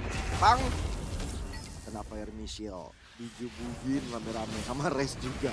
Setengah ya langsung. Setengah HP udah tergerus. Sementara Turtle yang terakhir bakal coba untuk dilakukan, tapi dengan kombinasi dua Dragon yang nggak ada follow up damage tambahan. Chico masih mencari posisi yang lebih baik. 90 sih bakal bisa coba untuk dilakukan oleh Bang itu sendiri. Coba untuk mundur arah ke sana, kehilangan Shane. Ya, tapi udah mulai kelihatan ya Paps, kayaknya udah mulai dapetin power spike-nya juga. Karena damage mereka bener-bener datang dari battle dulu, dan battle udah ngebawain passive play yang oke banget, ditambah dengan movements yang udah lumayan well fed juga, ngebuat ada turtle. Sekarang ini lepas semuanya kepada teman-teman dari Paps Esports. Last turtle ya barusan. Yes. 2/1, tidak perfect turtle, tapi seenggaknya ada uang tambahan, ada uang jajan. Dan yang gue perhatiin lebih ke arah uang jajan nambah, Shane makin susah buat masuk. Karena begitu Shane masuk, patahannya tuh banyak banget. Tabrakan Baxia bisa matahin. Selena juga bisa matahin dengan bisa leraunya. Bahkan battle aja tuh bisa matahin dengan, ya pertama masih ada Purify gratisannya. Ya, dan juga mountain chokernya gitu loh. Bahkan open map ya, ini yang makanya dari Evos tuh harus lebih agresif. Mereka ketika punya abyssal trap, mereka punya mountain choker, mereka wawasan pandangannya luas, jangkauannya. Cakrawala besar ya? Cakrawala besar. Ya, harusnya mereka bisa langsung buat decision. Oke, kita mau ngejar siapa dan kita harus apa. Dan decision itu udah mulai jadi di mid game tadi sih. Makanya ngeliat dari RRQ Sena, mereka udah mulai nurunin temponya nih, mereka pelan-pelan. Nggak bisa asal masuk aja, karena kalau nggak kayak gini nih jenisnya. Pecah sudah frag armor dari Zuneski. Coba untuk mundur begitu saja, tapi Maafin juga dalam keadaan yang hampir bisa di take down. Dan 5-5-nya nih Punggau dari Pasifort. Kabur bareng-bareng. Itu harus dikredit ke targeting Rex Luna sih. Karena tadi yang punya damage sendirian ada di Movins. Aman aja dia bro. ngebuka langsung umbrella open ya, dan juga semi umbrellanya langsung ke Movins. Tapi nggak ke Clevea dan juga kayak, karena mereka tahu kalaupun ngejar mereka nggak bisa pulang. Yang bisa pulang cuma Movins. Dengan Movins ditutup, langsung hidup Zunes. Dan sampai sekarang Zunes belum tumbang sama sekali. Dan sedikit player komen dari Shane buat tim Paps, kasih keras aja biar kita bisa tembus playoffs bareng. Bareng ya. Bareng ya, ada kata solid ya kalian ya, respect. Ya, semoga bisa ke playoff bareng lah ya. Bagi Pas juga baru saja comeback kan. Setelah beberapa musim mereka absen, tapi sekarang mereka hadir kembali lewat Open Conference kemarin. Tapi ini bener-bener gila sih untuk di game kedua kita. Karena emang nggak ada yang bener-bener kelihatan siapa yang menang, siapa yang kalah. Semuanya tergantung dari first actionnya seperti apa. RRQ first actionnya biasanya dari Shane. Paps first actionnya lebih ke arah bagaimana mereka mau out-maneuver team fight-nya. Ya entah itu main trapping, entah itu kayak gini. Langsung hadir Resnya dengan mode cloud yang dihadirkan. Waduh. Coba untuk mengusir mundur, bahkan Pangnya udah pakai flicker untuk mundur ke arah belakang. Reva menjadi korban The Way of Dragon. Pang! terkena fire missile tanpa perlu last insanity. Aman aja bro ya. Hilang. Ini nggak pakai protection lama-lama ya. Tabrakan satu langsung jadi info yang mahal banget buat RRQ Sena. Dibuka dengan adanya Stormbind. Ini langsung dilanjuti dengan Fire Missile ngebuat 2 player dari PUBG menghilang. Otomatis free Lord untuk RRQ Sena. Bahkan sebelum Lord didapatkan aja, outer turret di area tengahnya sudah dihancurkan duluan sama RRQ Sena. Dan itu menjadi satu manuver yang apik. Membuat dari PUBG lagi-lagi harus terpuruk. Ya. Dan posisi ini nggak enak banget karena satu Lord ini bisa 3 lane yang di-push. Dan ada players gold by Todak. Untuk sekarang Chico nge-lead players gold untuk di game kedua kita di angka perbedaan 1000 bahkan dibandingkan dengan Zuneski. Kelihatan bahwa untuk permainan combo-wombo antara Shane dan juga Chico ini emang works banget. Shane Den, ini nggak bisa asal masuk. Aman aja sekarang. bang. Tim spy ya beliau ya. Iya, Jadi mata-mata di mana-mana ada beliau ini. Dan dia udah siap untuk makan siapa aja sih. Tapi kalau battle masih nyimpen treasures-nya sepertinya masih kurang bijak untuk bisa makan. Tapi Etes dapat nembak sih oke sih. Tapi Stormbind langsung buka. Oke. Mulai menghadirkan damage dan lihat bagaimana Clefea-nya. Benar-benar menjadi satu samsak yang berhasil dilumat habis oleh Chico. Bagaimana dengan Speedy Lightwheel tadi yang udah memiliki damage, attack speed dan juga true damage yang mematikan. Buat akhirnya Clefea menjadi korban pertama. Lord masih belum bisa memberikan impact yang besar. Ya, at the very least sudah ada 2 dari Holy Defense yang emang udah hilang sih. Ini membuat seenggaknya push untuk 1 menit ke depan masih possible untuk teman-teman dari RRQ Sena. Tapi tergantung mereka. Apakah mereka pengen coba untuk ratain semua Holy Defense dulu? Karena top lane ini masih ada ternyata dari teman-teman PUBG Esports. Dan kalau lagi gini, ini mainnya justru kebalik nih. Walaupun ada silent di PUBG, trapping bisa dilakukan sama RRQ Sena loh. Kalau kayaknya nggak ngebuka dengan Ancelero. Masalahnya udah mereka harus mode harus benar-benar temuin kombinasinya bersama dengan Clefea. Tapi gimana buat dapet kombinasi kalau Clefea-nya juga selalu ditargetin? Itu dia masalahnya. Karena ngelihat Selena untuk yang sekarang ya, posisi sekarang ya. Untuk defense ya lumayan susah. Kelihatan kan bahwa dari segi damage deal-nya dia ada gitu loh. Tapi untuk area of effect ngejaga minionnya, nge-clear minionnya itu susah. Ya, banget. Tapi ada suara Council mencoba untuk lebih sedikit agresif kah Clefea dan kawan-kawan?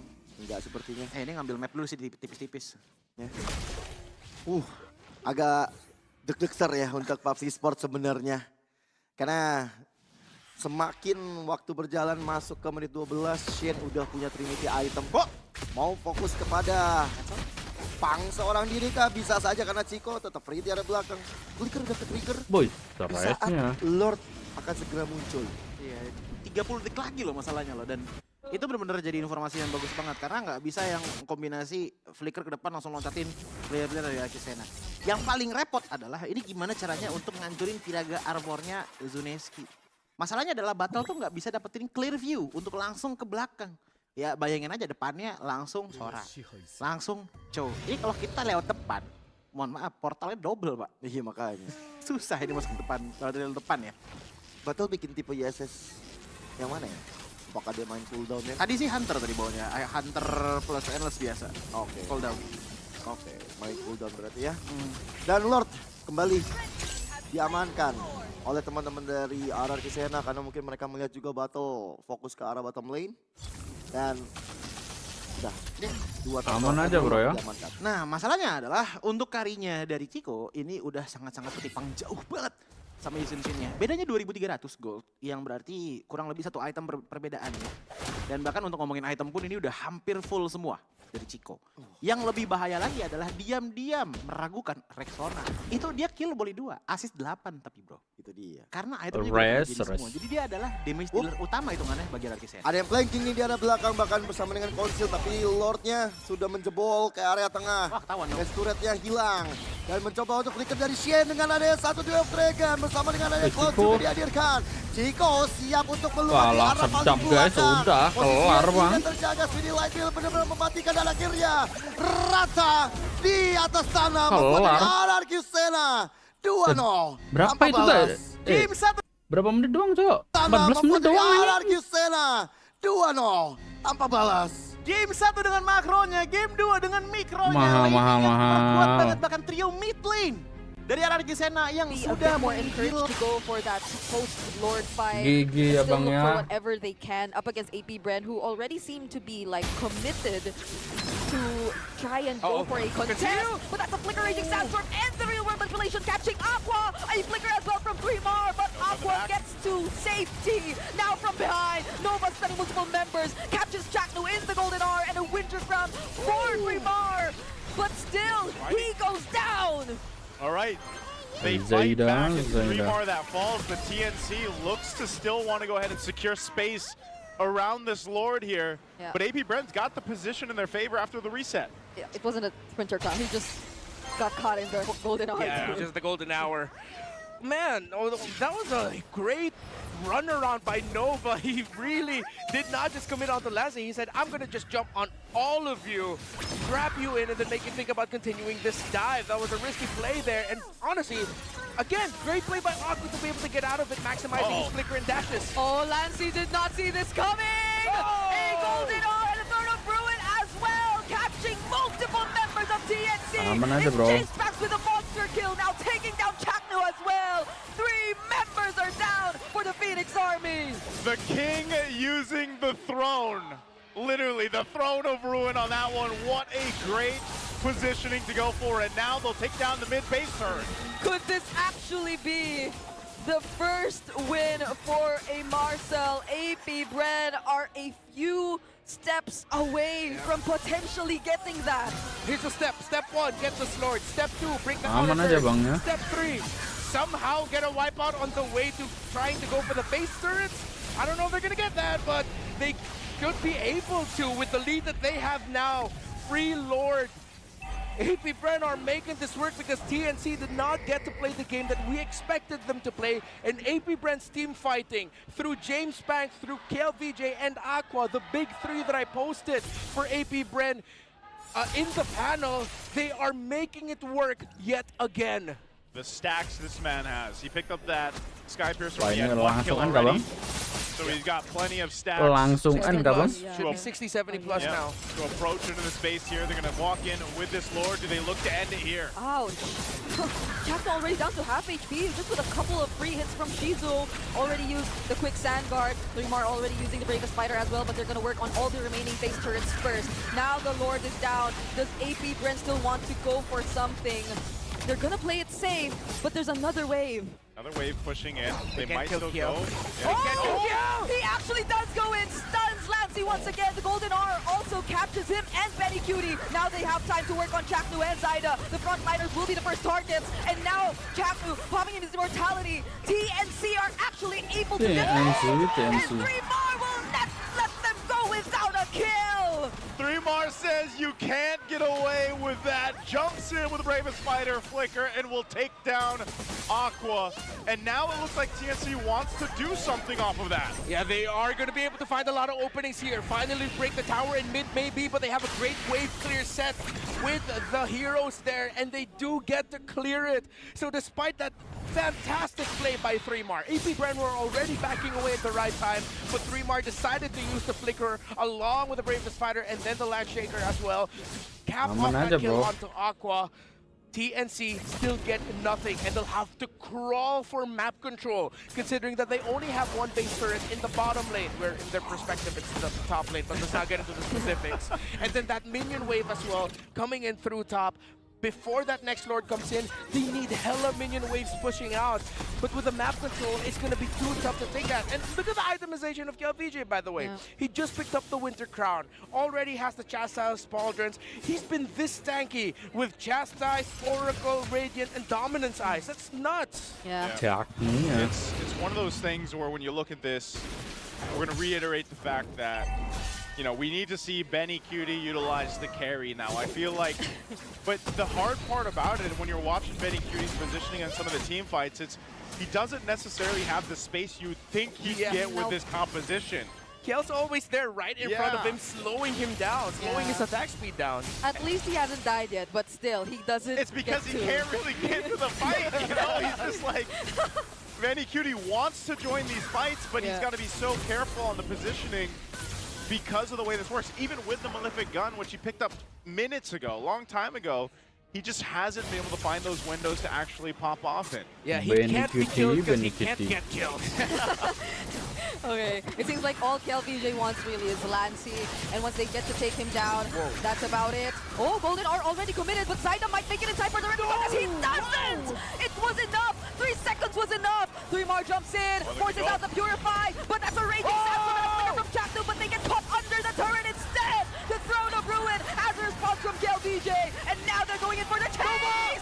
James Bass is now legendary, but the immortality gets popped by Benny, Cutie, but still! Aman aja, bro.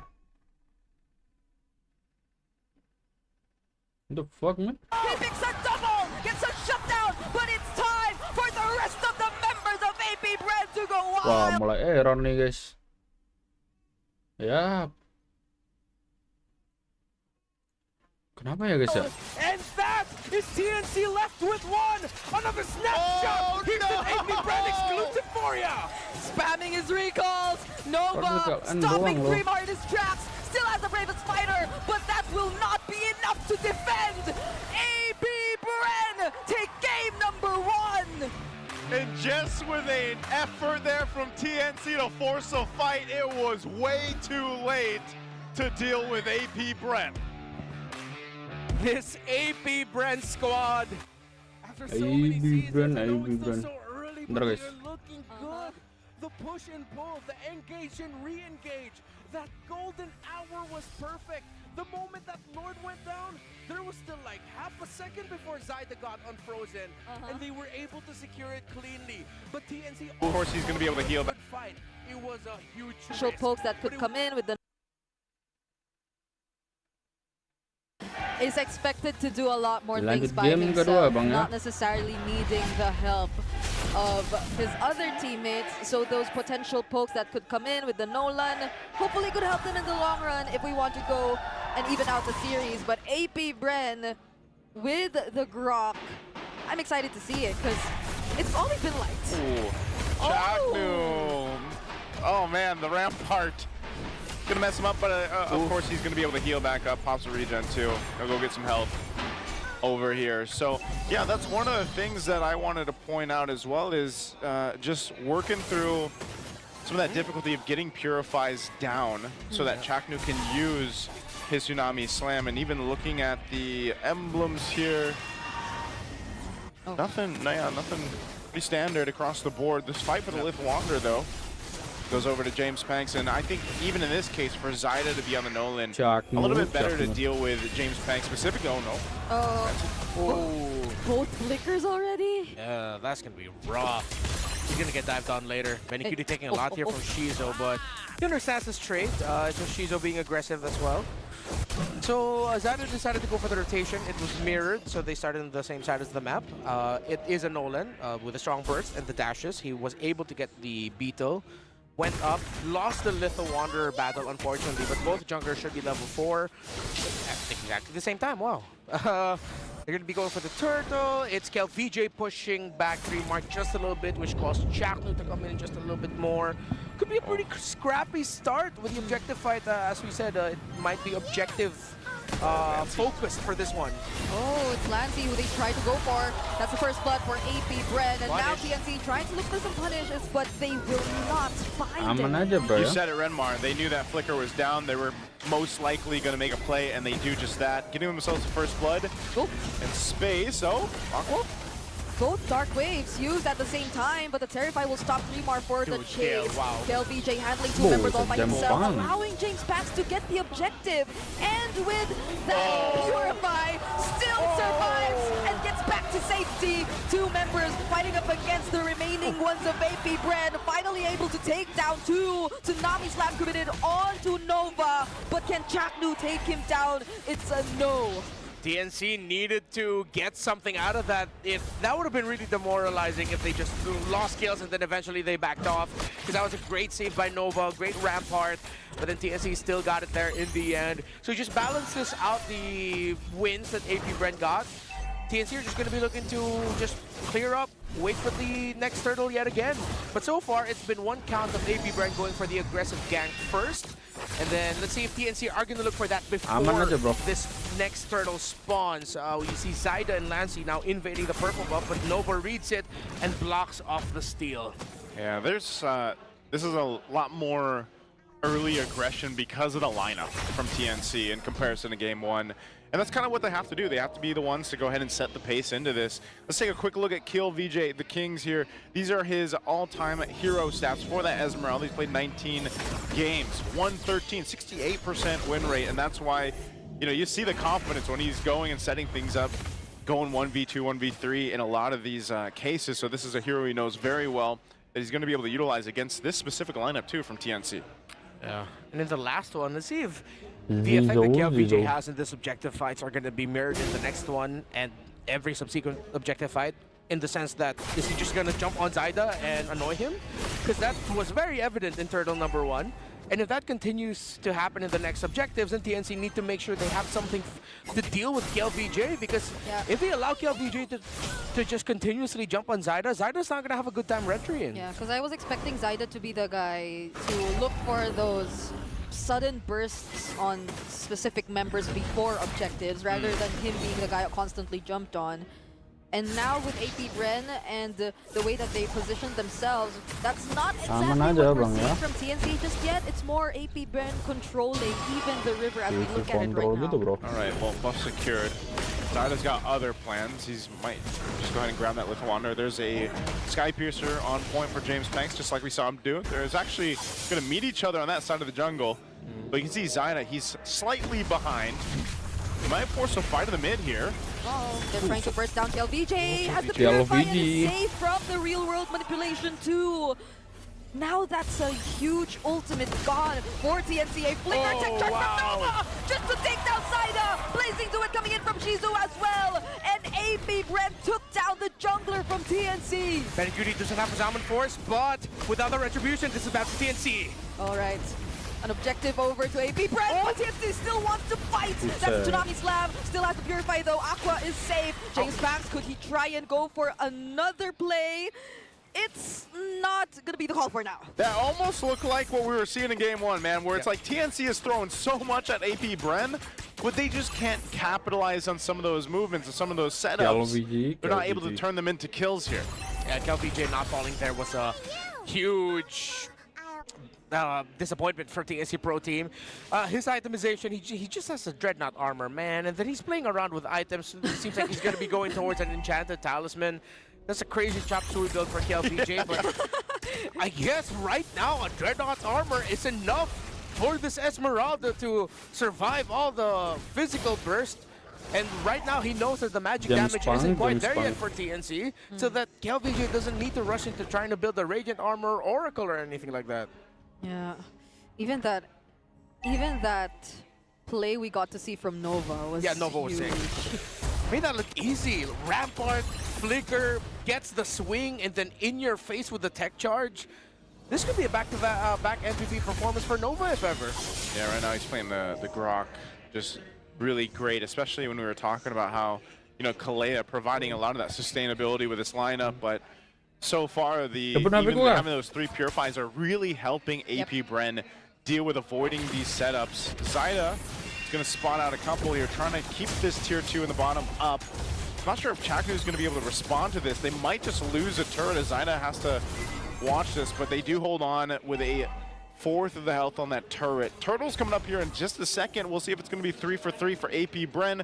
Enchanted Talisman now built in. That's the first full item locked in for KLVJ as he went with a pretty chop suey build, but they'll grab this purple and make their way for the turtle. TNC's got to be careful of the Rampart tech charge setup that Nova's been doing so well. Yeah, and even Chaku, like, who does he actually try to find in this scenario where he still has the flicker, the Tsunami Slam is also available, but the plans seem to be different. Zyda here spots Shizu up top, but Shizu doesn't go in for the immediate PMI. Now it's bursted down, -1 for AP Bren. TNC in control of the objective, zoning them out. This is gonna go over to TNC. Slightest bit of hesitation from Shizu, deciding whether or not he's gonna really try to escape. But that was a great read by Zyda and Benicudi. Good thing Benicudi was nearby there. Zyda called for it probably. Oh, 2 real world manipulations. but AP Brent still get to clear the wave. Yeah, great recovery here by TNC Pro Team, and this is what you want from this lineup that has a hero such as the Nolan that can immediately delete one of the squishier heroes on the side of AP Brent. Build that advantage early on, and as long as he also has some help with that, some reinforcements with that, which again, BennyQt was there. So more like that from TNC, and we could potentially see a game number 3 if they get to extend this even more. Yeah, better position for BennyQt to be in comparison to game 1. It took him quite some time to build up here. You can see, you know, he's got the Storming Scythe and the Feather of Heaven working on his 3rd item now too. The difference in gold, though, between the 2 gold laners isn't too much. That last item still being worked on for the Trinity for Shizu, and you know, might have been just one of those cases where, yeah, he kind of didn't expect to get bursted down that fast. Again, he held on to the Purify, too, and just wasn't able to get away from it. So a little more calculation on his position to deal with that burst that comes out from TNC, but it's them looking for a potential play. Part of this now at this stage of the game is for Chaknu to not always find the right target, but even just to get a Purify down if he can. That is a small win to getting a full-on team fight victory for TNC. And Zyda can do the same thing. His burst potential with a Nolan can also be one of those things, or one of those plans to get down some of these defensive battle spells that are here for AP Brent. But they're fighting for the space right now. They got to open up the map a bit, take down some of the tier 1 turrets still down on this bottom side before they start to worry about the Lord up top in about 10 seconds. Yeah, good read. The rotation of KLPJ was stopped in the mid as well by Zyda, bursting him down to almost 50 health, forcing the region out of KL. TNC just really want to build towards bot lane push, but AP Brent are playing really good far side defense so that TNC Pro Team will not have the lane advantage on the opposite side of the map where the Lord is. Yeah, at least though, we get to see how TNC are in almost full control of majority of the Riverside. It's as if that, yes, the control is really great for AP Brent in terms of far lane, but Nova is more on seemingly a bodyguard right now for Shizu, considering what happened in that previous objective fight. So AP Brent feels a bit more cautious right now about the way they group up. Oh, the Zaman Force already used by BennyQt here in mid. I wonder if they're going to be able to do anything off of that. Knowing the Zaman Force is down, it's a rather quick ultimate though. Yeah, seems they'll have it back. I think the NC are just going to play the long game with this. They do have a bit of the wave up top. Pretty much non-factor in the bottom lane right now. And I don't think TNC has the capability, or even AP Brent, to send someone there. James Banks will just get his green camp there. It's going to be a full-on 5v5. Chaknu jumping in, just checking things out, seeing if he can get something, but nonetheless, stalemate. Also, the tier 1 turrets being up, those are pretty big in the mid lane for both teams, and why you see them kind of just pushing and pulling to fight for space around the Lord right now. Neither team really can commit, so what they want to do is let the junglers get what they need, farm up, get the buffs that they need, and potentially go for a kind of off-angle burst if they can. Lord's sitting at half health. It's going to go for a reset, a bit of a soft reset, unless this is going to be a forced fight. Keep an eye on Nova, though. It's probably going to be him that starts things up if he gets the call here. Whereas Chaknu's got to potentially just do a Tsunami Slam to get a Purify down. And it's just a back and forth with the Lord right now. Oh! A surprise tech charge and Real World coming in from AP Brent. James Banks, that's all it took for him to get the Lord. But now KLPJ will be the trade, so will Nova. They're both going down. But AP Brent, all they needed was time. James Banks gets spotted out though. Will they go for the chase? He's trying to work or run around the map. Shizu taking this turret in mid, has the BMI to escape, but before he does, he will actually pick up a kill on 3-bar. Wow, are they still going to be able to go for more? James Banks is still there. Oh, the stun doesn't land. BennyQt is ready. It's the Zaman Force 2 and answers back right at Shizu. It was a trap. It was a bait. They thought that they could get a kill, but BennyQt was ready to blast Shizu down, who wanted to go alongside James Banks to see if they could get more kills. Great back and forth. Fantastic recovery by TNC, despite the what could have been the MVP declaring play by Nova with a massive flicker tech charge. But it was countered. They held on. AP Brent lost a lot of bodies. It's the burst damage profile that TNC has, and even the shades of healing that the Kalea can bring for the team. That was such a good back and forth. We got to look at it again. So you see the Lord, it is secured. Great tech charge flicker. That's what I was saying with Nova. He's going to be the one to start it up. But look, they lose this entire team fight, though. Kill VJ gets really low. He gets cleaned up. He follows. James Panks gets in position because he thinks, okay, I can at least kind of stall them out. Alright. 2-0 sudah berada di tangan dari RRQ Sena. Lihat juga bang gue ya. Hero-hero yang mereka punya. Mereka bisa membuat momentum di tangan Marcel, tapi Paps dengan banyaknya badan dan KAIRI yang menjadi damager, akankah ada harapan untuk Paps yang baru saja kembali lagi ke Infinix Mpl ID Season 13. Game ketiga, mari kita saksikan bersama-sama. Yuk, bisa yuk untuk di game ketiga kita, RRQ Sena melawan Paps Esports. Paps mereka Esports punya resep ya. untuk bisa datang ke jungle dari RRQ Sena dengan sangat-sangat awal. 1 menit awal juga udah masih bisa, dan bahkan lihat rotasinya ini langsung fokus ke arah experience terlebih dahulu. Res yang dijadikan sebuah target utama dan gak kenapa-napa, tiba-tiba hampir setengah darahnya Res menghilang dengan hanya poking yang parsial aja. Lumayan ya, berasa ya. Nah, untuk Klevnya sudah pasti akan mengitari rumputan, mengitari sungai. Dia cari momentumnya. Ini hampir saja asal Super masih bisa di-defense sendiri oleh Klevnya. Itu tuh yang agak-agak gimana gitu ya, karena body blocker otomatis harus sadar nih, oke, proyekta lewat, tutup gitu. Karena dari Emblem pun di sini untuk masalah badan ya lumayan tebel kalau dari Pax. Mereka bawa Fredrin yang full tank ditambah lagi dengan Vitality, sama juga dengan Klevia dengan adanya tank Emblem. Tapi bedanya di sini Klevia mencari kestabilan dengan damage. Adanya trail. Macam gini lah RRQ sih dikasih kala yang bisa adaptasi ke sana kemari. Baliknya sama Zuneski dari Emblem setnya. Tiba-tiba bang. Mereka akan coba untuk membawa Guinevere Hybrid. Concentrated Energy biasanya bisa menjadi item pertama. Tapi kita akan lihat di turtle pertama ini juga bakalan seperti apa. Langsung kedua winter kan apapun yang terjadi kan. Ya, tidak peduli apapun harus winter. Bisa dapat momentum. Ada flicker yang dilakukan. Dengan ada special migration fire require menuju ke arah Movins. Nggak sempat berbuat apa-apa. Ya, itu dia loh yang dimaksudkan dengan komitmen untuk pick off.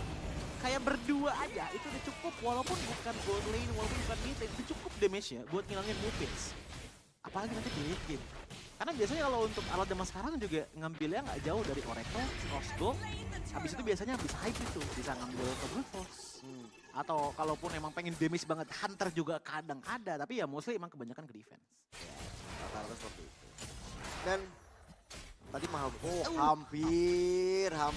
Buset, resnya. Kayak matanya elang ya, tajam gitu loh.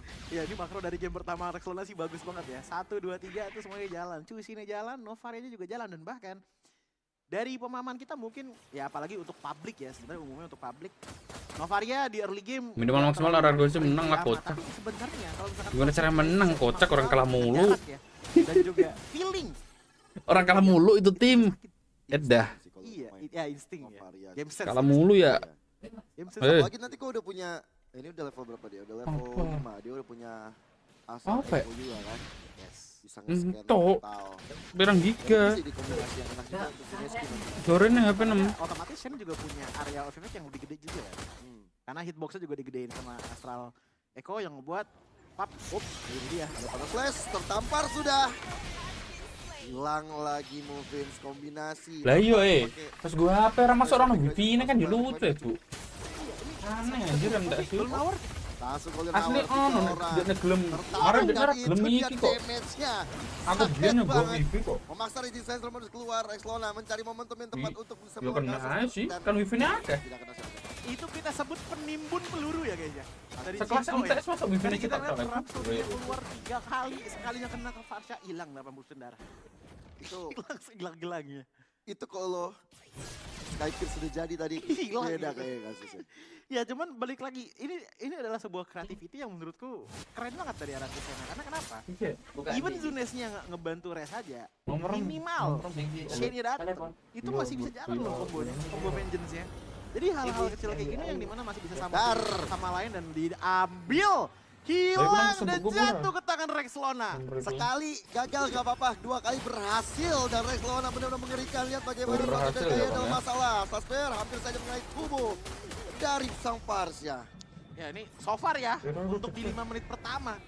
Menurutku ini sih memberikan sebuah example tim dari po Marcel yang sangat baik sih. Kok ngarep 08. Zunes udah trapping. Zunes bakal siap untuk menjegal pergerakan dari Levia dan bener aja. Gak melulu soal gold lane yang diantar. Lu selalu lihat gak sih patternnya? Patternnya adalah Shane maju duluan, kena satu, baru loncat. Itu adalah pengoptimalisasian skill source yang baik menurut gua. Gila. Jangan cuma rapi banget sih harga. Iya, semuanya gimana ya? Tiga aspek yang berbeda, teamfight, laning, dan juga objektif itu dapat semua mereka dari lane. Benar. Dan dia itu dengan pergerakan yang mungkin gak terbaca sama Paps ya. Berapa kali mereka gak ready dengan hal tersebut, tapi akhirnya mungkin terlalu lama di bawah. Ada satu spot kosong yang download tahun. Download. Ini yang di sana next objektifnya ya. Kan mereka udah lumayan menang jauh loh, 3.000 5 menit awal. Lanjutnya mereka adalah coba untuk ambil tarotnya dari Pub satu persatu sih, mau kayak gini. Karena lihat deh, tadi di bawah kita ngelihat oke dapat satu tarot, sekarang lihat di atas. Marcel udah mulai tutupin, pergerakan dari Pang. Nah, otor-otornya bakal cuma diamankan. Dan Shine-nya sudah diberikan juga kepada Zunes, walaupun tadi memang resnya tumbang ya, karena yang tadi Arkesan agak terlalu lama di bawah, tapi cepet banget dibalikin. Iya sih jelas, karena gimana ya, Paps juga kalau mau melakukan team fight dengan posisi kayak gini ya, mereka loh. Langsung saja dengan ada Rhapsody dan hilang sudah berserta dengan ada satu serangan. Padahal e-sport kecil. E-sport kecil maksudnya. Pang kali ini.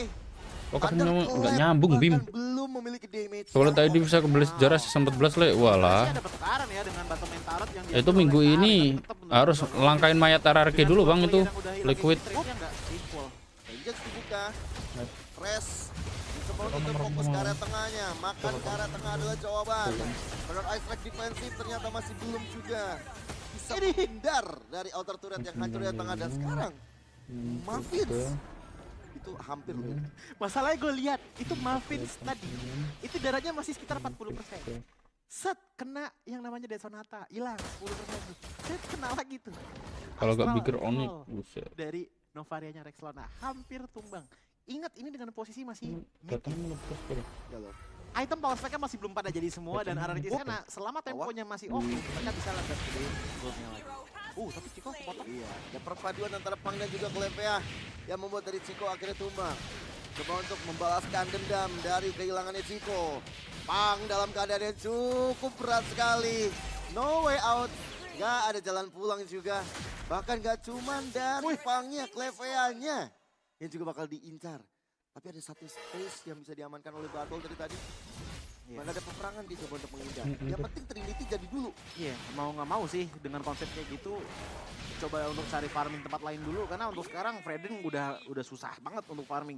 Bahkan tadi nggak ada yang invade aja, tiba-tiba ada Astral Recall masuk, purple buff-nya menghilang. Karena dari item pun, ini going on sudah jadi. Next-nya kemungkinan jadi Lightning, yes itu dia. Lightning Truncheon yang udah jadi, ngebuat damage-nya bisa spreading. Teman-teman dari Paps yang lainnya. Dan kita ngelihat bagaimana untuk itemnya Zunes ternyata nggak langsung ngambil ke arah Winter Crown. Dia fokusnya ini ngambil ke arah Hybrid dulu dengan Brute Force dan juga Concentrated Energy. Bagaimanapun damage-nya ada, apalagi dengan Malefic Roar yang baru jadi di tangan Ciko. Ya, jadi ya. Brute Force. Berarti cuman dia kalau bikin Winter sih habis ini. Terus ada satu Final Set dan juga flicker. Kombinasi yang begitu ampuh dimaksimalkan oleh Zunes untuk melompat dengan adanya satu Fire Payam. Dan lihat bagaimana Pang kayak juga mau nggak mau mundur semua. Woi biru semua buset. Hilang di tangan Araki Sena. Langsung aja gak sih bro? Emang kayaknya minim gagal untuk teman-teman dari RRQ Sena ya, yaitu loncat dua dari langsung ikutan biru ya bang. Yang ngepok bisa-bisan aja. Ini yang tadi aku bilang L glowing. Satu hal bisa bercabang. Enggak tuh vitality ya cewek. Dan RRQ Sena memainkan itu sangat-sangat flawless. Mereka mainin dari segala cara dan juga segala point of view yang ngebuat akhirnya Paps ini kehilangan pressure banget. Mereka nggak punya kontrol map sama sekali untuk sekarang menurut gue. Menahan retribusi yang terpenting ke arah orange buff. Masih bisa mundur dengan special migration-nya juga. Tapi ternyata masih bisa diamankan oleh sementara mungkin terlalu terburu-buru untuk dibuka. Ya ini mau coba bukannya gak kena, emang sangat kena no. Cooldown sudah balik lagi di saat Lord berjalan sampai ke arah inner turret dari Paps. Karena untungnya setidaknya masih ada outer turret, sorry inner turret di dalam bottom lane. Oh itu berbuker Rix goblok. Tajir melintir Ejiko ya. Dan Golden Hour mulai dibuka Muffins. Gue jadi maafin, gue naruh itu. Finish 60 nih. Gue pengen jadi Granger lagi nih, gue sekarang nih. Mau, tapi lihat bagaimana ada Final Slash dibuka. Blazing Duet El Bureau. Bang, bener-bener gak selamat. Dengar adanya Final Slash dan juga Fire ayam. Gimana ya, kemakannya tuh bener-bener satu-satu banget dari PUBG. Yang akhirnya mereka tuh ya kehilangan teritorial mereka untuk sekarang. Dan bahkan di saat mereka di dalam tarat aja, mereka masih takut dengan hal seperti ini nih. Astral Echo di combo dengan adanya Desolata. Apakah menjadi game cepat juga karena baru masuk ke arah menit 10. Tapi bombardir terus yang dilakukan oleh arah Sena. Strike coba untuk dilaksanakan. Ada Vengeance dari Res masih mencoba untuk mencari momentumnya karena tidak ada sosok yang bisa dimakan karena Chico hilang. Coba untuk mengganti nyawa yang lain, tapi gak kena dari satu special mid-range-nya, gak kena dari Final juga. Dan gak ada yang bisa ditumpaskan karena Shin mencoba untuk mundur ke arah belakang. Res menari-nari gak Vengeance dia, dan lihat bagaimana Res dapat sampai ke paling belakang, membuat dari battle, membuat dari KAIRI juga menghilang. Sudah bottom lane menjadi fokus dari arah Dewa. Maka dua best threat sama-sama tidak aman aja bro. Bangkit lagi. Dorongan yang non-stop dari RG Sena dan akhirnya bisa memaksimalkan potensi dari Marcel. Ngebuat Paps kehilangan semua inhibitor turretnya. Tiga-tiganya menghilang dengan sebuah teamfight yang bukan teamfight besar. Ini adalah teamfight sambung menyambung. Tapi somehow RG Sena bisa sapu bersih segala hal dari Paps. Iya. Ini loh, yang gue pikir tadi Paps Esports bisa untuk menjaga, bisa nge-defense tadi karena langsung dapetin ke arah Chico juga yang tumbang. Tapi ternyata mereka punya carry-nya, mereka punya Res. Jangan lupa upload jadwal MDL. Masalahnya MDL ini Nggak kena ya? Nggak kena. itu bang, apa namanya? Bisa dapetin Ya pokoknya apa namanya? File requirement. Iya. Cuman gue ngeliat di sini juga Res kerjanya tuh bener-bener kerja keras banget sih. Karena kalau misalkan lihat damage dealt-nya, itu damage dealt by Todak Res paling tinggi loh. Damage deal-nya di 45.000. Dia nge-setup iya, ngebadanin iya, bahkan tadi flicker plus panas slash aja itu kan ada 2 orang sekaligus. Jadi kayak all in one tool kita tuh emang sebenarnya core utamanya ada di Res. Itu tadi kenapa pas gue bilang Apa tuh? pas lagi draft pick kan kombinasinya ada Golden Hour, nanti tinggal Rhapsody atau Sonata aja. Yes. Belum lagi nanti ada Assault Spare atau nanti tinggal lompat. kayak nonton aja lu. File requirement. Ya. Dan semuanya works. Dan gue gak bilang Pelan-pelan bang. nanti dulu Final Sense, nanti dulu. Karena ya bakal seperti ini kejadiannya. Nanti dulu restart dulu dah. Kejadiannya tuh bener-bener, ya apa aja bisa diduluin lah sekarang dari RG Sena. Mau file requirement dulu bisa, pada slash dulu bisa, Golden Hour dulu bisa, semuanya bisa. Asalkan RG Sena gak kehilangan temponya, dan dari early game RG Sena gak kehilangan tempo sedikit pun. Chico dong tadi tumbang di bawah. Ya, abis itu udah gak pernah lagi. Buset. Ya, 2 kali tumbang. Dan sekarang lihat dari RG Sena siap untuk membardir. Mereka siap untuk melakukan satu Golden Hour. Ada Produk Isaac yang dibuka, tapi sayangnya ada follow up damage karena Chico juga masih jauh karena Pang masih coba untuk Buset, moving. Special Big Racer Fire Requirement mematikan. Dua terangkat dan best turretnya terbuka. Serius? Ya elah, gak ada perlawanan nentot. Untuk Chico dan itu juga 3-0. Apa ini bang? Iya bang, aku penonton baru bang. Sempak gue udah lu bang. Maybe capitalize on some Penonton baru sempak ya. But what it ended up being is just a lore Sempak that benerin is dulu taken bang. care of really quickly. Not much happens, but they do end up getting some turrets down. Looking to get some pressure here on both sides now. Yeah, it's great that TNC were very mindful too. They had no idea where James Banks was after that fight, so they could not afford to get really low because that cleanup already happened in game number 1. Yeah, AP Brennan really improved their team fighting this season. It seems like last season, and even before that, it was a lot of all or nothing fights for them, which usually led to nothing. Now it's, Mabar bang. well, we don't need everything. We don't need all of it, man. We get something. It's okay. We can reset. We got this. It's like they're more well aware of the conditions that they need to take, the things that they can get, the overall trading aspect of longer team fights, which I think is what's maybe surprising for TNC that now going up against a team like AP Bren, TNC has always been like, well, last season heading to this, very momentum-based. We win this, do that, but then they can also show up with some surprise comebacks, which we saw, of course, after that Grok play. So they're evenly matched. This has been a very entertaining series so far. Yeah, there's a whole lot of just wisdom that you see AP Bren showcasing here. If you've watched, if you really watched AP Bren last season, you guys will understand what we're talking about here. And even for TNC, a team that finished top 3 from last playoffs. And, you know, so this is a very competitive match between these two teams right now. This Lord coming up, they're going to make a hard swing up here. Again, Nova has that flicker available. Will be the one to start things up, as TNC has been the ones to respond. But you're seeing how careful they are with this approach. Yep. Okay, Nova has to be consistent with checking these pushes as well. They cannot afford to have TNC go in again with another surprise. Aqua's yet to steal away an ultimate too. So, at least for TNC. He probably, I mean, he wants the real world manipulation, I would assume here. He's just not able to get advanced. He's doing a great job at staying away. Yeah, he might need to put himself in a really dangerous spot to just try and steal that.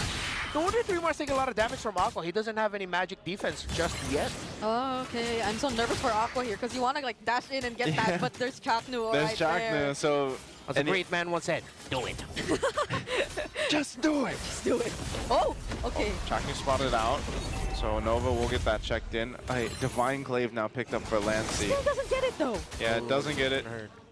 Really, yeah, I mean, he even jumped towards Chaknu here, but still not going to be able to get taking their time.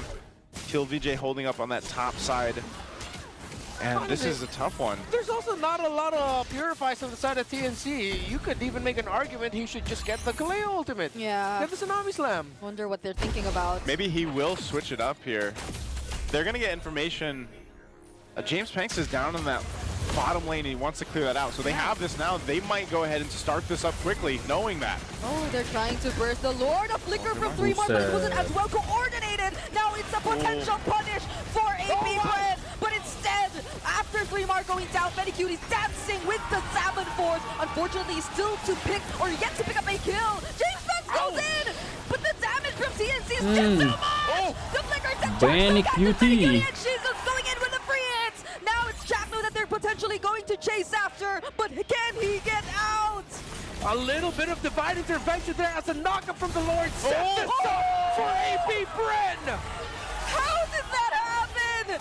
Zaida too taken out. It's as if the Lord wasn't secured by TNC. It's AP Bren marching in towards the base. Yeah, and they have a minion wave in mid. They'll only have the Phobius and the Eve to defend. Eve might be enough with the real one manipulation to clear out the minion wave at least, but they're going to lose the mid-base turret as Shizu worked on the Lord. So even with the objective going to TNC, AP Bren will come out on top of that fight. It feels like it's so difficult to team fight against AP Bren because they're, even after a big set that it looks like everyone's funneled into one area, they find a way to split it up, make it uncomfortable for their opponents, and just divide and conquer. It's been working out well for them this entire week one. Yeah. Oh my god, because like right before that kill on Zaida, James Panks, I thought he was low. I thought he was like not going to look for another kill, but I think he had Aqua, or was it Aqua or Nova alongside him, and we didn't get to see what happened exactly. Yeah, because they had that split fight where they were chasing down Chaknu too. So, and you guys were right. He actually took the he's got the Tsunami Slam. So Aqua decided to go with that. He might change it though now after that whole thing happened. But nonetheless, AP Bren responds to what TNC does, and think how much distance James Panks even had to cover there, because like I said, he showed himself on that bottom side. They tried to blitz the Lord, but great response from AP Bren on a defensive stance to actually delay that as much as they could to get a favorable fight for them. So we'll see if TNC has some answers. A potential chance that not much happens before the Lord does come up, because they just don't want to risk this. It's getting a little dicey for TNC, and now that they lost a base turret. Yeah, this is still a game of inches though.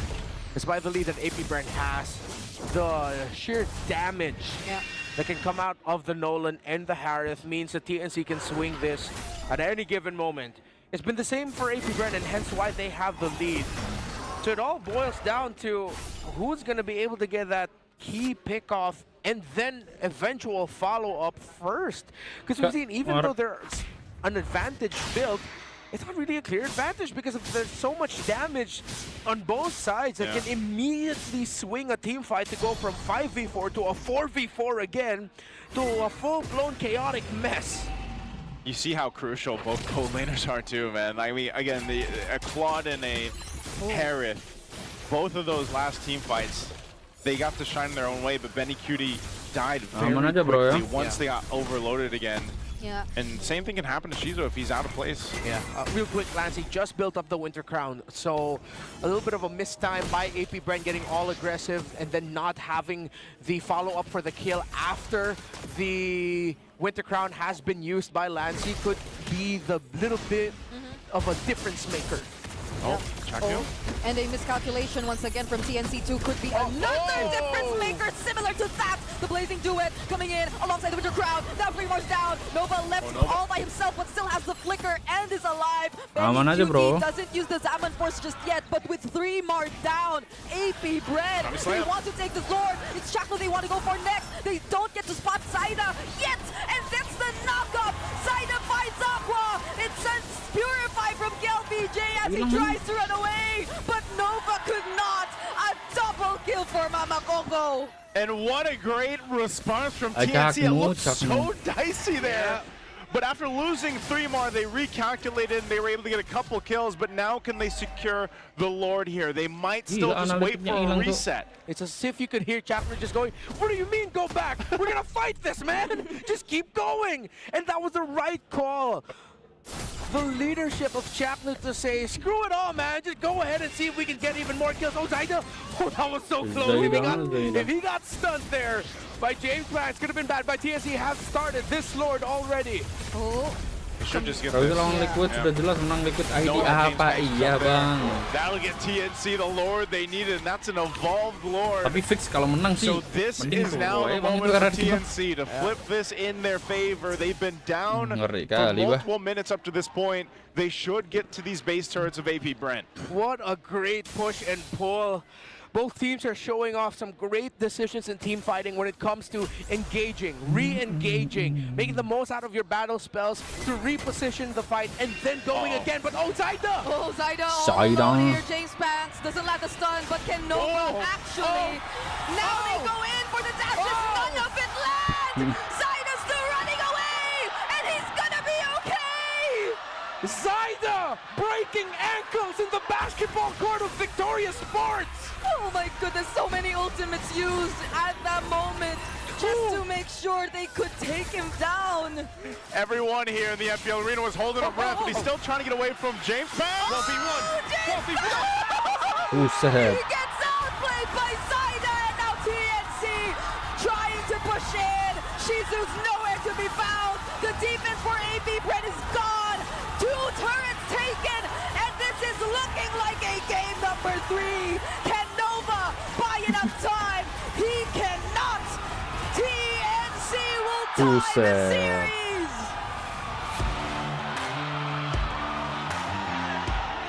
If you don't like Satu sama ya bang ya. You don't like MLPB Esports, baby. It's showtime. Interested to see how Kill VJ will work with this Sora and build it out. Because even if he does go for the Stormbind, okay, you bring them in the real world, take a snapshot, like crowd control. But not unless Shizu's online. Yeah. It's not like a guaranteed win for the team fights, unlike TNC. The difference is, it's the presence of the Alice that's really messing up. The Alice and the Zetian together, even just by covering the other 3, it's those 2 up against what TNC has. What AP Bren has. Leading TNC here, but it's a little bit more easier to get the condition you wanted with TNC, but if AP Bren gets theirs, then there is a good chance as well for them. Well, we're going to find out here. We jump into the land of Dino one last time for this series. It's game 3 here with AP Bren and TNC. Oh, early cut. Yeah. LVJ. He will have an out. Don't need to worry about it this much.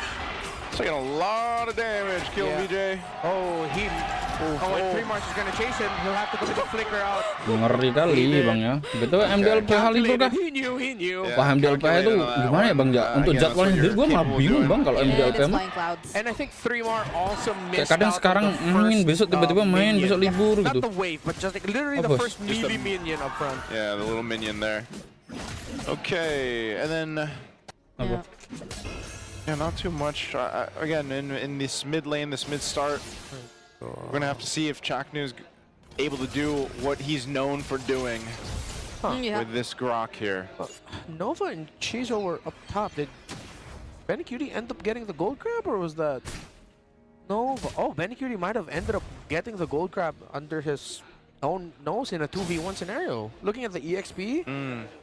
Yeah, and Chizo was still level 1 when Benecutie hit level 2. Yeah, it looks like he got it. Some small wins here and there. I think this is what Benny's also more comfortable with, at least playing. Oh, the swing, catching Nova. No Phantom Steed for Zyda. But those are a lot of resources already burned in the first 2 minutes. Yeah, that's what they want to do. Makanya itu gue gak bikin jadwal MDL PH bang, karena ya suka tiba-tiba gitu mau medianya aja gak aktif anjir. Media MDL PH lo gak aktif, lo lihat aja. Wow, Super Ronaldo, halo bang, halo, welcome back ke abangku. Bang Ronaldo welcome ya, gelok donatur Eldon baru guys, alhamdulillah rezekinya anak soleh. Matur thank you abang gue ya, sehat selalu rezeki. Execution, that's exactly what they needed. Nah ini selamat menonton Mpl PH bang. Karena kemarin kita belum nobar ya bang ya Mpl PH-nya bang. Yeah, literally perfect timing there for him to hit level 4. Granted how things went too, and that got themselves a nice bit of a lead. You can see the build coming to play too. No first items locked in, but udah jelas gak bisa disamaan gitu dong. Against oh, hold on, bottom lane? Oh,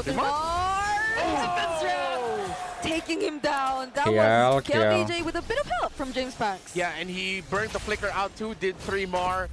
So now it's KLVJ online, AP Bren ready to go. The worry I had for them, it's immediately gone. They were able to take the conditions through the EXP lane. And that's with an early cut, who we thought would actually get punished. Now he's 2-0. He's just such an aggressive EXP lane.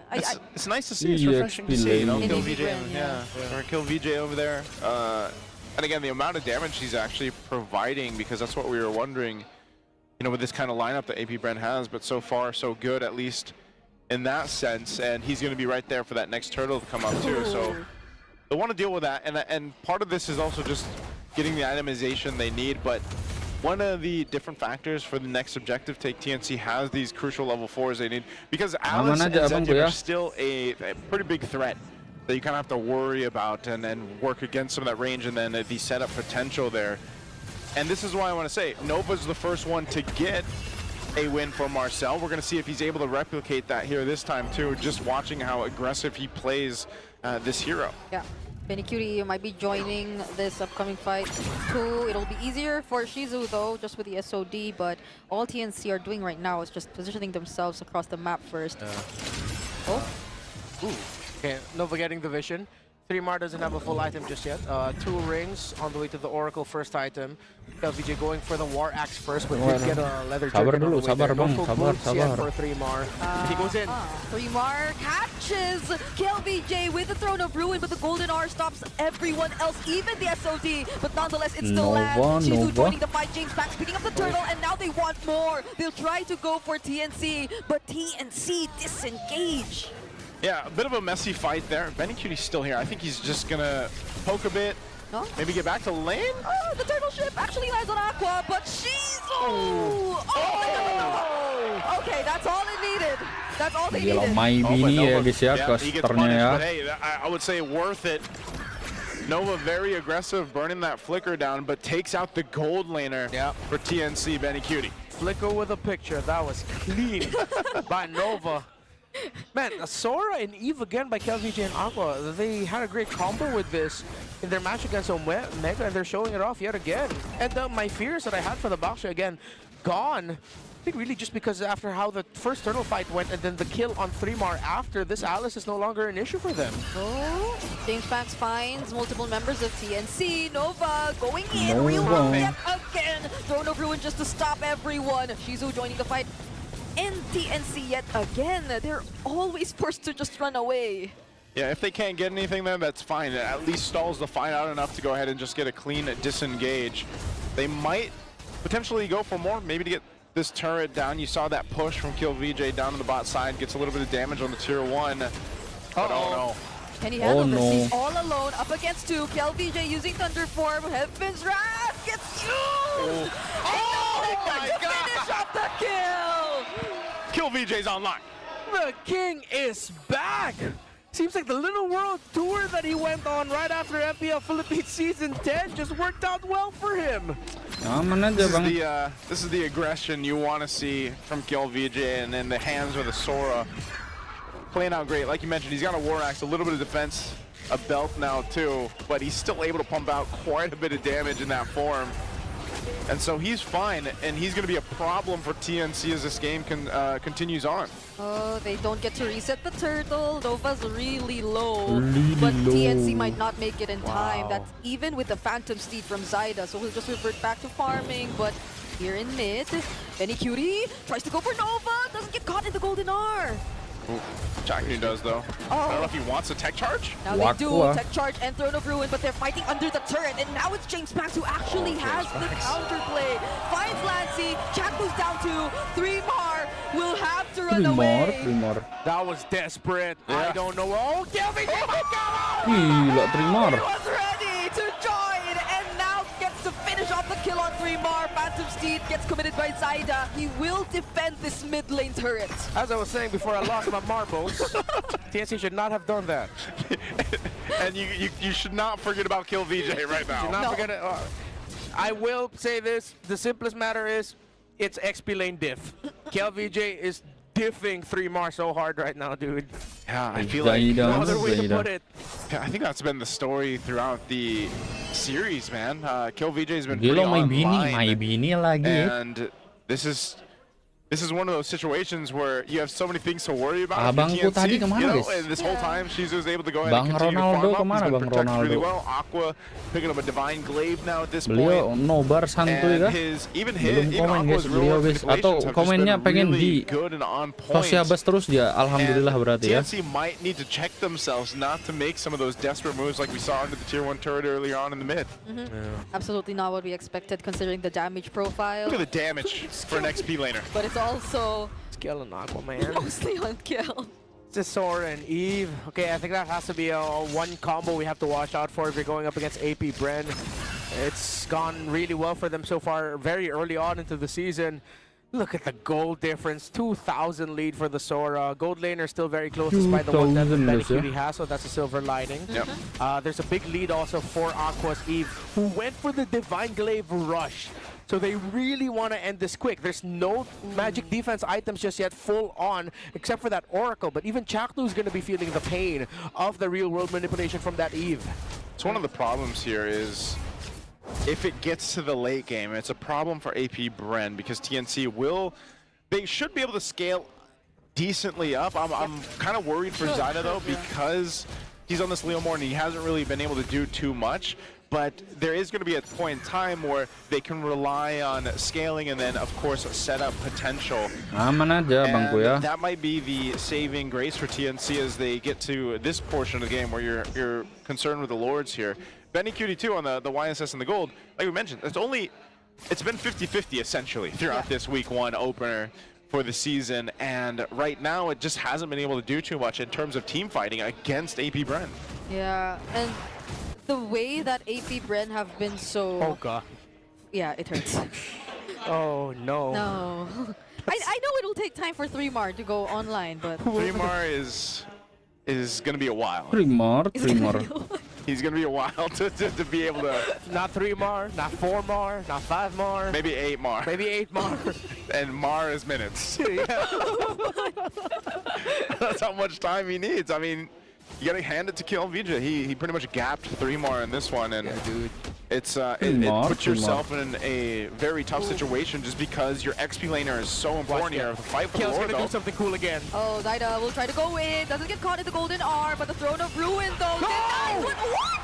Zaida actually takes the Lord for TNC. Now AP Bren wants to go in for the Zaida fight, aja yang leket but ID besok TNC main. denies Udah, them. main di mana tuh? Zaida, the man that you are. Don't count TNC out just yet. You can't. Main di mana, Bang? Steal for Hey. Zaida. Hey. Tela Zaida did ini something apa cool. namanya? I know you said MDL. Kill might be able to do it, but somehow Zaida, It was Zaida, man. he jumped in fearless with Barbiel and gets the Lord.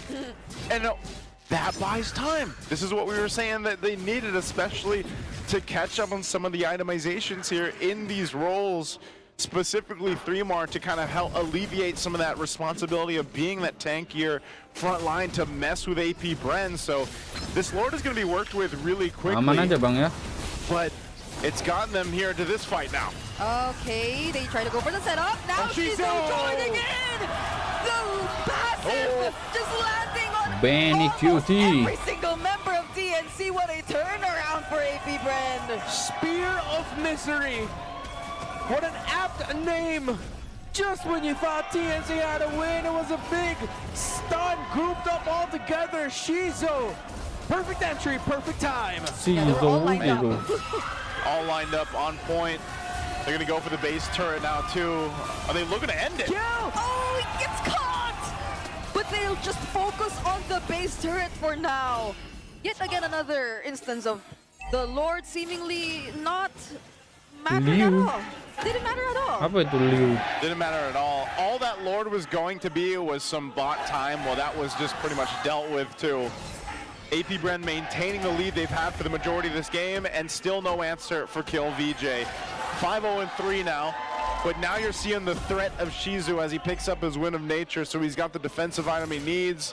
He's up on all the items that he needed to really pop off and shine on this Moskov. So again, playing around these real-world manipulations from Aqua. Like Renmar mentioned earlier too, that Divine Glaive early on was just very crucial in being able to actually provide some good covering fire and damage on the Eve. Damage ya. The good news is they also have Divine Glaive on Lancy, but now Chaku's just waiting for a big Radiant armor for himself. He went with the Chastise Pauldron. Okay, not gonna be Grand Theft Purple. Oh, Nova! Oh, Nova still uses the golden arc. And 3. And there's Benny Cutie, but he misses the turtle ship! Bullshit. What a flicker! Whoa! Nova's got some moves. Oh, ikut idea ke demi. Yeah. That felt like a slow-mo. Okay. You know, like, I'm putting this out, Nggak ada Marcel, berasnya, the Bang, Bang. funniest tank of all time. Besok Imagine gua this PH lagi, skinny, Bang. lanky dude with blue hair with a camera that talks, going up to you taking pictures. He gets faster getting close to you, and then you're wondering, why am I frozen? Okay. Oh, and how come he's so tanky? and his health looks the same. He's goofy. He's a goofy roamer, but he's so strong. Oh, look at Kill. Oh, Kill. He's after Zaida. Forced to use the Phantom Steed. Stormbind doesn't land. Gets to touch the Golden R again, too. But now, Zaida. clean from Kill PJ. That's a real manipulation as well. They're all getting zoned out so well. 3 Mar falls down first. Oh, they might re-engage. He just wants to work on the objective. Nova stunning multiple members again. And they're getting flushed out of the Lord pit. Oh, I don't think Zaida can do anything. He does have the Barbiel, but they're just going to have to give up AP Bren to the Lord. See, man, it's so goofy, but it's just so strong. What is up with Marcel and Nova? He draws so much attention. The reason why TNC Pro Team just led to that situation is because Nova was literally running in front of them. That those little instances of just the micro stun, the little bit of true damage that he can deal. I get it. It's like it stacks over and over again. It's just like, bro, it's exactly what you said. It's a mosquito, He's a mosquito. And you don't have one of those zappy tennis rackets. Yes. I don't know what I like better. Is it the mosquito or the funniest tank of all time? That can be true. They can both be true. They're both true because, yeah, he's literally running around and just taking snapshots. This Lord, though, in mid, Good block with the Rampart here to delay this what they can. Here's the fight, though. Oh, be careful of KLVJ. He seems like he wants to look for another setup. Goes in, and all Shizu wants is to take down that base turret down bottom. At least TNC get to defend the Lord too, though. Okay, unless they force a fight here. KLVJ jumped forward, not going to be able to find that connection he was looking for. Ooh. I think all they get is the bottom base turret, so TNC ultimately, I'd say this is a successful defense. You know, they're able to stay in, and despite being down almost 8,000 gold. It is. They're still definitely in this. It's now gonna be just a really tough climb though for TNC Pro Team to completely turn it around. 7,000 gold lead, and yeah, it's at 50k to 42k. That is still a significant lead. Once we get closer to TNC being at 50, that's how you know, okay, they should probably already be good in the item. So, which, by the way, let's check that out. Yet no full magic defense item yet for Chaknu. He had to rush the Immortality instead. Only up to a Malefic Roar for the Yi Sunshin, which the majority of scenarios should be fine. Looking at the box shot, up to a Winter Crown. The moments where the Tortoises Puissance are down on the feet of TNC and James Spanks is just a Winter Crown. That's a little bit of combo that you should watch out for here. Up to the Blood Wings as well for Aqua, so it's not going to be as easy to take him down with all of the shields that he has. Ooh. And he just built up a Holy Crystal as well. KLVJ also just built up a Dominance Ice, and still it's even the Sora together that's topping the damage charts. You just can't feel either Benny or Zyda yet. Yeah, look at Zyda. 12,518, man. Yeah, that is so bad for him. That's not Barbiel, man. That's a pony that he's got. It's not a Phantom Steed. It's a Phantom Pony at this point. That's genuine. I don't know. Zyda was pretty much shut down from the beginning of the game, so which is why it was impressive when he was able to take an objective. Now, can he continue to do that? One thing for sure about Zyda is he has been one of the players in the league that is impressive with the retribution and being able to secure objectives even when they're down. Yeah. Now, that's the question. Can he actually do it here in this situation, this game? And I think AP Brent, even the way they play around the team fights, they still respect that possibility. So we'll see them get in position. Nova spots Zyda out. He's probably just going to go ahead and annoy him. Gets the Phantom C down as well. And that might be the sign they're going to go for this Lord and secure it. Oh, but who gets the last hit? Still going to be James Spanks. 3 more finally landing a Throne of Ruin together with the Fury of the Phoenix as well. But Aqua just gets to flicker out the safety and uses the Lure Motivation for the punish. Shizu getting chased by Chaknu. Still doesn't go down. And now it's Nova just constantly annoying the remaining members of the team. Benny responds with the punish. But it's a 4v2 and AP Brent have the Lord. Kalau kayak film Jepang ya, tiba-tiba film Jepang aja. Play from James Spanks, perfectly timed. Another attempt from KLVJ, and they will both go down. And so does TNC. It's another victory for AP Brent. Of range, or considering the amount AP Brent menang ya guys ya. That AP Brent has, not to mention the Zetian. All right, let's see. I know Smart Omega. I'm sure they have a plan. Let's go abangku, game pertama. Our game 1 for day 2 of terakhir ya. Philippines season 17. Hope you guys are ready. We're loading in. Yeah, it's gonna be so interesting to see. Netsuki though picking up the AGs as well, so this is going to enhance the amount of anti-CC that you could rely on as the Hanabi, because again the passive is not being able, or your enemies not being able to use crowd control against you once you have your shields up. And this is a fighter emblem Hanabi at that. So definitely going in for a bit more on the survival. And the laning doesn't look too bad, not unless... Look at this, Shizo's just bullying Netsuki out, forcing a regen. He wasn't too deep. I'm pretty sure we're going to be reintroduced to a very difficult Hanabi laning phase. One of the reasons why Hanabi just doesn't get picked in general. Pro play, but look at that Hanabi. Spanks forces an Aegis out of Netsuki. Netsuki's fine. Yeah, at least has the Aegis. But that's what we were talking about in terms of the struggle that you would definitely have Aman aja bang ya. Hanabi later on. And considering that this is going to be a Marcel in the roam, you could expect a bit more of a passive start or gameplay for Smart Omega. And that's something we mentioned or highlighted in at least the keys to victory that they shouldn't do. Oh, Ryzen with the delayed jump off of the Unite. And James Spanks surges in. No dice, 10 seconds off of the turtle. So initially it looks like AP Brent does have a lot of control, and Shizu has a lot of confidence as well in that leading phase. Oh, here goes Persiva. Quick freeze at the Aman wall. aja, A Bang. lot of damage coming in from them, but a guy, James Banks, taken down. Mingwin scores.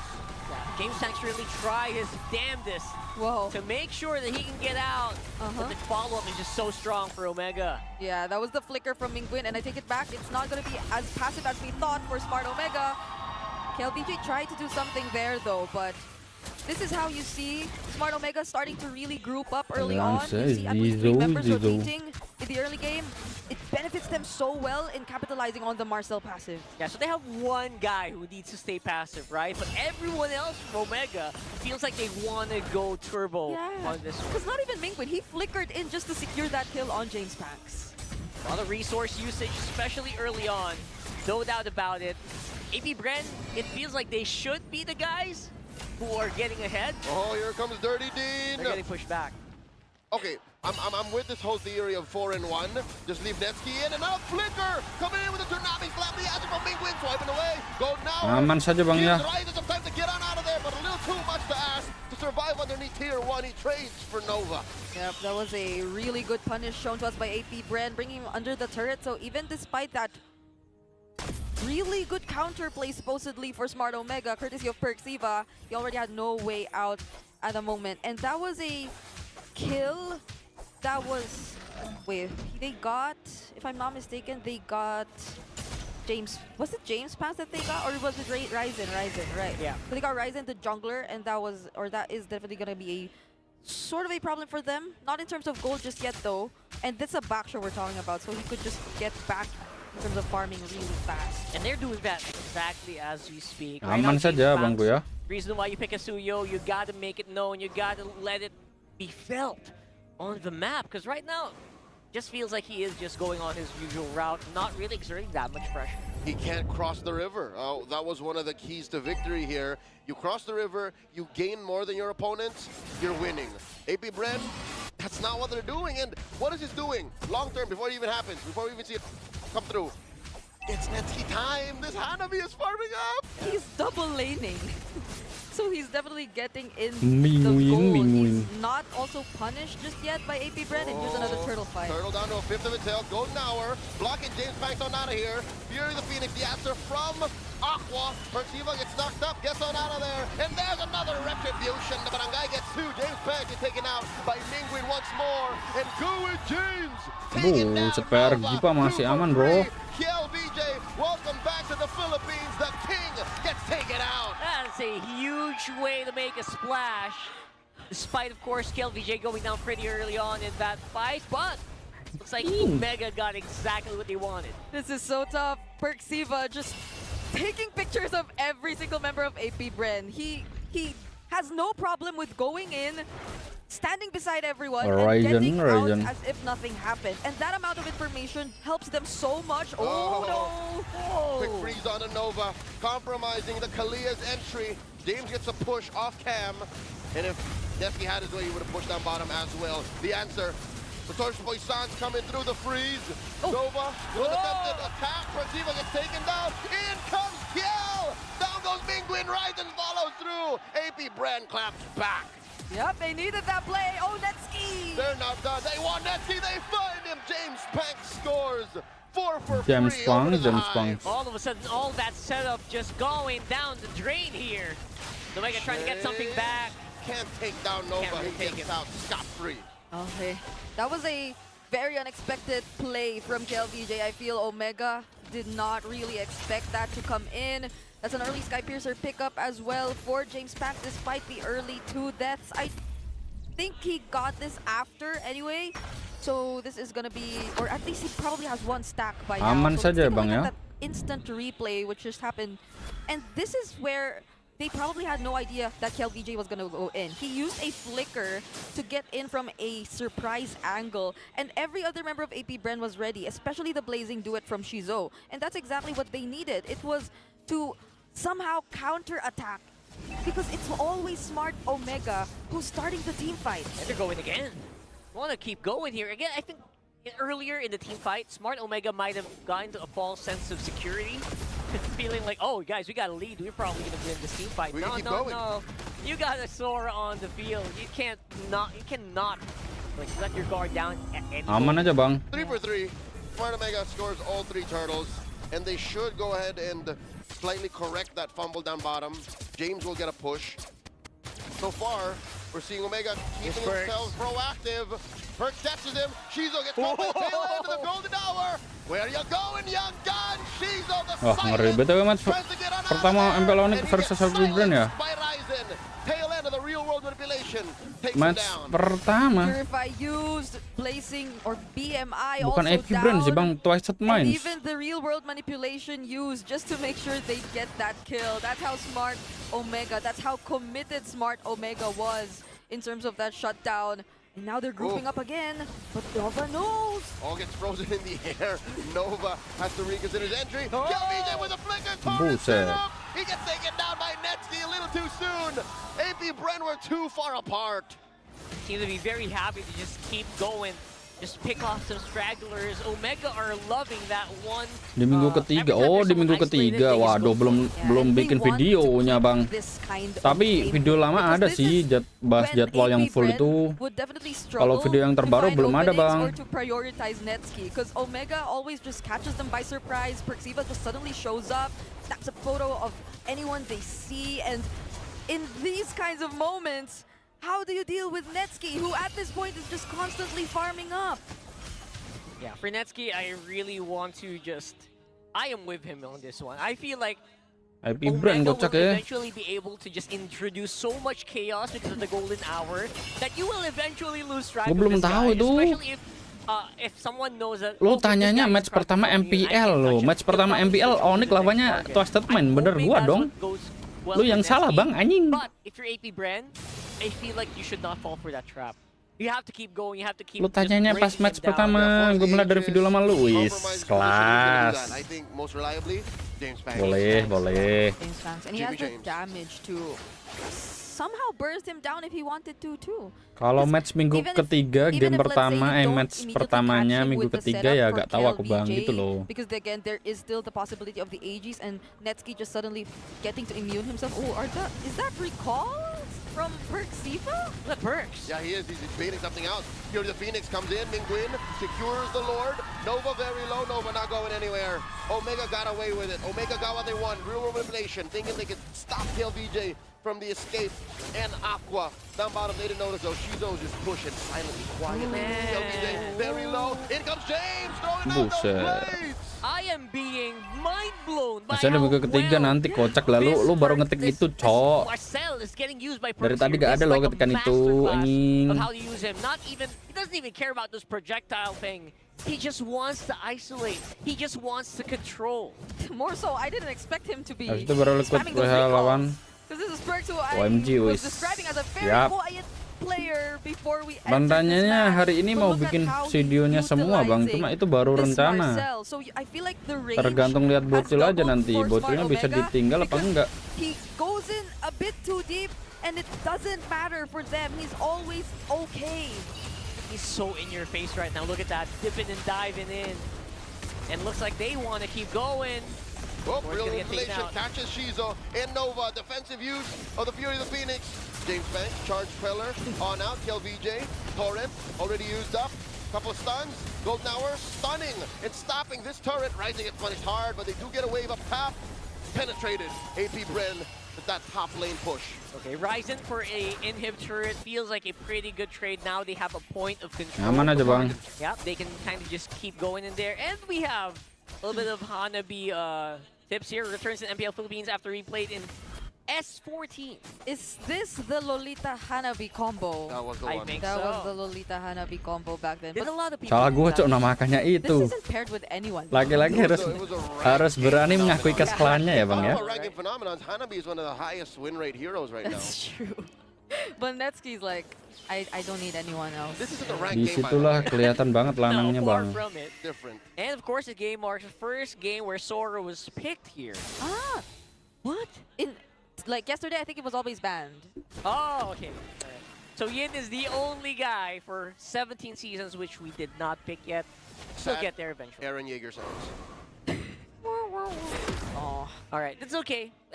We have a lot of more seasons. Don't worry, Yin. You'll get your turn. So we're going to I'm talking directly, No, right? because I wanted to see like how do we show that on broadcast for a very long time now, but never get to see it. Anyway. Oh, like the The ulti. Yin ult. Yeah. Right. So going back into it, look at the items. Looks like the Hanabi's doing pretty well for itself. Yeah, he jumped straight from the Swift Aman Trend into aja, the wind Bang of Boya. nature. So now suddenly the only person who really hurt him is Aqua. Aqua is the only magic damage source too from AP Bren. At least they're trading out some turrets every now and Kamprot then. lah, but masa we're 4 hari past the lagi. 12 Lah. mark. Not even that single Tenang bang, that they had lu down di bottom Eldon tiap matters hari dapat anymore. hiburan anjir. So X-Nova or Gak rugi Nova, dong, ya gak sih? he needs Subscribe to Eldon. really find Tiap hari bang, buset, ada turnamen mulu. Belum nanti kalau MPL udah mulai dah, waduh. At guard duty, thou shall not enter, thou shall not pass. I love Harry Potter. Core attack by Omega. 5k gold up. That is huge. That is clean. Because how do you, like, the only guy who you assign to be like the information taker or the contact person could not do anything. He's the first person who should go in, but all Perxiva did was use the golden R by the time the Lord was already low, so no one could really contest the Lord from Smart Omega. Especially if you have like full information where the jungler is gonna come from. You cast that golden hour, it's a huge AoE, and you're just gonna stop him on his tracks. It's almost impossible to contest. AP Bren is short on muscle. That's what we're trying to say. They only really have one way to enter, and they showed it blue one, pick one. It's such an honest and difficult situation to be in. Omega clamping down across all 3 lanes. Top lane already down. Mid lane follows through. Bottom lane, AP Bren able to clear. I think the Hive are fine. Yeah, I think the Hive are fine here, especially since we haven't actually seen Shizo and, you know, KLBJ, James Snacks go actually all in and go for a full dive yet. So I don't know. I hope that Omega's ready for that because it feels like it can happen any moment. And it could catch Perxiva off guard because it's always been Perk. It's always been the Marcel making a play happen here for the last few minutes. Yeah, and this is Masalahnya nonton apa MPL ID belum mulai minggu ketiga. Loh, besok kan nobar ini bang, nobar HP or especially after Ryzen got Kenapa, below 50%. Nobar MPL PH bang besok. Lo kan belum nobar juga kan bang? Find another way to re-engage because it's a faction that we're talking about, and they have this one turret left down bottom that they could definitely work on. But again, you mentioned the potential for the late game scaling that AP Bren could potentially show later on is something they have to take into account. And the timings for Mingguin at this point, especially with the Divine Glaive pickup, they might want to take advantage of that right now because that's something AP Bren might be a bit lacking as of this point. It's the magic damage that you're expecting to see from them. Aqua being the only source of that. Guys, mulainya jam berapa? Insya Allah besok jam 12 kelihatannya bang. Tadi siang gue ketiduran bang, capek kecapean gara-gara kemarin. Mau full istirahat dulu kemarin tadi. Makanya tadi live streamingnya niatnya jam 12 anjir, malah ya jam ini ya udahlah ya. Maybe a holy crystal might be up for grabs. It's all you can do, man. The scaling on it and the reach. Yeah. And it's unfortunate because I feel like there could have been one good Fury of the Phoenix play earlier during that last defense, but it just so happened that the turret went down by the time he was already able to cast it too. So there weren't much opportunities for a punish. Now AP Bren, might they want to spread out a bit and not allow the Golden R to stop their only chance at entry? The problem with spreading out is they can't answer. They can't use Fury the Phoenix offensively. 9 out of 10 Fury the Phoenixes in this 16-minute game were defensive. Yeah, that's true. So, even that one near the turrets, right? Yeah. It looked like it was gonna be offensive, but it became defensive. Yeah, now this Lord Dawns is about to break out. Soft reset, Lord at about half health. AP Bren are clumping up. I've never seen them do this, not in this game. And in comes Park, looking for the golden hour and the stoppage. Down goes Mingguin. Shizo gets him. Aman aja bang ya. Shizo very low. James, man-to-man defense. Ryzen trying to break into there. Poisson and the retribution is good for James Banks. AP Bren gets a big win. James Banks coming in. Comes Ryzen, and he might even get away with murder. Oh, they're doing it. Man, I'm actually surprised Great call. Great call from both Aqua and Nova. They knew who to target, so they couldn't really put up that box.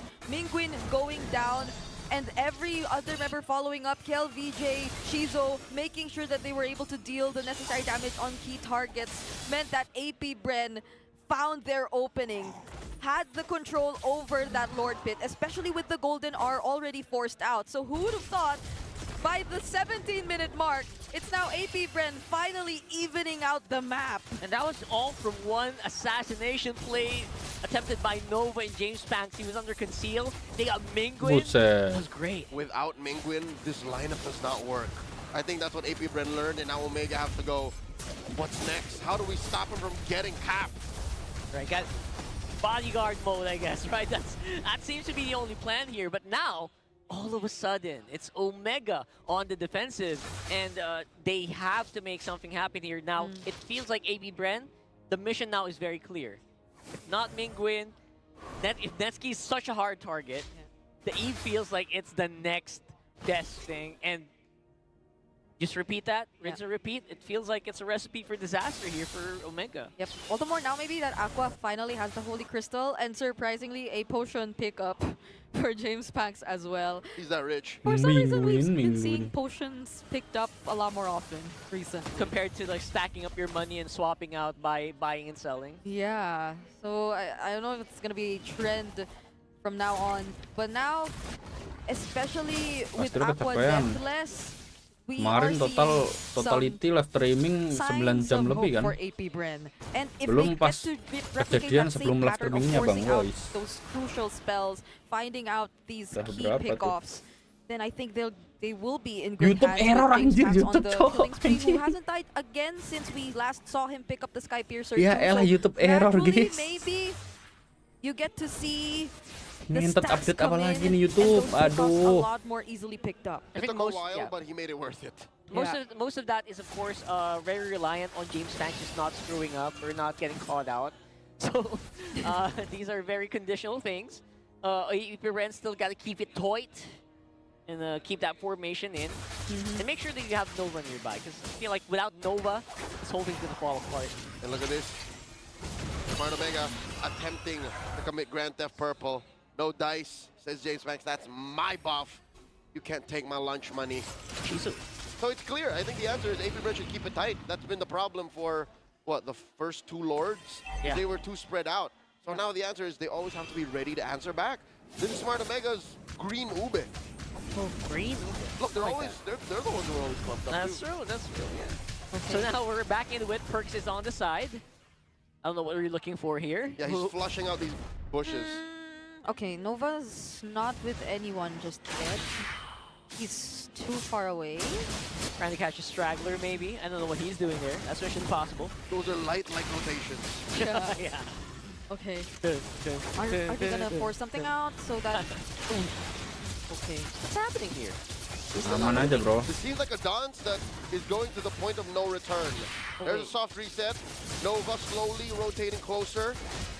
All right, there's a conceal. Oh, that's a masterclass. Looking for one. Kelvin in with a flicker. Plus the Fury of the Phoenix. Another collapse onto Mingguin. Down goes the Eve. They do get KLVJ down, 1-for-1 the trade. Shizo gets his immortality pop by James. Down goes Nova, Ryzen finds him. And now James Panks is the next target for the Barangay. He finds Netsky. Ryzen versus Panks. Panks versus Ryzen. And James Panks wins KO. No Aman way! aja bro ya. No way they made that work 2 times in a row! I am flabbergasted, that is huge! Oh. Now that we're... And this only started happening once we made it to the 18-minute mark.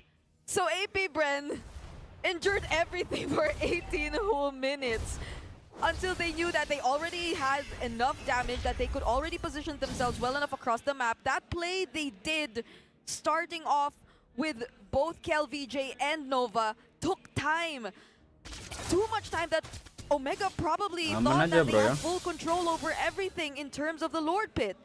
But James Panks, being one of these last few survivors, he did not disappoint.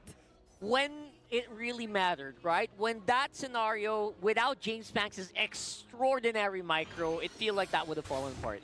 Yes. The HP bars were just so massive after the initial gank from Nova that if it wasn't for James Banks' heroics, that match actually could have been a disaster as well. Yeah, by the time James Banks already took out the other members, Perxiva too had a bit more HP back because of the Guardian helmet, but he chose not to engage anymore. It was a bit too risky for them to go. Oh no! Perks here forced to use that golden hour defensively. Fury the Phoenix, powerful immortality. In comes Shiza, blazing to it. Yeah! Not much of a follow through. KLPJ goes in a thunder form, forcing back all of Smart Omega. A huge wash, and I'm surprised that was a wash. I was expecting someone to go down there, but yeah, we're in the Aman aja, bro. Oh, ooh, look at that. Perks looking for that snapshot. Not enough of a response from Smart Omega. Oh. 5K gold lead now in the hands of AP Bren. Could grow a bit more, but Omega will be denying any more turret pickups for AP Bren. So I feel like Mingguin definitely has to start paying attention really to his surroundings. And I don't want to blame him entirely because Mingguin and Netsuki always have to stick together in the very, very back lines of the formation because you don't want to get caught in whatever counter attack AP Bren might do. But now it's starting to hurt because that they're in the very, very back lines of the formation. It's much easier for Nova whenever he finds that perfect entry to gain access to these heroes, to land those tsunami slams on Mingguin. But fortunately, he has the Winter Crown already, so that might help in case it happens again. At this point, that's the obvious. It's so obvious that Mingguin and Netsuki's together. That's obvious that they're gonna try to go for something there in the back line, right? Because it hasn't been working on the front line. You know, Perxiva has been so excellent in keeping that in shape or keeping that in control. So you're right. Maybe the Winter Crown will help. I don't know how much time that will buy against a James Banks. Is just jumping left, right, and center. Whoa, whoa, whoa, whoa! It's the same situation, same position, rotations. Oh, or maybe same positioning. Nova is from that flank again, and Shiza is coming in for a late entry. And now AP Bren are in control of the Lord. Yeah. So this is the change that we're seeing from Smart Omega. Perxiva might want to stand a bit closer to these heroes, so he could use his skills defensively, but the Lord's already low. Fortunately, a reset. But where is Nova again? They have to think, where is Nova? Yeah, we're looking for Nova. I don't think they have any idea where he is. That's why they're dirtling this so much until the point that Nova is going to be spotted out. Yep.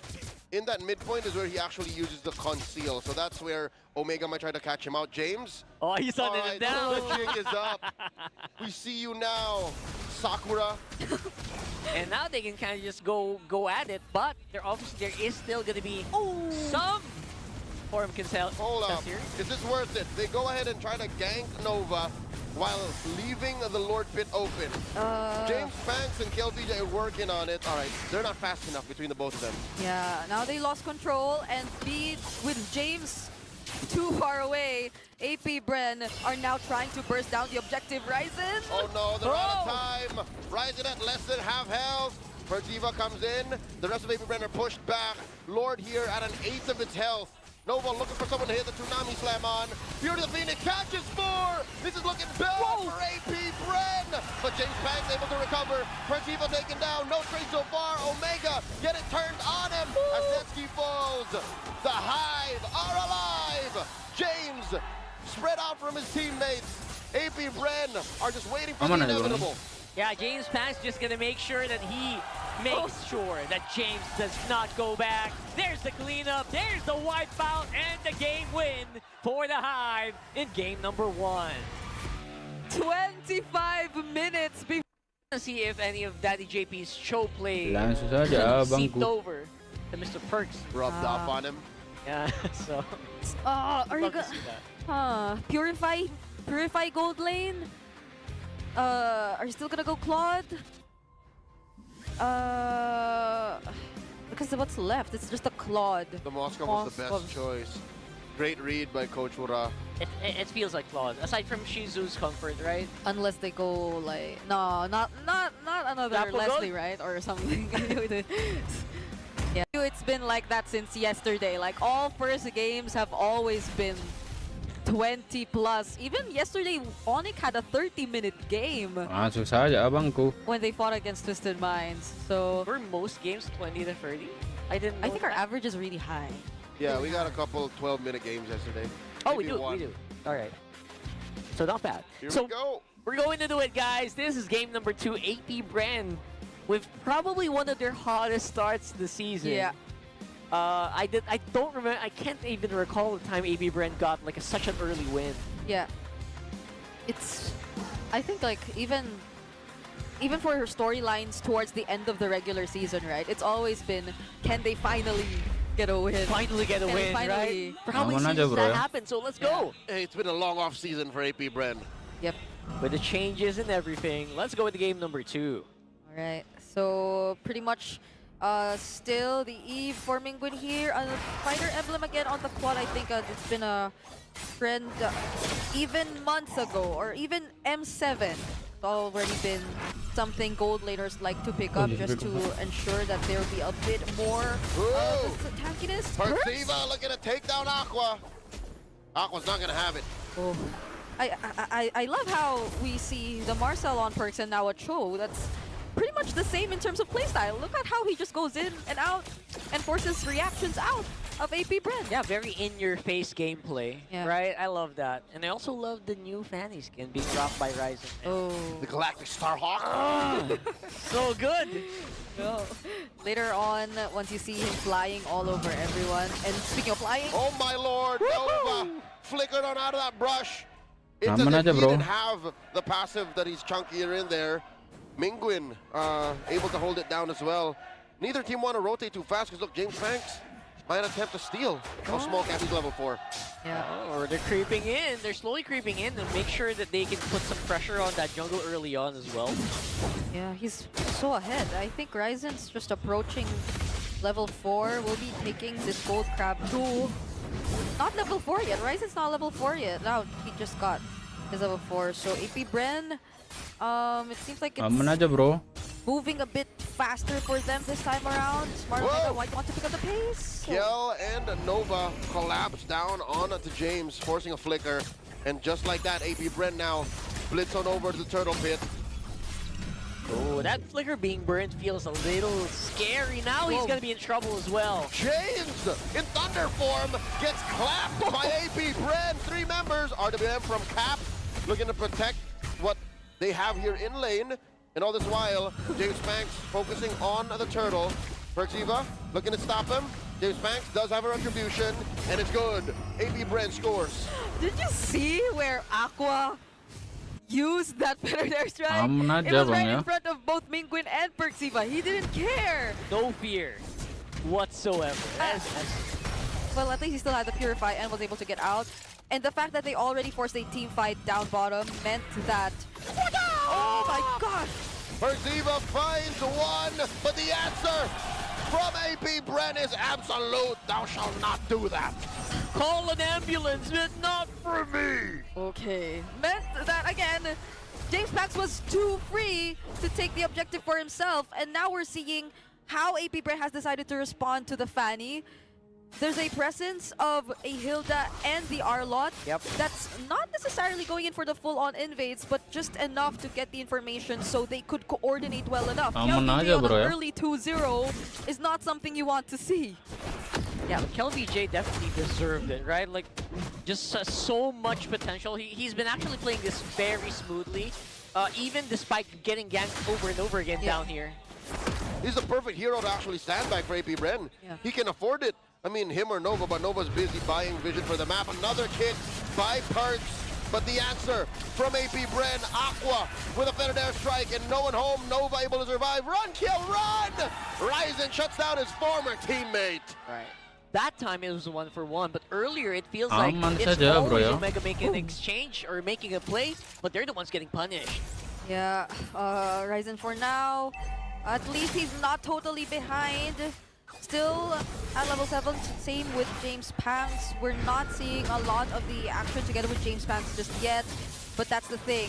Once he decides to join, things could go a bit more different for AP Brent. Fortunately for Smart Omega, they're being very picky with who they want to target. Even earlier, just now, it felt like they really wanted to go for Nova. Oh, Aqua? Okay. Fine. Looks fine so Ryzen, far. Ryzen. Still on the hunt for some kills. And Perks trying to catch someone before the turtle starts. So they can get a big advantage to secure that turtle. But not, you know what? AP Brent's not budging. They're not letting anything go here. Yeah, Perks is gonna find someone again. Another kickoff angle. It's on Nova. Aqua just as quickly pops a better airstrike. And James Banks pushed out of the turtle pit. And he gets that Phantom Steed. Down goes James and Perks. 2 for none plus the turtle. Thank you very much. Ryzen next on the docket. Able to dash on through, go the long way around. Aqua might have gotten him on the way out. But AP Bren are looking good. Yeah, could that have been a bit of an overheated moment? Ryzen! Doesn't even get to secure his orange. Oh yeah. I'm not sure if the others were ready when Perksiva actually went in for that kick. Oh, there's another way of the dragon. Aqua steals it on the way out and denying Perks any action. AP Bren, they're feeling it. Yeah, I feel like I get where Brigid is saying, right? The angle was a little off in that initial kick where that started everything. So I think they were just not ready quite yet to receive. They weren't ready, and they had little to no information that KLVJ could go in for a counter final slash. And I think that's what really hurt them in that team fight. Because as much as they had the real world manipulation to somehow deal with things and damage control, it was the feathered airstrike, it was the already very low on HP members of Smart Omega that allowed AP Bren to win that fight. Yeah, AP Bren looks like they can do no wrong here. Or is it just me or Perksiva? Just these catches don't seem to be pass-free catches he'd be doing. It feels like he's trying to open a coconut with a plastic spoon. Like, you see something happening, but really what is it you expect to get if it's the same angle, the same person, in the same situation 3 times in a row? Yeah, because even if you just look at the pairing or the hero synergy between the Cho and the it's not like you could get an immediate pick-off with that. And they've been using the Way of the Dragon as a starter for every single team fight we've seen in the past 7 minutes of the game. So might they want to change things up a bit, or at least make sure that they're equipped with enough damage, especially when the target is Nova, because it's always been Nova. You know what, James? It's time to step up. I feel like James is the guy. The Sora, make that torrent form engagement. See what happens. But we've been asking for damage. Is it really the torrent form? Maybe you want a little bit of thunder? Oh, they might lose out on damage if he goes torrent. Yeah. Oh no, Ryzen here! Barely misses that final slash, so... Again, he knows at least that's off of cooldown. Shizo here about to walk into a brush with James in it. Dashes on out. How is that run so fast? What the hell? Smooth speed. Is it really just the expanding rivers? It's like it was late to class. Yeah, that's expanding rivers, right? For sure. Okay. Except the current is against, so I don't know why he's that fast. But was it off of Art of Thievery? I think, yeah, AOT. Like a full stack AOT? Yeah. He was from the wave, so that's... And then he's like, Perks, they're gonna get another kick. Nova's not having any of this.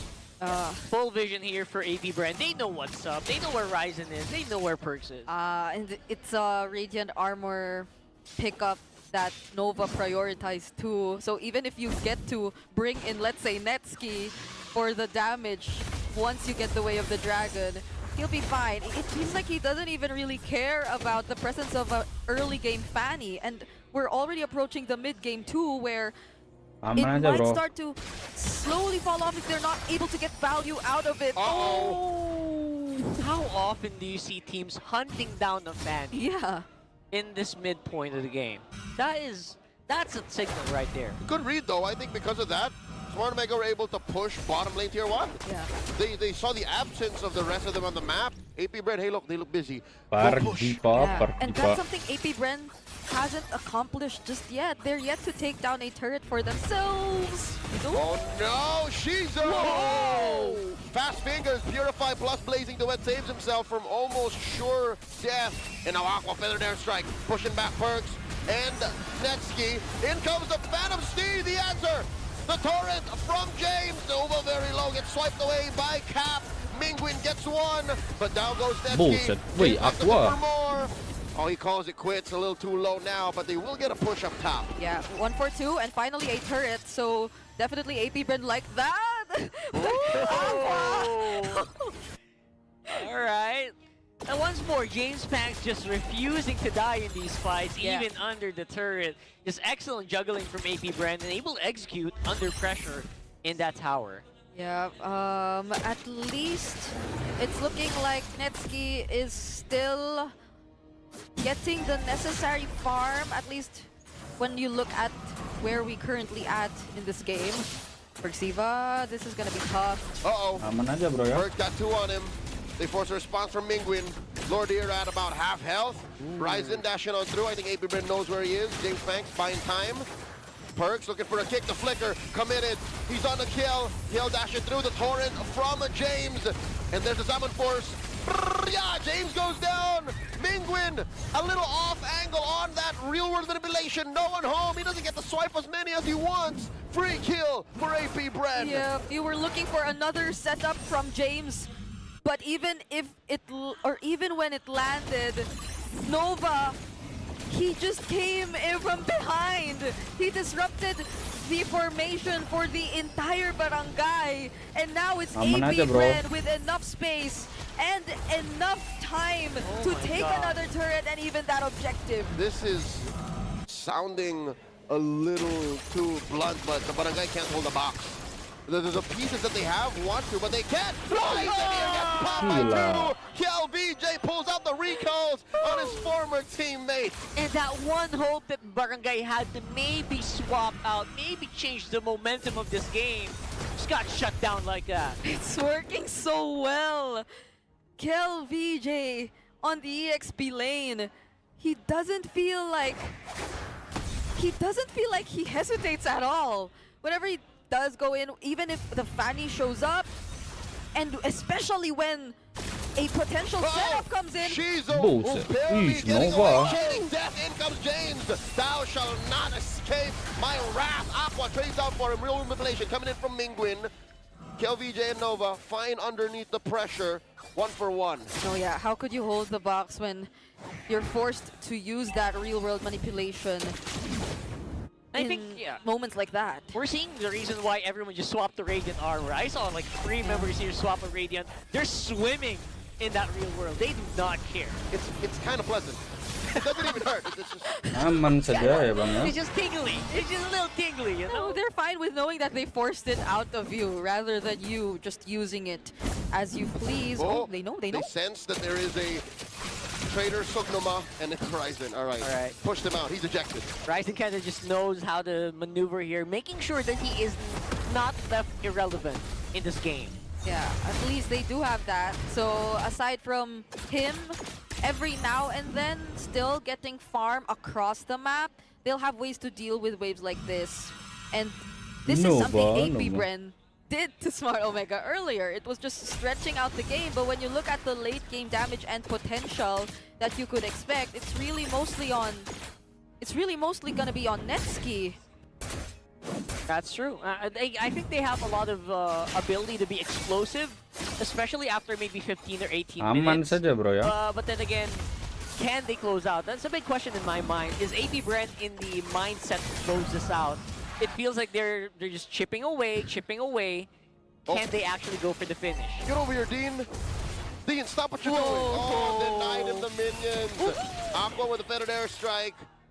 Ryzen trying to buy time. Hey, whenever they were losing back in 2022 and he was on a Fanny, he would do the same thing. Like, same thing. Look at me. Let me try to buy time. Look at me. I'm gonna do my own.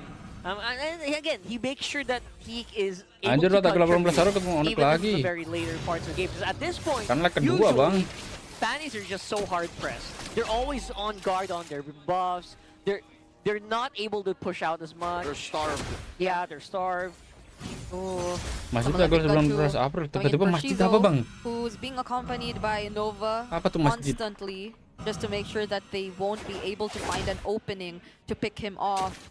It seems like Perxiva and Netski have something else in mind though. The pressure that the Barangay is applying onto the side lanes is working out really well for them, but AP Bren, they don't seem to care. They're just gonna burst down this Lord. Lord down to a tenth of its health. Ryzen trying to look for an angle. James catches Aqua, but James tag secures, and Ryzen gets taken down by Shizo. Shizo once more. Aqua with a better air strike. I thought he was the one getting Aman aja bro ya. And now Perks getting out of here. Slash, down goes Perks. And now just one more left standing on the side. Maksudnya tanggal 9 April, nah gitu dong. Goes Setsuki. James, run from Shizo. Shizo wants you. Cyclone, can he survive? Hides into the bush, into the orange buff. Dashes on through. Run, James, run. And Shizo gets his prey. Oh my goodness, AP Bren, they wanna end this fast! How can Mingwin do this?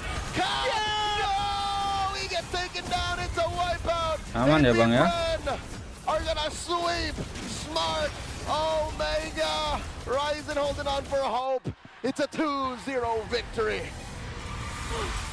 Oh my goodness, is this the first sweep of the season? And it's from 2-0 bang. Oke lah, thank you semuanya. Omega. It feels so Bye bye long abangku, since we Pak last KAIRI. saw